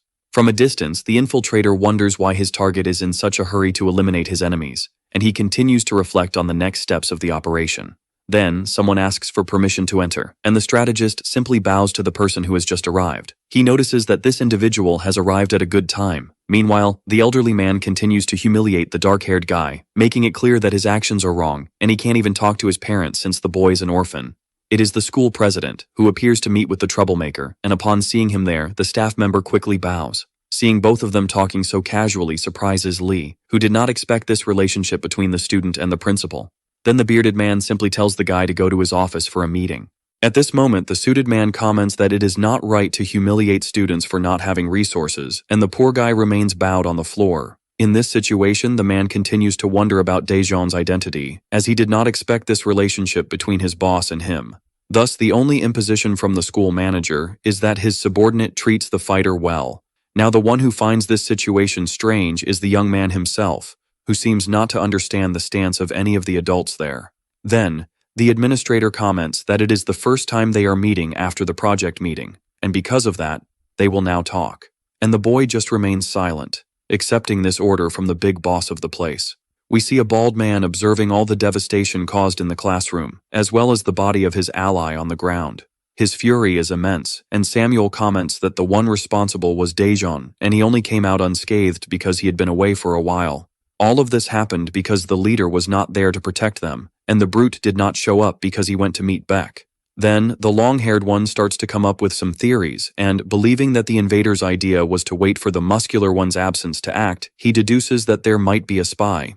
However, when he asks where his companion is going now, the big guy makes it clear that he will teach a lesson to the enemy and find out what is in his heart. We discover that the local director's strategy was to put a bully in charge of another bully at school. Although it is a childish idea, it is a fact that it excites the bearded one as entertainment, in addition to mentioning that he almost forgot about the project. When talking about his ambition, he concludes that the creatures need to fight for something, and the only way to prove their own existence is by climbing the hierarchy. And knowing that someone like the protagonist would understand this, the crazy one decides to give an order. His wish is for the first-year leader to take out all his rivals with full force. Besides, there's nothing to worry about, even though he broke a window in the middle of the fight. After all, everything belongs to him, President Gabriong, so there's nothing to worry about. Outside, someone hears this conversation and seems to analyze the situation well. Someone walks through the hallways while this happens, and the three allies of the dark-haired one continue talking in the classroom and even arguing. In this, the blonde decides to go buy another snack before the studies begin. The problem is that upon opening the door, he is startled by a figure blocking the way. It's the enemy, who feels such fury that smoke is coming out of his body non-stop. Before the poor guy can say anything, a punch hits him right in the abdomen with unmatched brutality. Such impact leaves him completely destabilized and knocks him out instantly. This attack causes the other two to run to assist him immediately. To make matters worse, the monster throws him and comments that sowing evil will reap evil, and that is karma. Seeing that they will need to fight, both arm themselves and prepare for the worst, and the invader comments that all of this is the consequence of the attack provoked by Daejeon. As the maniac comments that he hopes the poor humans reach enlightenment, the boys discuss whether they can defeat him and decide to use the same strategy. Thus, they decide to charge using the 2-for-1 type A plan, which is the typical tactic. At the moment Manhwa analyzes that the brute acts with more strength than speed, he quickly appears at his side. And to start the fight, he grabs Hojong and slams him down with all his might. Thus, the redhead charges and attacks him from behind, but his iron bar seems to have no effect whatsoever. Witnessing that his attack was completely useless leaves the fighter quite scared. Then, upon being struck, the bald man rises like a mountain and questions him if he has ever heard of the legendary Diamond Buddha. He feels awkward and afraid of what to answer, to the point of even sweating cold, until he simply tells his other ally to start acting now. It happens that, when he turns around, the enemy only notices that the other teenager remains lying on the ground. This is the perfect distraction because the bluff allows him to try to hit the giant's lower parts. The problem is that with his legs, he blocks the advance of the reinforced stick and even recognizes the sharp eyes of the attacker. Despite this, the monster already knows the trickster's fighting style, as well as his obsession with hitting weak points. Thus, it ends up being the perfect opening to strike him with a strong Buddhist palm. Such force throws the poor guy as if he were just a rag doll, and the fallen one finally gets up to counterattack and help his allies not to be humiliated. As the young man is using brass knuckles, the Buddhist pulls out his rosary and comments that he has approached nirvana through his prayers, and they collide. The problem is that, even with the metal coating, the weak one still has his hand injured. To make matters worse, Another blow impacts his abdomen with unfathomable force.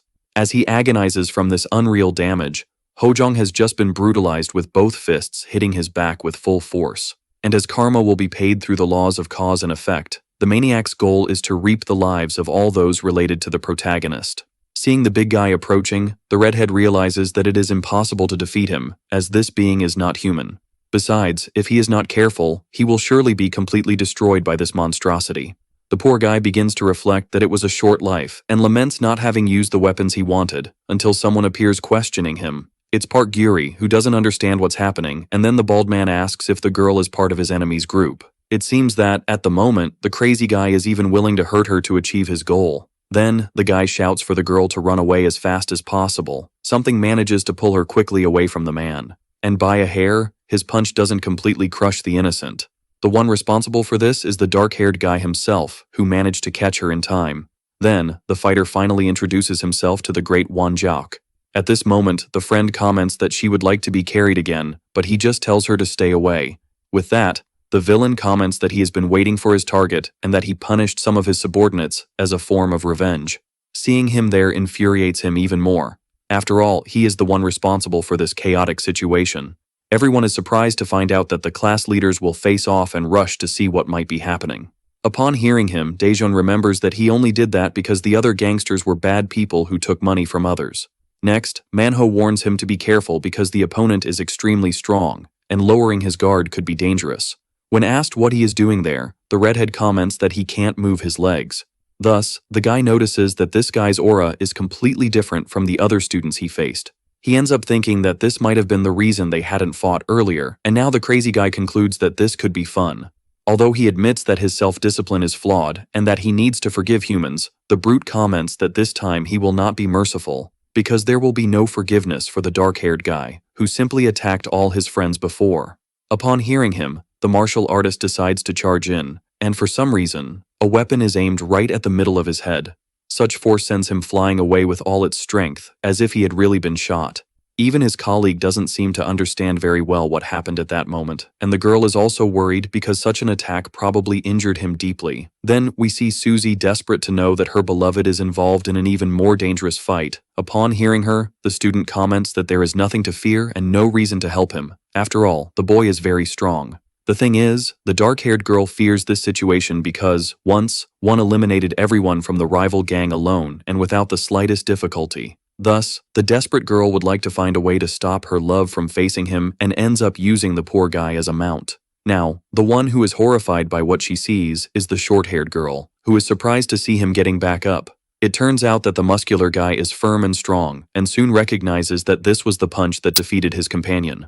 We see that the shot was actually Daejeon's punch, which is as strong as a firearm. It happens that the opponent considers himself blessed by Buddha and, for this reason, will never be easily harmed. Upon hearing this, the student comments that this is the diamond body of the second-year leader and wonders if it is possible to defeat him, only to be punched in the face. It's the dark-haired girl who arrived too late because this fight has just begun and cannot be stopped anymore. It turns out that the blonde uses a brass knuckle to try to hit the enemy from behind stealthily. And before his lower regions can be hit, the Buddhist simply tells him to stop immediately. After all, earlier the monster could have finished him off, but still had mercy on the kid, who is nothing more than an ant. He doesn't have time to deal with an insect, as in the future, the weak will be dragged alongside the protagonist. Using his sixth sense and the quick pass technique, the maniac quickly moves to land a massive punch. Even recognizing such speed, he manages to easily dodge this powerful impact. She is surprised by the pressure exerted by this completely out-of-the-ordinary charge. At that moment, the fighter decides to counterattack using his own skill, which bombards the crazy guy with several punches. Even having managed to defend himself by raising his guard, a target appears right on the challenger's head. For now, an attack of extreme precision is delivered directly to his chin, as if it were a sniper shot. The window soon shatters from this impact, and even having been hit, there is still strength and stamina to try to counterattack. And, saying that nothing can harm his body, the young man delivers another cross directly to the crazy guy's abdomen. What remains for him is to try to throw another swing, which is easily dodged by the first-class leader.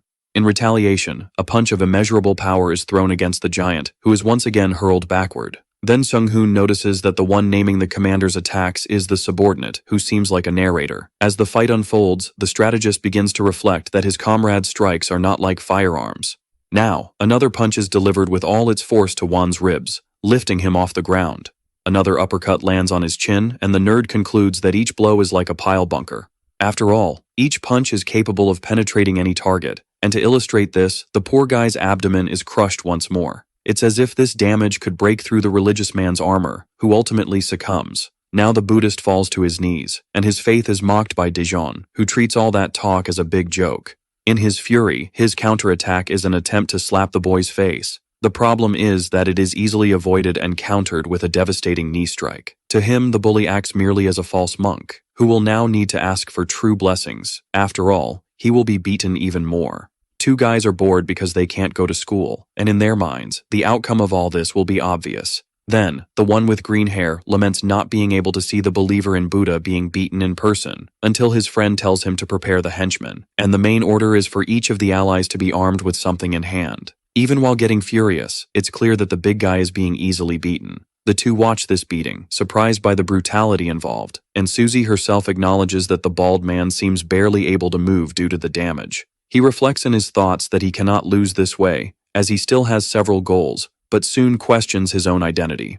In the past, he was the third-generation son of his family and was asked what he would like to receive as a gift. Thinking it over, the rich kid chose a Rolex, and it was natural for him to have everything he desired in life. Until one day he noticed there was a lot of thin hair in the bathroom, and his conclusion is that the housekeeper didn't clean properly. But while drying his hair, he noticed he was becoming increasingly bald.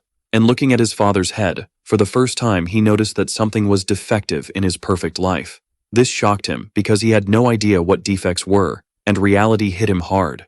Then, the spoiled brat simply freaked out over losing more and more hair. Every time he got angrier, more strands fell from his head, but everything seemed to be resolved the moment he found a way to compensate for this with a hair transplant. Even though it was very expensive, he quickly went to ask his father, but upon entering the room, he saw his old man kneeling on the floor surrounded by several people. Everything in his house had been confiscated due to lack of money, and for the first time, the privileged one began to understand the feeling of losing everything.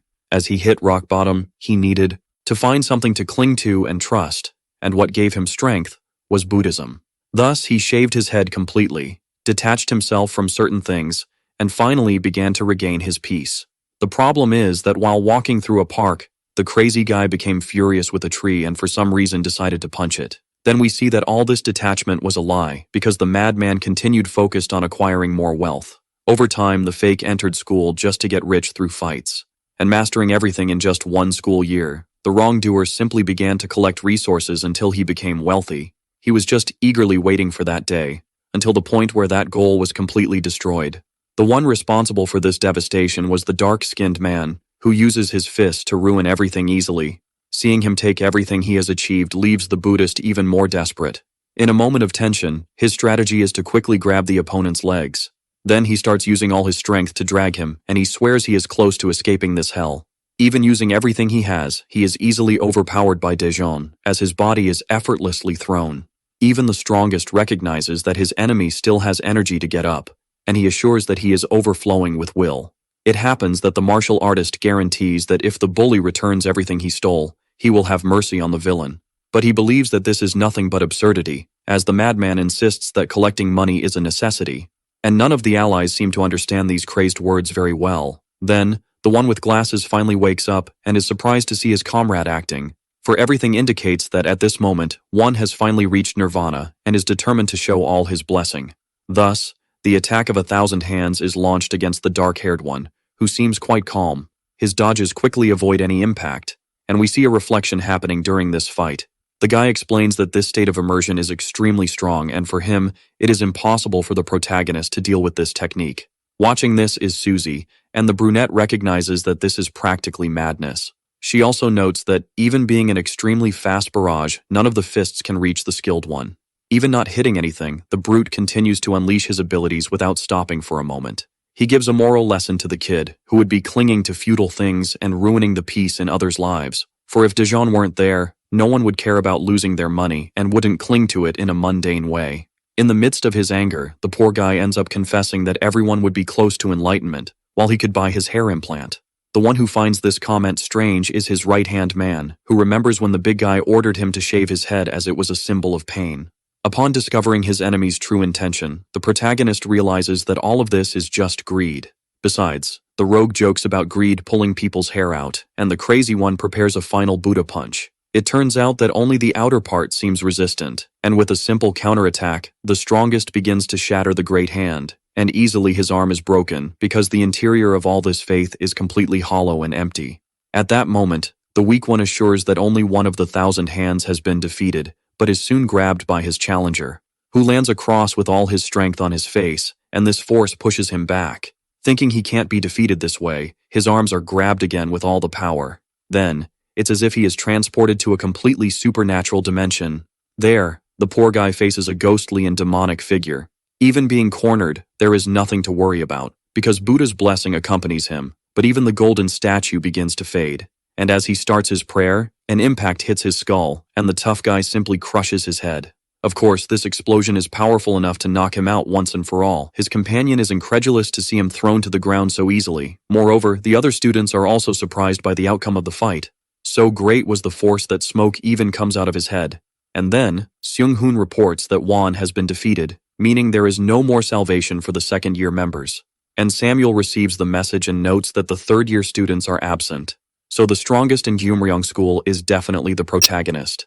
Thus, the strategist's conclusion is to use Suzy to lure Beck back to school. The brunette is surprised by her beloved's power and gets angry seeing the other girls amazed by his feat. So much so that the violent one threatens them and sends them back to class. And, while watching him leave, she reflects that the comments from the other girls have stressed her out quite a bit. Some time passes and the nerd goes to meet Samuel and they both talk about the next steps. At the moment, the doubt is how to contact the leader of the third year, so the one with glasses comments that his sister likes Daejeon. Moreover, the strategist remembers the incident that made the missing one feared by Bongjun School, and both were rivals until a certain event. Back then, the big shot and his 5 subordinates were enough to take down an entire organization that worked with the rival institution. Thus, the fight between the two schools came to an end. But before, the bully never cared about this rivalry. It happens that one of those involved in this war simply fell in love with the brunette and followed her to her doorstep.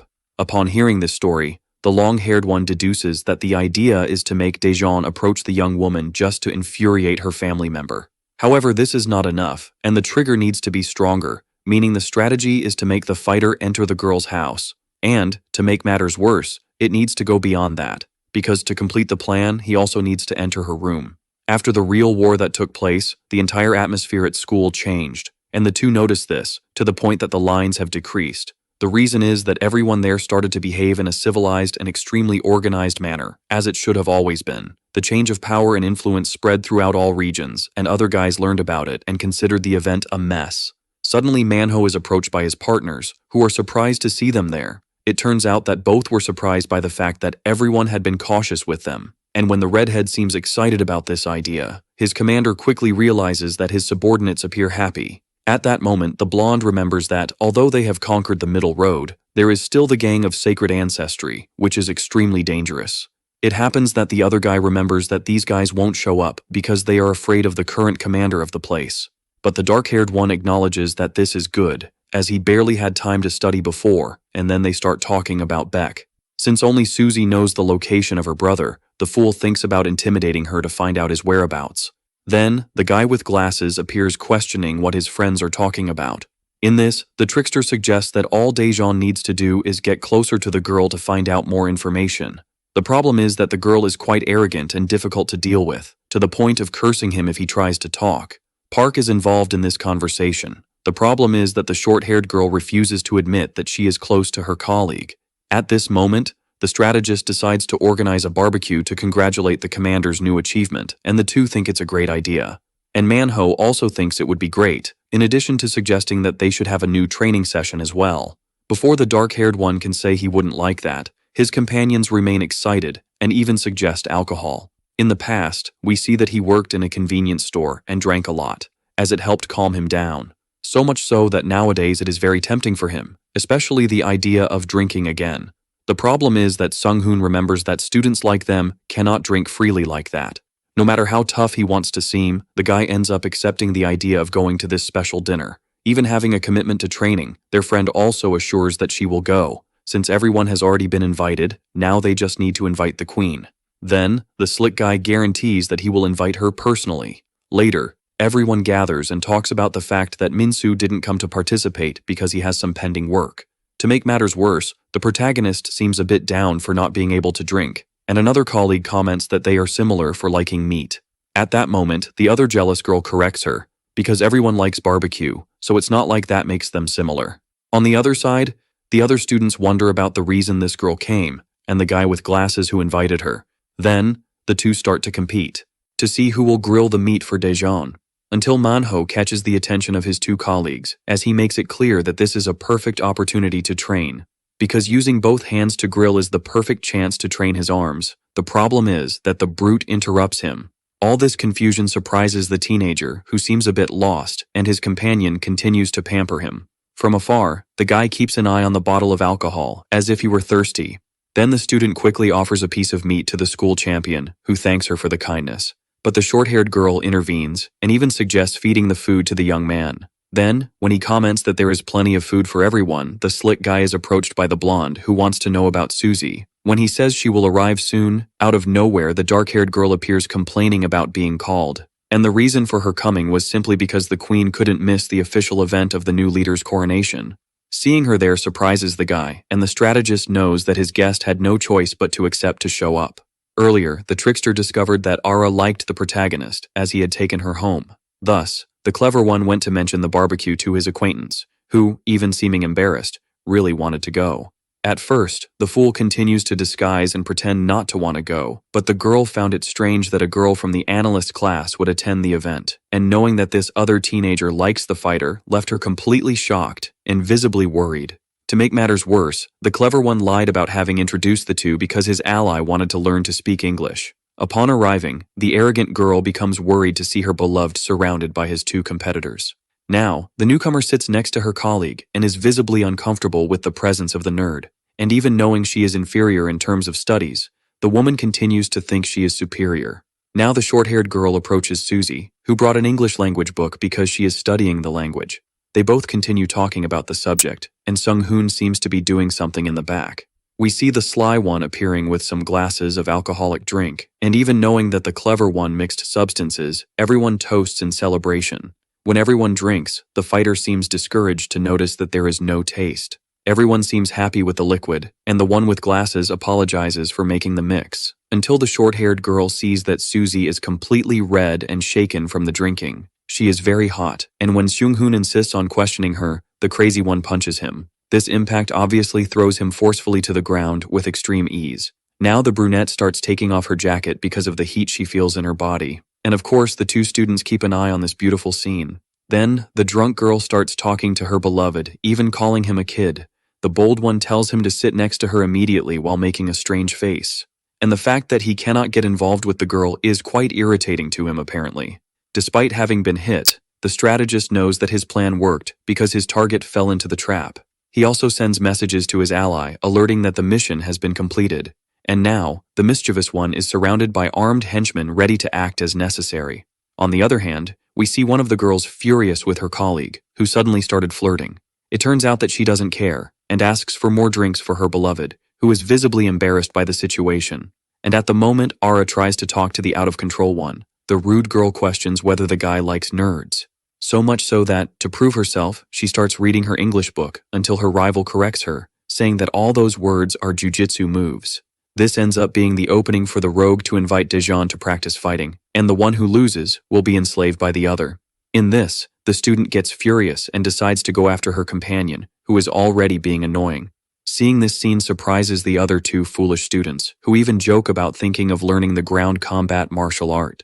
Meanwhile, we see a student taking some photos of the documents on the president's desk. When she leaves the office, Minsu spots her and thinks he didn't expect to see her there at that moment. Because of this, he thinks about telling Sam. Back at dinner, Park Yuri panics upon seeing that the fainted girl fell, without even having touched her. And the one with glasses notices that she fell asleep from drinking so much during the meeting. This makes the boys believe that there was something in the poor girl's cup, and they notice that the slick one has simply disappeared. We see that the rogue is tying a rope to the doorknob. Meanwhile, Daejeon is happy to see that he can drink alone, After all, he is an adult. But before anything, he decides to take his fainted friend home, only for his companion to decide to do it on her own. Even though the boys offer to help, the teenager doesn't hide that she is suspicious of everyone there. So both walk towards the door until the arrogant one starts to wake up. The problem is that everyone is surprised by a group of vandals that appears cornering everyone in the group, and the first of the slackers mocks about helping the two girls who were leaving. Noticing the strangeness of the two, Manhwa questions what might be happening. At this point, one of the subordinates alerts the green-haired one that the fallen girl is Baek Suzy, and this makes everyone decide to let her go. The problem is that the rogues decide to settle scores with the boys instead of harming them, and one of the rogues jokes about them being about to start the big fun of the night. From a distance, the protagonist comments that he hoped to be able to drink freely, besides not having any idea what the slackers are doing there. Then the guys notice that Seung-hoon lied, as the idea was to get the brunette drunk, and that didn't happen. Who gets furious upon hearing this is the blonde, who can't believe that the strategist betrayed them. To make matters worse, the ironic one tells them to use their heads because he sees no fun in fighting against people in a fair way, and makes it clear that the students are at a disadvantage. Despite this, the redhead shows that he is not joking, and pulls out his retractable baton, ensuring that those who use weapons must also be aware that they can be attacked. Outside, the clever one also questions the opponent's baton, revealing that he has stolen the object, and this only makes the fighter even more excited to take it for himself. Now, before the fool can say anything, a stake is thrown at his face, which obviously infuriates him deeply. It turns out that the strategist's challenge is a fight where both will wager their weapons, and he orders his allies to assist the commander. Of course, the arrogant one accepts this wager, in addition to sending the rest of the cowards to attack the main target. One of the leaders also makes it clear that they cannot hold back because the enemy is much stronger than he seems. When the idiot also comments that they need to hunt him down like a beast, the martial artist agrees and tells his men to take care of the girls. As he approaches the new opponents, the strongest one commands everyone to focus on him. Upon hearing this, the weak one tells everyone to stay alert, and the fighter remembers that they were right to arm themselves to face him. The problem is that this makes him increase the strength in his fists, and hearing this frightens everyone there. In other words, since more than 10 of the soldiers are using objects to fight, this gives the powerful one the chance to charge in without holding back. Right off the bat, 2 enter his line of precision and are taken down with unfathomable jabs. At the moment the first ones are crushed, the others begin to be brutalized after all.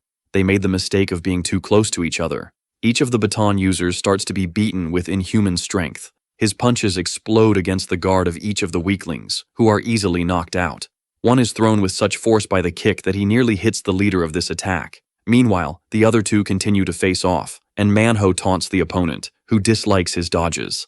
This leads the redhead to deduce that it would be best to end this confrontation as soon as possible. It turns out that the strategist was just testing whether his baton was real or not, and when he tries to strike him brutally, the enemy merely darts out of his line of sight quickly. This is the perfect opening to deliver a surprise attack right to his ribs, and the fool again tries to hit him upon feeling such pain, but fails miserably once more. In that moment, when he least expects it, he starts receiving multiple strikes to his back, which are easily pulverizing him. Thus, the fool finally understands that he can't see him because the left lens of his glasses is fogged up by the grease from the thrown stake. At the moment, the desperate one tries to counterattack and change the game. It is too late, as he receives a flurry of blows to the head, chest, and stomach. The issue is that the poor guy being beaten realizes that, in fact, the third attack was not to the abdomen, but to another place. Seeing that everything is going wrong, the other treacherous one tries to charge at the defenseless girls. His bad luck is that Park is not as weak as she seems and lands a kick right in the middle of his legs. To make matters worse, the sly one also applies an ippon on the useless one, who is slammed to the ground with all her strength. After all, it is a mistake to consider her weak just because she is a woman. From a distance, the short-haired girl thinks about helping her friend, but soon realizes something is wrong. It is the enemy running towards Suzy, ready to brutalize her with the baton. Fortunately, her opponent manages to step in front to take the full damage, and the sadist mocks this effort of the fighter to help her defenseless friend. Upon defeating his opponent, the winner retrieves the aluminum baton he so desired. When he notices that his commander is almost defeating everyone, he sees a flip-flop thrown at Ara and manages to avoid it by striking it. The poor girl remains scared, but flushed for being protected by the delinquent. On the other hand, Daejeon crushes the arm of one of the thugs trying their luck.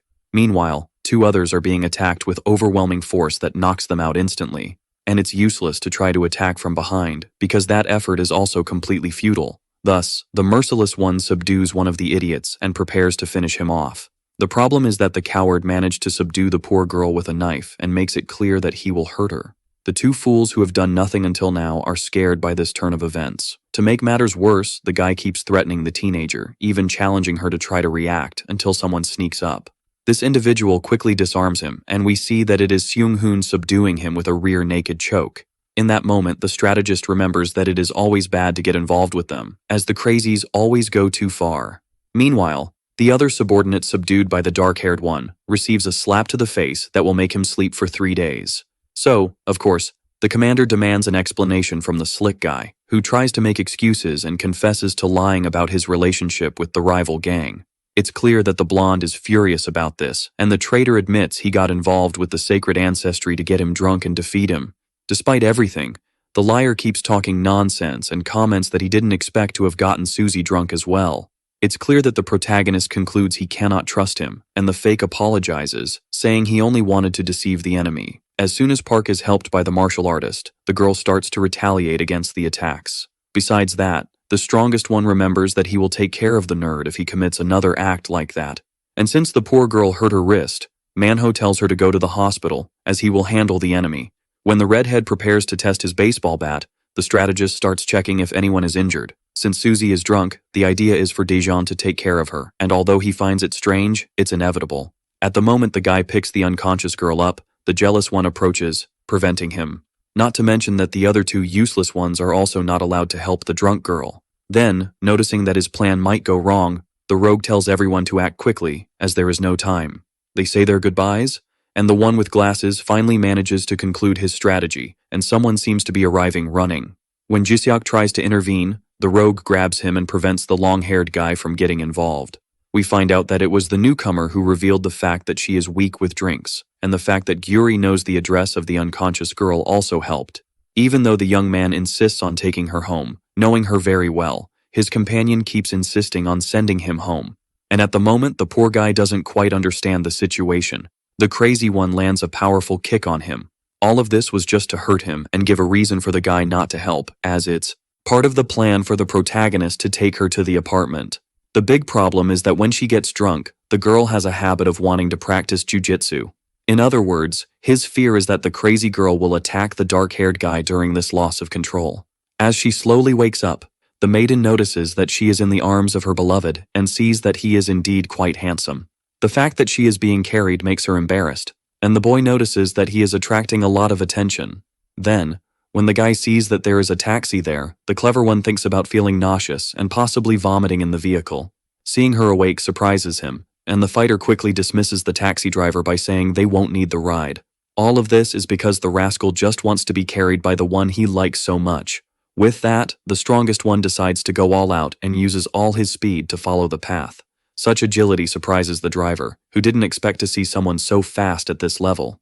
This is basically a challenge to the worker, who decides to bet on a race with the kid. Sometime later, we find out that the fool ended up crashing into a pole and went to the hospital. Who is there is Minsel, who, reading the file, identifies the name of someone named Seo Jawoon. We find out that a girl visited him, and she talks about her friend Ara and her crush. The one with glasses listens to this conversation until he finally processes the facts and discovers that the hospitalized person is Seo Jin's brother. Such information makes him decide to report to his superior until he is approached by his colleague, who suddenly appears. Seeing her there leaves the clever one quite scared and without reaction. As he enters the apartment, the muscular one notices that he is tired from having used the immersion state for too long. From a distance, a villain photographs this moment, precisely to cause chaos in the future. Entering the house, the visitor notices that there is no one, and the drunk girl tells him to take her to bed as she is very weak. Even though she says she doesn't care about that, the boy finally places her on his bed. The problem is that when he tries to turn to leave, something grabs him, and the crazy girl pulls him onto the bed. It turns out that the troublemaker hasn't forgotten the challenge she made earlier, because whoever loses will be enslaved by the other. Although he denies it, and wonders what it means to be a slave nowadays, the lazy one doesn't accept it and continues on top. Currently, the annoying girl is applying her knee to the poor guy's stomach, who will need to act if he doesn't want to be at a disadvantage. Since the only way out is to subdue her, the fighter quickly tries to get her off him. The issue is that none of this works, and the fighter manages to keep him restrained. Since her technique is very good, the only choice for the defeated one is to start fighting back. His strategy was to use pointing to create space, and the good thing is that his core strength has always been well trained. Since this is superior to that of ordinary people, the fighter herself acknowledges that her back is quite strong. What was left for her was to try to grab him, but her mistake was attempting to capture the guy's neck without having a supporting hand. And the loss of balance is the perfect chance to execute the sweep and turn the tables, ending up on top of her. So, it's basically Daejeon's victory, and that makes her even more flushed. Back at the hospital, Minsu tries to disguise himself by saying he came to visit his bedridden father, and he simply leaves. The problem is that his rival noticed the mistake, as the crazy guy said his father had issues with his breast. At that moment, the infiltrator calls Saeem and reveals that Seon Ji-in is pursuing the school president. We see the bearded man released from work, as he will continue on with CEO Park, and she will only need to report tomorrow. As they talk, both praise the woman's work, and the slick guy assures that this place is something completely different from anything else. This location is dangerous because it's a construction area, but the administrator quickly reassures his ally. One of the security guards announces the entrance of both, and as they walk, the man reveals that this place cannot be accessed with money, only if chosen. It's a den of pure masculinity where they don't care about the rules, and two individuals are fighting in the middle of a dark corridor. The security team arrives to separate them, and we see that the one in black simply took out the one in white, who had a fight scheduled. Of course, this sight leaves the visitor shocked, but it's something routine there and just the beginning of what the businessman would like to see. As they approach the waiting room of a certain player, the old man starts to be in shock. This aura frightens him and is released from a cage that holds a lion with bright eyes. This leaves him stunned, to the point of falling to the ground in despair, thinking there's a person inside. Then, a student appears out of nowhere to help the fallen one get up. This is Ham Sunjin, who is in the 3rd grade and is known as the task boy. Since the big boss still has business to attend to, he tells the teenager to go ahead, and the suited man quickly notices that he is a student from the school. And what surprises even more is that the next chosen one for the game is also a young person from the college. In this, we see the helper entering one of the cells and getting startled by the fact that his acquaintance turned off the lights. Now, CEO Kim notices that his guests have arrived late and allows them to open the doors. At that moment, the bearded man questions about his colleague's chosen one, who seems to be hiding his champion. Then, the millionaire looks at his subordinate and comments that the newcomer will be very surprised when he discovers the truth. Now, the two continue competing in jujitsu, and the protagonist notices that the opponent is indeed good. She keeps moving and suffocating him with her airbags, if you know what I mean. Then, while trying to apply a powerful immobilization, the guy's arms manage to block, and the brunette is surprised by this skill.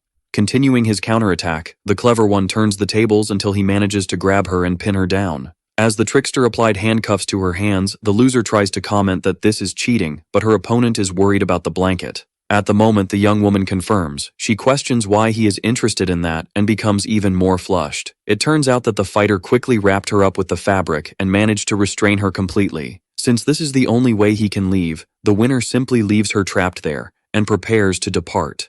As he exits the apartment, we see that someone observed the handsome guy complaining about being sweaty. Upon hearing him say that, Samuel doubts why he is sweating, but the point is that he managed to take the perfect photos. At the moment Ham prepares to assist his partner, some messages arrive on his phone. These photos are from Susie, which soon leave him quite startled for having received them. Upon hearing that it's about his sister, Bak quickly takes the phone from his hand and sees the photograph. He tries to calm things down by commenting that they don't know if the images are authentic. Plus, the context may be different from what it seems. At that moment, the short guy assures that they don't need to rush and makes it clear that he will investigate calmly. But this doesn't calm the brute, who crushes the smartphone's glass with just his fingers. So, the leader of the 3rd grade and of the entire Gumryong school orders his subordinate to investigate this right now. After much effort and struggling in bed, the troublemaker manages to free herself from the blanket. Moreover, the young woman notices that he left quite quickly, and even thinks that the guy should have stayed a little longer. We see Soonbai-nim being informed that the match he has been waiting for will start immediately. The first to be announced in the ring by the host is the hell dog named Magma. He is the chosen one to face the top dog of the arena, and the crazy guy took off his clothes because he was hot and to better utilize his ferocity. Now, the next fighter chosen by the president is announced, and this guy is known as the Beast King. Each compliment to the opponent makes the redhead uncomfortable, as he does not accept being treated like a lion. The issue is that this aura is brutally oppressing him, to the point of feeling small next to the monster. Despite everything, he acknowledges that it is an exaggeration, as this is just the regional champion Bayek. Now both fighters are ordered to face each other. From a distance, the servant notices that the news regarding Suzy has shaken his friend.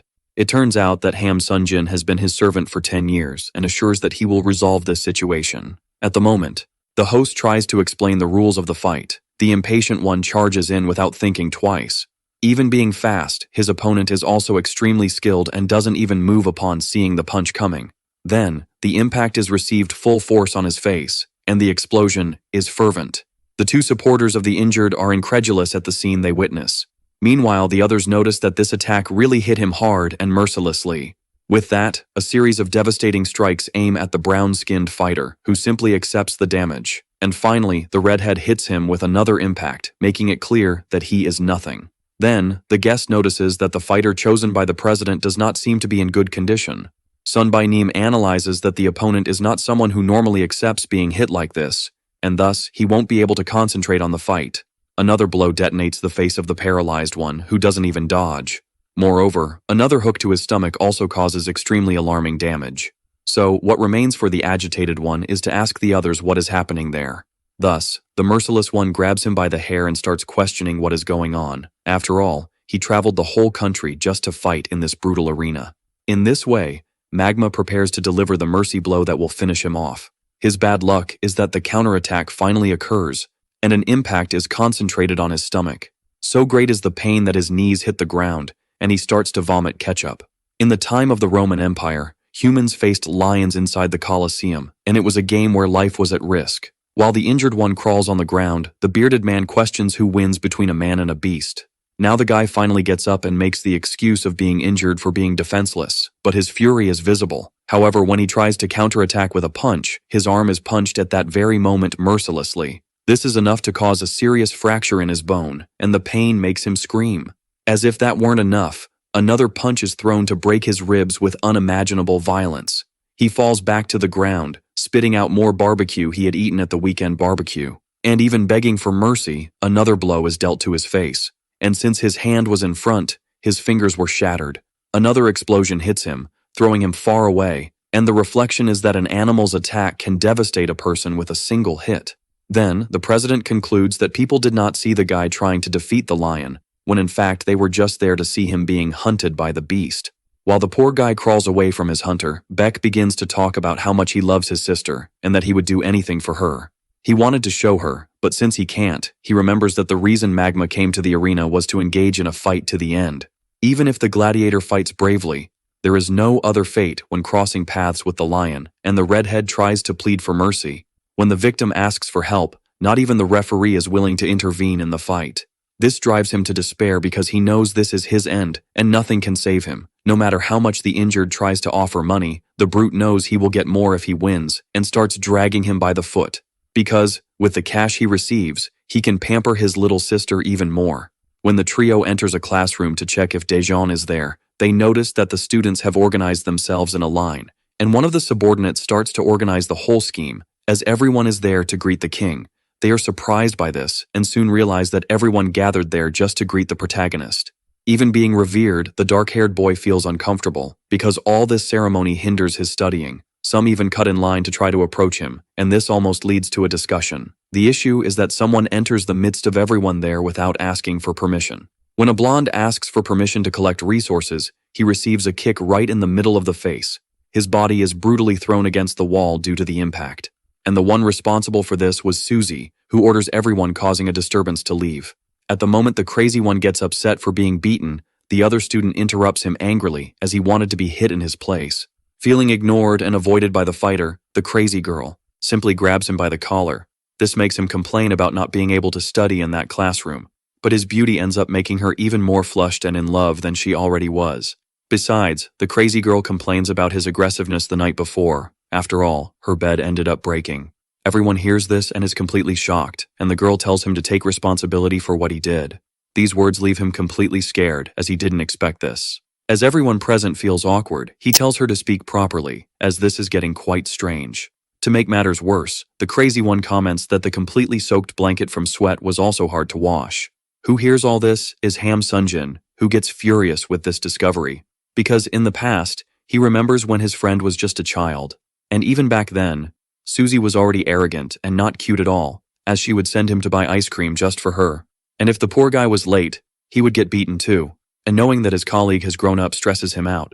Despite everything, the analyst knows he needs to stay calm and decides to ignore this situation for now. When Daejun notices that the stranger has left the room, the dark-haired girl continues trying to argue, and he remains concerned about knowing who it is. Suddenly, Seong-hoon appears to calm the situation. He also asks to meet with his companions, except for the girl, who gets angry upon learning this. It turns out that the nerd went to inform that the stranger who was in the classroom was the servant from the 3rd year, who has finally started to act.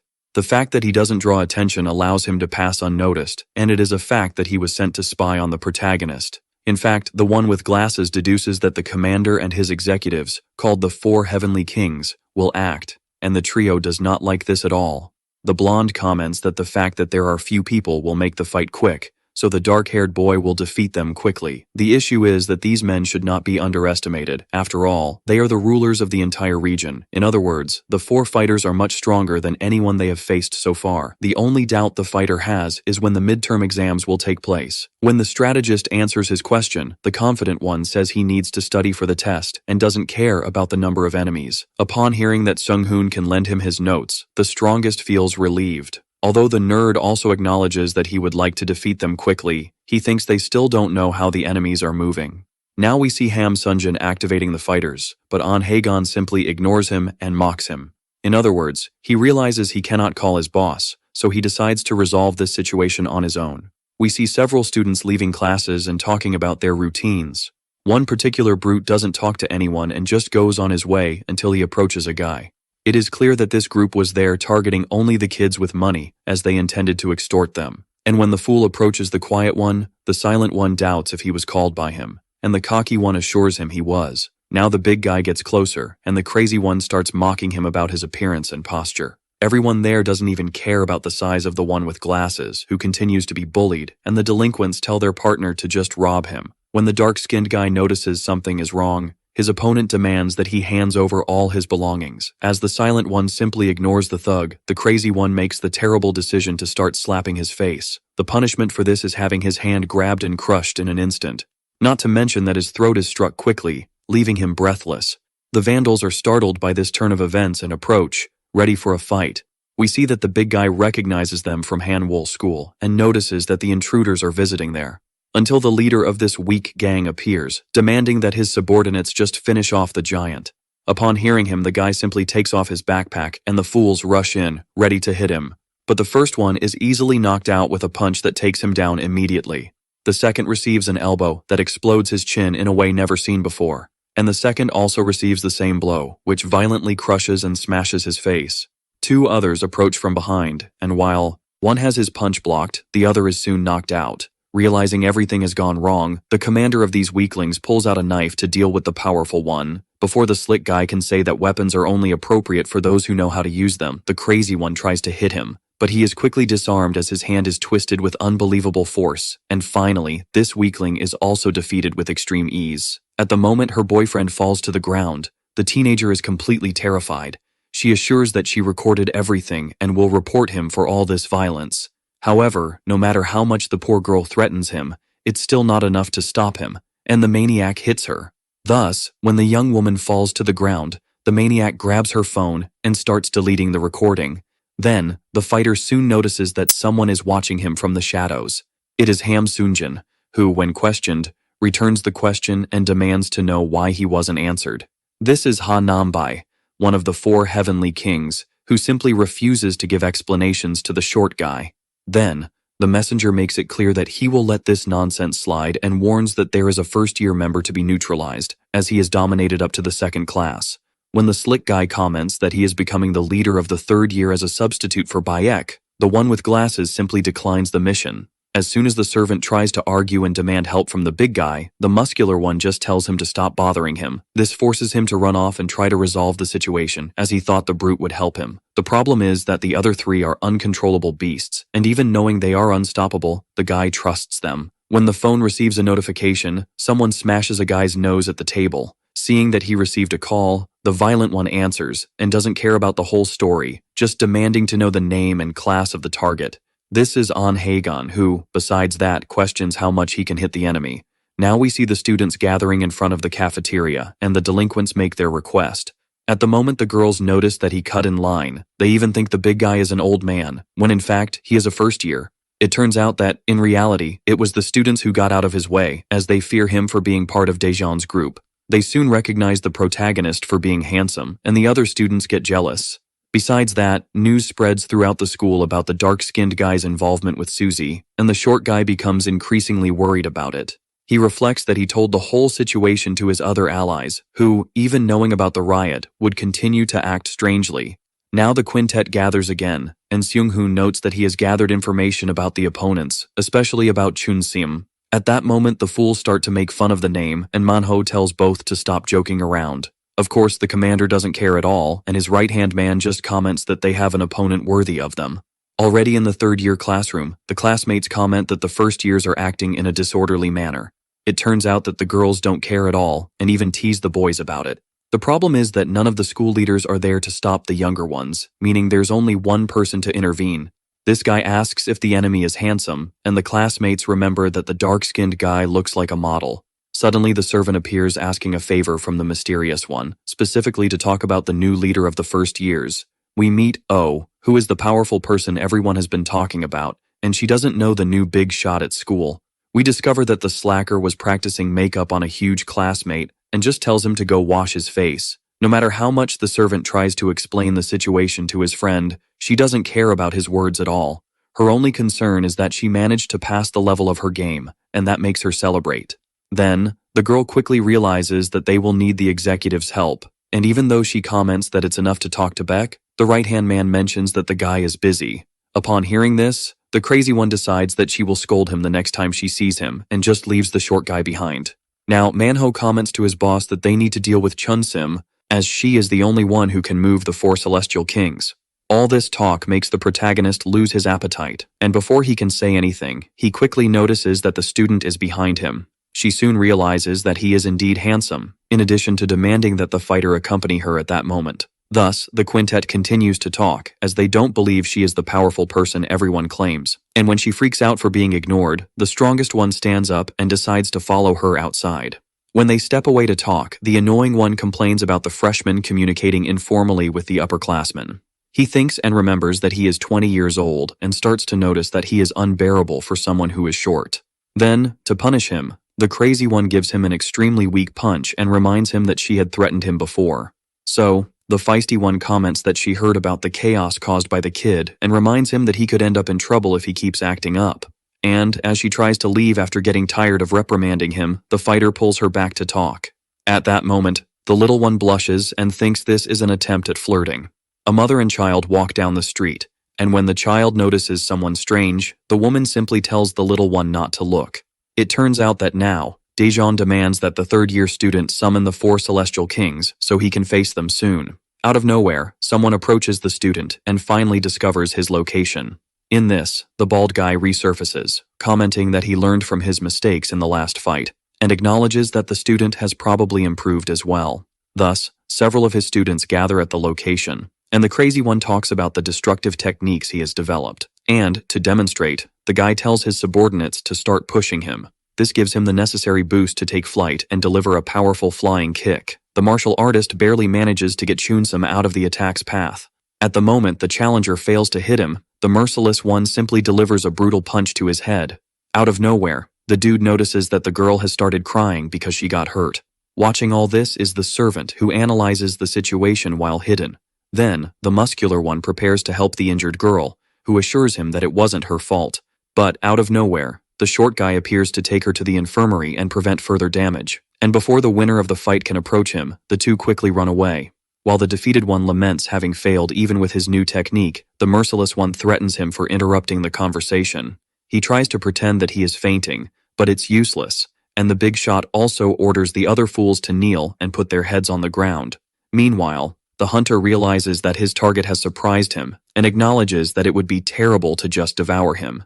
Then, the teacher appears, approaching him. After all, he came to check on the fact that a suspicious person was watching everything. Before the annoying one can continue complaining and lecturing, he is quickly left lying on the ground.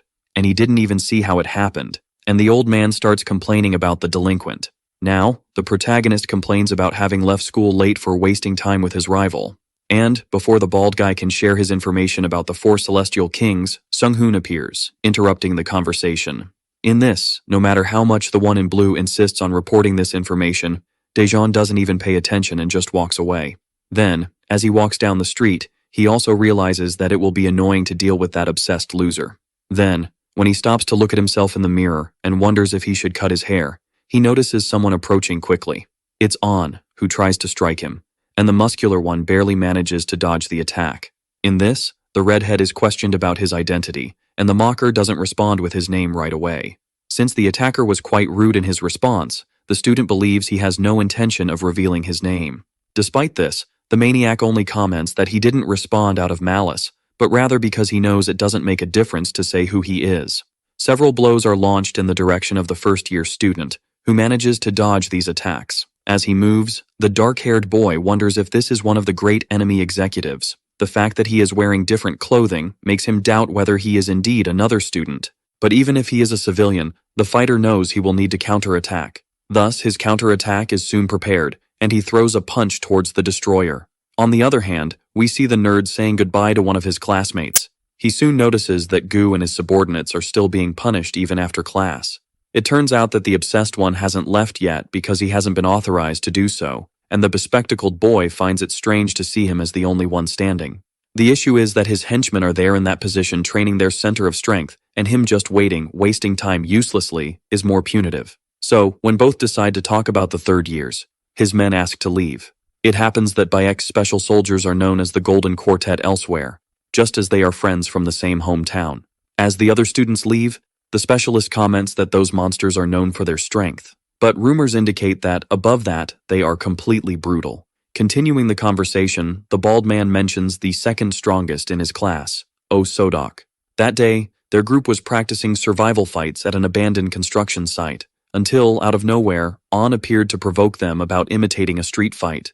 The leader of that group recognizes him immediately and corrects the information about them being in an urban combat. As the analyst's correction completely breaks the joke, the maniac asks if they are playing house and then questions who is the strongest among them. Before the warrior can step up, his subordinate stops him and decides to take responsibility, reminding him that this isn't like school. At the moment the crazy one acknowledges that his name is Cool, the fighter makes it clear that he will not go easy on his senior. These words seem to infuriate the predator, who decides to show what a real conflict looks like. When the martial arts obsessed one tries to intervene, his ally simply charges in without a second thought. His first punch doesn't even come close to hitting the invader, who easily dodged. Each of the blows merely grazes by, no matter how fast they are. It is evident that the third-year student can dodge everything with enormous speed, enough to make him smile. This infuriates O, who insists on trying to hit him again, only to fail once more. The analyst recognizes this technique, having never seen such fluid movements for evasion skills. Then, this also makes him think that this is just to ridicule the opponent, and the challenger becomes furious with this attitude. It happens that the uppercut of the finisher soon wraps around him like a snake ready to strike, for his blow is quickly captured, and the counterattack soon injures the poor guy. The problem is that this swing dislocated Sodok's shoulder, which is mocked by his opponent. Noticing that this could end tragically, all the bald man has left is to try to end this conflict. The issue is that even being warned that continuing the fight could cause injuries, An doesn't care and attacks again.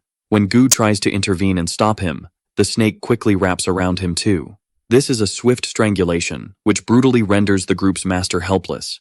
At the moment his subordinates try to intervene, they receive a dangerous warning. Because if they get closer, the redhead makes it clear that he cannot guarantee that his target will survive. Of course, the weak are left in shock, and the sadistic one just continues mocking everyone's uselessness there. To make matters worse, Gu ended up losing consciousness, and, upon waking, found half of his subordinates completely wrecked. This was the only celestial king he encountered, and this is the only information he has about the enemies. Then, Sung-hoon finds this obsession with analyses strange, and wonders why he is recounting all this. It turns out that, in the past, when he was beaten by the protagonist, he thought he would be injured, but the next day all the pain disappeared. Not knowing what happened, he just wants to know how the strongest managed to do that. At the moment the nerd comments that the former enemy just wanted to serve the current big shot in charge. Thus he concludes that An is indeed known as the Anaconda of the Golden Quartet, and, in any case, it won't be easy to defeat him. Returning to the present, we witness the attacker with a bleeding nose, and the protagonist questions what his intention is. In addition to making it clear that this technique wouldn't work, he demands an answer from the crazy one before his mouth stops functioning. Now the servant becomes furious upon discovering that his envoy decided to ambush him outside the school, as the idea was to humiliate him in front of all the students. Then, noticing that it is a location near the school, the fool tries to stop him. From a distance, both notice that Ham Soonjin seems hurried about something. Then, the one with glasses realizes that something might be happening and immediately decides to follow him as well. He also orders Gu to follow him, and the specialist questions why the servant is running in such a strange way. As he spits out the ketchup leaking from his mouth, the hunter questions who his opponent is. The fact that he has moved and fought against the technique makes the predator doubt that he is a freshman. In this way, the trickster soon realizes that the villain seems to be suspecting his identity, as well as the project he is involved in. He also remembers that some people looked older at 16, and wonders why only he is having a hard time. Since his plan is just to knock him out at once, he starts walking towards the opponent, who is impressed to see him with his guard down. Seeing this audacity, it's clear that the crazy one prepares to strike him, only for a counterattack to hit his chin. This advance logically knocks him to the ground, and the dark-skinned one questions what he intended to say earlier. Arriving at this moment is the short one, who questions how his ally was defeated so easily, and the other two also approach to see the situation. Then, it is surprising for both that one of the 4 heavenly kings has been defeated so humiliatingly. Now we see Chun-Sim playing in an arcade. Moreover, she remembers the first-year guy who stressed her out, and thinking about how the guy acted, the crazy one considers herself mature. In this, the girl notes that Ham Soonjin doesn't act this way even being in his 3rd year, and finds it strange that he sent an executive after a freshman. He is surprised to discover that the fallen one is the infamous An, and even extends his hand to help him. However, this was a trap to surprise him and apply the snake strike to his collar. Daejeon barely manages to defend himself and throw him away after this dangerous attempt. When asked if he finally woke up, the redhead assures that the substance was taking effect very slowly. In this, the unbearable one questions why the predator continues to ignore his words, and upon hearing this reprimand, the maniac threatens him if he keeps shouting while the drug starts to take effect. Knowing that his companion consumed that surprises him, and the crazy one starts to comment that the short one would never have a chance to defeat the opponents. After all, this mission is not about correcting a freshman or getting a snack from the cafeteria, but about consuming a grand feast, because the trickster knows that the dark-skinned one is not just any student, and the slick one tells his rivals to watch the beating that is about to happen. Moreover, the unbearable one also guarantees that the fighter will be completely finished off. Even being insulted, the guy remains focused on his enemy, as his aura has clearly changed. When he wonders if this really altered his abilities, the fighter is soon confronted by a punch. He barely manages to dodge, and to check if the attacker is indeed completely focused, he counterattacks with an uppercut. However, the redhead quickly manages to evade this explosive attack, and then, his arm begins to be ensnared. The immobilization is done on his limb, and the Devastator seems to be enjoying this. In this, another straight punch is thrown in his direction. The problem is that the trickster manages to dodge and the anaconda strikes again. Now, Gu quickly remembers that this was the same technique that dislocated Osodok's shoulder. The way it works is basically to intertwine the enemy's arm from the outside in and apply pressure until dislocation. But this fails when Daejeon delivers another punch, which grazes his nose. Thus, this logically sends him flying backward, and the crazy one complains and analyzes that he was quick enough to prevent any reaction. Analyzing the scene, An thinks that even though his drug is taking a while to take effect, it's likely that the student has superior vision and reaction. Then, both notice that the attacker's strategy is not just to defeat the muscular one, but also to incapacitate him. The one mocking this analysis is the servant, who scoffs at the analysis of his freshman. When the clever one basically conceals the information behind the fight, the bald one goes crazy to question him, and the short one notes that now his buddy has surpassed his limits. The reason for this is having entered the famous immersion zone, which occurs when someone uses the full potential of their brain. This causes physical abilities to be enhanced, and human potential, consequently, is revealed. As the snake advances, the boy comments that, in this state of consciousness, movements are seen in slow motion. And now, the hunter throws a punch right at the Daejeon, who considers this a slow attack. Logically, the fighter dodges this attempt to harm him. The problem is that another immobilization heads toward his face, and the dark-haired boy barely manages to stop it. The issue is that this is the perfect opening for the redhead to quickly apply his twist. Taking advantage of this capture, the crazy one tries to land a punch, which fails to hit the protagonist. So, his idea is to entwine around the opponent's neck to manage to capture him. An uppercut quickly almost lands and prevents this technique from being applied. Being counterattacked is quite embarrassing for him, so the focused one decides to try to entwine around the arm once again. No matter how dangerous it is, the student manages to avoid this dangerous trap. Thus, once again the hunter is pushed back, and again he complains about failing once more. At that moment, the boy recognizes that his enemy is annoying, and even though he is trying to stick to him at all times, he acknowledges that his movements have changed. In other words, the sly one quickly notices that the guy has entered the famous zone, and seeing him recognize this surprises the predator. Even Beck's right-hand man can't believe that a first-year student has any awareness of this dimension. Continuing his reasoning, the Daejeon comments that he hasn't seen someone in this form for a long time, and people don't even know they access this power. Moreover, he also acknowledges the villain's excellent training and remembers the mentioned drug. Now the villain finds it strange that he stopped his analysis mid-sentence. In this situation, the muscular one also decides to use the same ability to test it. Now the crazy one complains about losing the game and threatens to break the machine. Then, the two slackers complain about the poor girl's screams and tell her to play quietly. Returning to the main fight, it is clear that the atmosphere has changed, and An finds his opponent's comment strange. But that doesn't matter, and the stronger one just tells him to come at him with everything he's got. Feeling challenged, of course, the snake moves again with extreme speed. At the moment he approaches to deliver a dangerous attack, he is met with a massive punch to his face. Upon being hit, the poor guy is incredulous that he was injured, even while at his maximum. He realizes he didn't even see that charge coming into his field of vision. From afar, the short one complains about his buddy being hit by a student 1 year below. Having his attention called by a weakling irritates him, until he notices that Daejeon is approaching with a kick. Even having dodged, the guy notices that an uppercut is also launched in his direction. When trying to grab the arm, he realizes it's impossible, and only dodges that impact. The fact that he has become faster frightens him greatly, and before he can finish his thought, another advance comes to hit him. He barely manages to capture his leg with the anaconda technique. The issue is that when he goes to boast about having completed the capture, he is quickly thrown far away. Seeing him so agile leaves the hunter completely incredulous and starts to question this increase in power. Then, the arrogant one tells his enemy to start fighting properly so he can check something. Thus, the poor guy tries to kick him, but obviously fails and doesn't even come close to hitting. His punch is also easily dodged and countered with an uppercut directly to his chin. To make matters worse, his straight punch is rendered useless for having gone wide, and the counterattack is another punch to the face. As he quickly regains his composure, An continues trying to act, but his next attack is met with another massive strike. This impact logically sends him flying due to the force behind that charge. The one who is getting more and more scared is the servant, who can't believe that his buddy is being defeated even while in the zone. In this situation, the redhead wonders how his blows are being surpassed, because his hyper-focus should help him predict the enemy's movements. And even with this hyper-focused dynamic vision, he hasn't managed to surpass the muscular one's reflexes even once.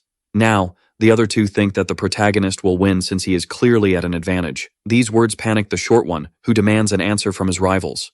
It is clear that the fool is trying to make excuses for his disadvantage and insists that everyone watch the fight until the end, as the final weapon of the third-year student is not a punch.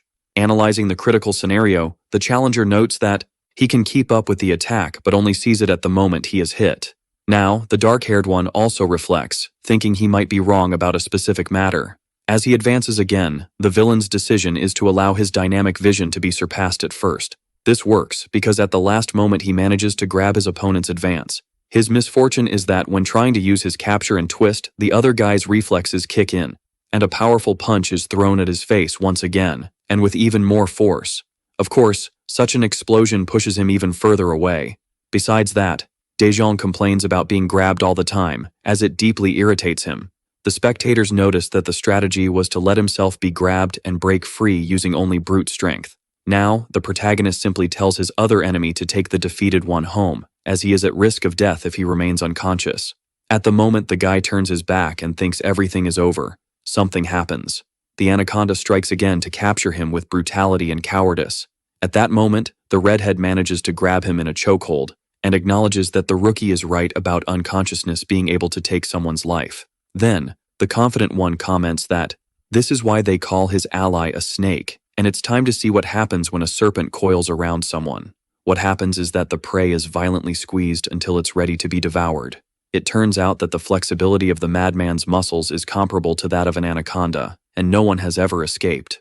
Before completing his explanation, Seung-hoon comments that he has seen exceptions to this rule. This situation occurred when a jaguar was coiled by the predator, when in fact the reptile's neck had already been struck. At the moment the guy with glasses explains this, we see that the treacherous one starts to have difficulties maintaining his attack. The force imposed on his collarbone by this grip makes him roar in pain due to the damage. Then the strategist notes that, in his eyes, the snake has been defeated, and what happens is that Daejeon managed to combat this trap. At this moment, the confident one realizes that he showed mercy to the enemy, who ignored this chance and attacked again. Gu notes that this squeeze was enough to break the guy's entire collarbone, and he realizes he could have ended up like that if he had made the same move. And when the slick one seems shocked, the dark-haired one orders him to help his ally quickly. Returning to the arcade, seeing someone torturing one of the bullies, and when his friend tries to intervene, the other stops him from arguing. After all, the muscular one remembers that his friend is cute and can make whatever noise she wants. Then, when questioned by Chunsim, the white-haired guy asks what he should do with these slackers, and his name is Bae, one of the 4 heavenly kings. Now, the trio of fools bows to apologize to the girl they oppressed earlier. She makes it clear that she will forgive them this time, as they admitted their mistakes, and simply tells them to go away. But, before they leave, the silly girl shows that she managed to come in first place in the game. In this, the poor guys are forced to acknowledge her extreme skill and bow again until they are released. As the fools leave relieved for not having suffered, the savior comments that he sent them to buy something the girl likes. They soon return with a strawberry milkshake. The problem is that they brought the regular one, and this infuriates her. Then, the order is for the guy to crouch down to be at the troublemaker's height, and the ironic one asks not to have his head smashed. As they walk down the street, the student comments that Ham asked for her help to call one of the executives to deal with Daejeon. These comments make the guy wonder if this was really a big challenge, since his colleague seemed quite worried in the messages. At that moment, the little one comments that she also scolded the rookie to stop making a mess and also acknowledges his beauty. Hearing this comment leaves the fighter completely jealous, thinking he is worse than the protagonist. However, the short girl just pushes him as she needs to take a call quickly. It turns out that this call leaves her completely shocked by what she is told. The caller is the servant, who reports that he is at the hospital at that moment.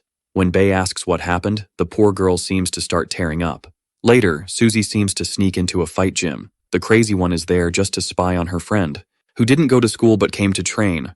Her arm was immobilized due to the blow she took during that episode, and the dark-haired one notes that it was to protect her. In this, she wonders what she can say to thank her for that salvation. The issue is that, while distracted, the girl is noticed by Park, who runs towards her. Thus, the thick-set one quickly grabs her and pushes her against the wall. Her doubt is whether the queen and Daejeon did something different to end up breaking the bed. When questioned about this, the student starts mocking her colleague's doubt, and to make matters worse, she comments that they had that kind of relationship to end up breaking the furniture. But the short-haired one reprimands her for this, as treating the situation so carelessly will end up making Beck intervene. In other words, Suzy will be forced to decide which side she will take in this story. Back at the hospital, Chinsum is desperate to find out what happened to her friend. Meanwhile, the other two discuss the opponent, who seems to be quite skilled for the white-haired one. Upon hearing him, the short one makes it clear that the executives need to act, until his ally needs to take a call. It happens that Ha Nambai ignored Sunjin's call, and Bae starts talking to his colleague. At that moment, the strong one comments that his companion can just keep ignoring this situation. Before the guy on the other end can say anything, the big guy hangs up the call, and his buddy questions him. And the brute's decision is simply to take the life of whoever made his friend cry. However, before anything else, the servant needs to make a call in advance. When he answers, the guy realizes that his other contact has finally noticed that it's a concerning situation. The one who contacted him is the slick one, who demands an explanation about the events. First, the rogue tells that the short girl cried over everything that happened, not to mention that the whole school was ruined by the first year. To make matters worse, the crazy one lies about Chunsim not being able to eat her favorite snack, and makes it clear that the one to blame for everything is Daejeon. At the moment he understands the entire critical scenario, the one with glasses simply hangs up the call. At that moment, the guy realizes that the girl is indeed the pivot of the Golden Quartet, and he had no choice but to involve her. Upon receiving the message informing that On was beaten by the enemy, The order given is that the case should be used, as the big guy will need it. At school, Gu reveals that the anaconda was defeated and had its collarbone completely destroyed. And everyone celebrates upon learning that the wrongdoer was humiliated, and the right-hand man questions how their leader is still alive even after the fight. The only conclusion the obsessed one reaches is that he needs to watch more fights of the protagonist to study him, and soon notices that his Nuna is arriving. Knowing that Yeonhwa is coming to Korea excites everyone. As she will want to fight, everyone's doubt is whether this will be possible. Despite this, the crazies just assure that they can sacrifice their arms and legs just to please her. On the other hand, the rest of the group is surprised to learn that one of the 4 heavenly kings has been defeated. Then, Sung-hoon shows the photograph to his allies and starts talking about the celebration. So, when the 3 beasts believe that the executives may not be that strong, the nerd corrects them, as he is not weak, but rather the dark-haired one is very strong. And, while all the others celebrate this victory, someone seems to be watching them from outside the room. Before the fighter can see who it is, this presence mysteriously disappears. Upon reflecting, he knows that the redhead he faced is a problem because his attacks were dangerous enough to be confused with the immersion zone. Thus, this leaves him curious to know the power level of the rest of the Golden Quartet. Now, we see one of the enemies arriving at the school after such a long time. We find out that the one who observed the group in the room was Chun-sim, who almost got caught. Now she goes back to spying on them because she is curious to know the monster that defeated her friend. At first, the crazy one thinks that the heartthrob might have cheated after all. It's unthinkable that one of the 4 was defeated. Despite controlling herself not to punish him, she remembers that the redhead told her not to worry, but it's impossible to let it go. Now, it's clear that the young woman cares about her partners and feels grateful that they are busy and out of danger. At the moment the troublemaker goes back to spying on him, the protagonist finally stands up to approach her. Before the poor girl can escape, she is lifted by the muscular one as if she were nothing. Now, the two start to argue and the little girl demands to be let go. Otherwise, she will attack him. It happens that the strongest refuses to obey her and commands her to stop acting this way. And of course, the crazy one insists on arguing. No matter how much she tries to kick him, her feet can't even reach him to punish him. And, as he puts her on the ground, the guy questions whether the brave one is not going to take his life as she promises. We see that Bae has returned to school and, thinking about seeing his friend, remembers that he came only to punish the enemy, but insists on seeing her first. At the moment, the dark-skinned guy comments that he doesn't want to see her if the girl can't get a meeting with the Celestial Kings. The uncontrollable one tells him to wait, because the fact that her old companion is at school surprises her even more. Then, as the executives arrive, the short girl decides to take him to see them. From afar, the trio observes this discussion, and they wonder what the person controlling the strongest ones wants so much. At this moment, the two lock themselves in a room, and the guy wants to know where his enemies are, and the troublemaker reveals that they will arrive soon. The idea was to trap them there, precisely to face each other without anyone in the room being able to interfere. And the clever one tries to pass herself off as an experienced fighter, but before she can finish her sentence, the boy approaches. After all, this posture is extremely suspicious, and it seems the young man understood her intentions. In this, Daejeon deduces that the strategy is to lock him in there to ambush him against all 4 celestial kings. Despite this, the trickster simply says it's unnecessary and tells her to hurry them up, as waiting is boring. When discovered, the clever one just pretends when, in fact, her real intention is to protect him from his hunters. Then, as she talks on the phone with her allies, the blushing girl wonders how she should keep him there longer. The problem is that at the same moment she notices that their situation there is quite strange, and she ends up freezing in nervousness. Then, the grumpy one continues complaining and thinks he should have brought a book to study. Upon hearing him say this, her idea is to offer to teach him about the subject. When Bae arrives in the room, he is greeted by his classmates but only questions about the location of his friend. At this moment, the 2 random ones are left not knowing what to answer. Then, the short one reveals that his master went to meet the protagonist. Knowing this infuriates him, and when he goes out to look for her, he runs into his other ally. Seeing the 2 executives there delights the students who want harm to the first year. At the moment, the white-haired one remembers that Nambai should have listened to him and ignored the situation. The brute notices that the short girl is not there. The fact that he was avoided infuriates one of the fighters, who charges at his buddy. His attack is defended, and now both begin to measure their strength brutally, because one of them demands that his friend stay inside the room, as he intends to resolve this story personally. The other remembers that his task is to educate the first-year student on his own. While they watch, sparks fly from the conflict between the two, who reach an agreement where the one with glasses will take care of the group and the other will face the dark-skinned guy. However, the big guy refuses this proposal from his friend, who gets furious and challenges him to a fight again. This makes him notice that Bei also used the drug, so the trickster realizes that his colleague did the same. Thus the conclusion is that they will decide who will fight through rock, paper, scissors. While the weak think this is a silly game, the servant knows it's something completely different. Because the dynamic vision of the two will turn this into a battle where there will be no counting time while one studies the other's tactics. Then, his curiosity is about who is more skilled between the two. At the moment, one of the students enters the room to meet the commander. The other students reveal that they will not disclose his location. As the fool only knows how to talk about collecting money, he is excluded, but the brave one threatens the blonde. When offended, this moment of tension between the two causes another guy to appear to calm the situation. As everyone discusses the whereabouts of the class leader, more people show up. They are the third-year students who notice that the first-year leader is not there with his servants. They are there to demand that none of the crazies leave, as they will soon receive a lesson. At the moment the fools are offended, they end up getting angry and trying to impose authority just for being older. However, none of this is enough to oppress the troublemaker, who continues to challenge them. These disagreements cause one of the weak to try to pick a fight, until he is stopped by his colleague. It turns out that not even that happens, because the arrogant one can no longer stand being confronted by freshmen and charges in to throw a punch at the cocky one. His bad luck is that the guy easily dodges this completely bad attack, and the counterattack is even stronger, as a kick is delivered right to his head immediately. This force sends him crashing to the back of the room in a humiliating way.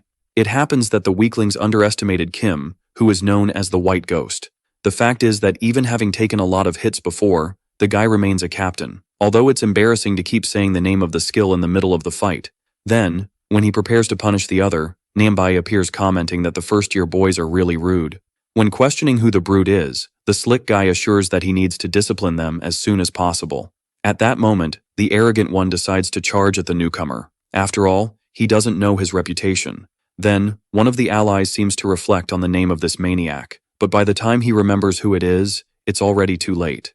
Because the ghostly one was easily taken down, and the other two are left in shock at this scene. In that, they soon recognize him as a member of the four heavenly kings. Now, Bei continues searching for Chunsim and his opponent. From afar, he notices that there's something strange inside the warehouse, so he decides to investigate.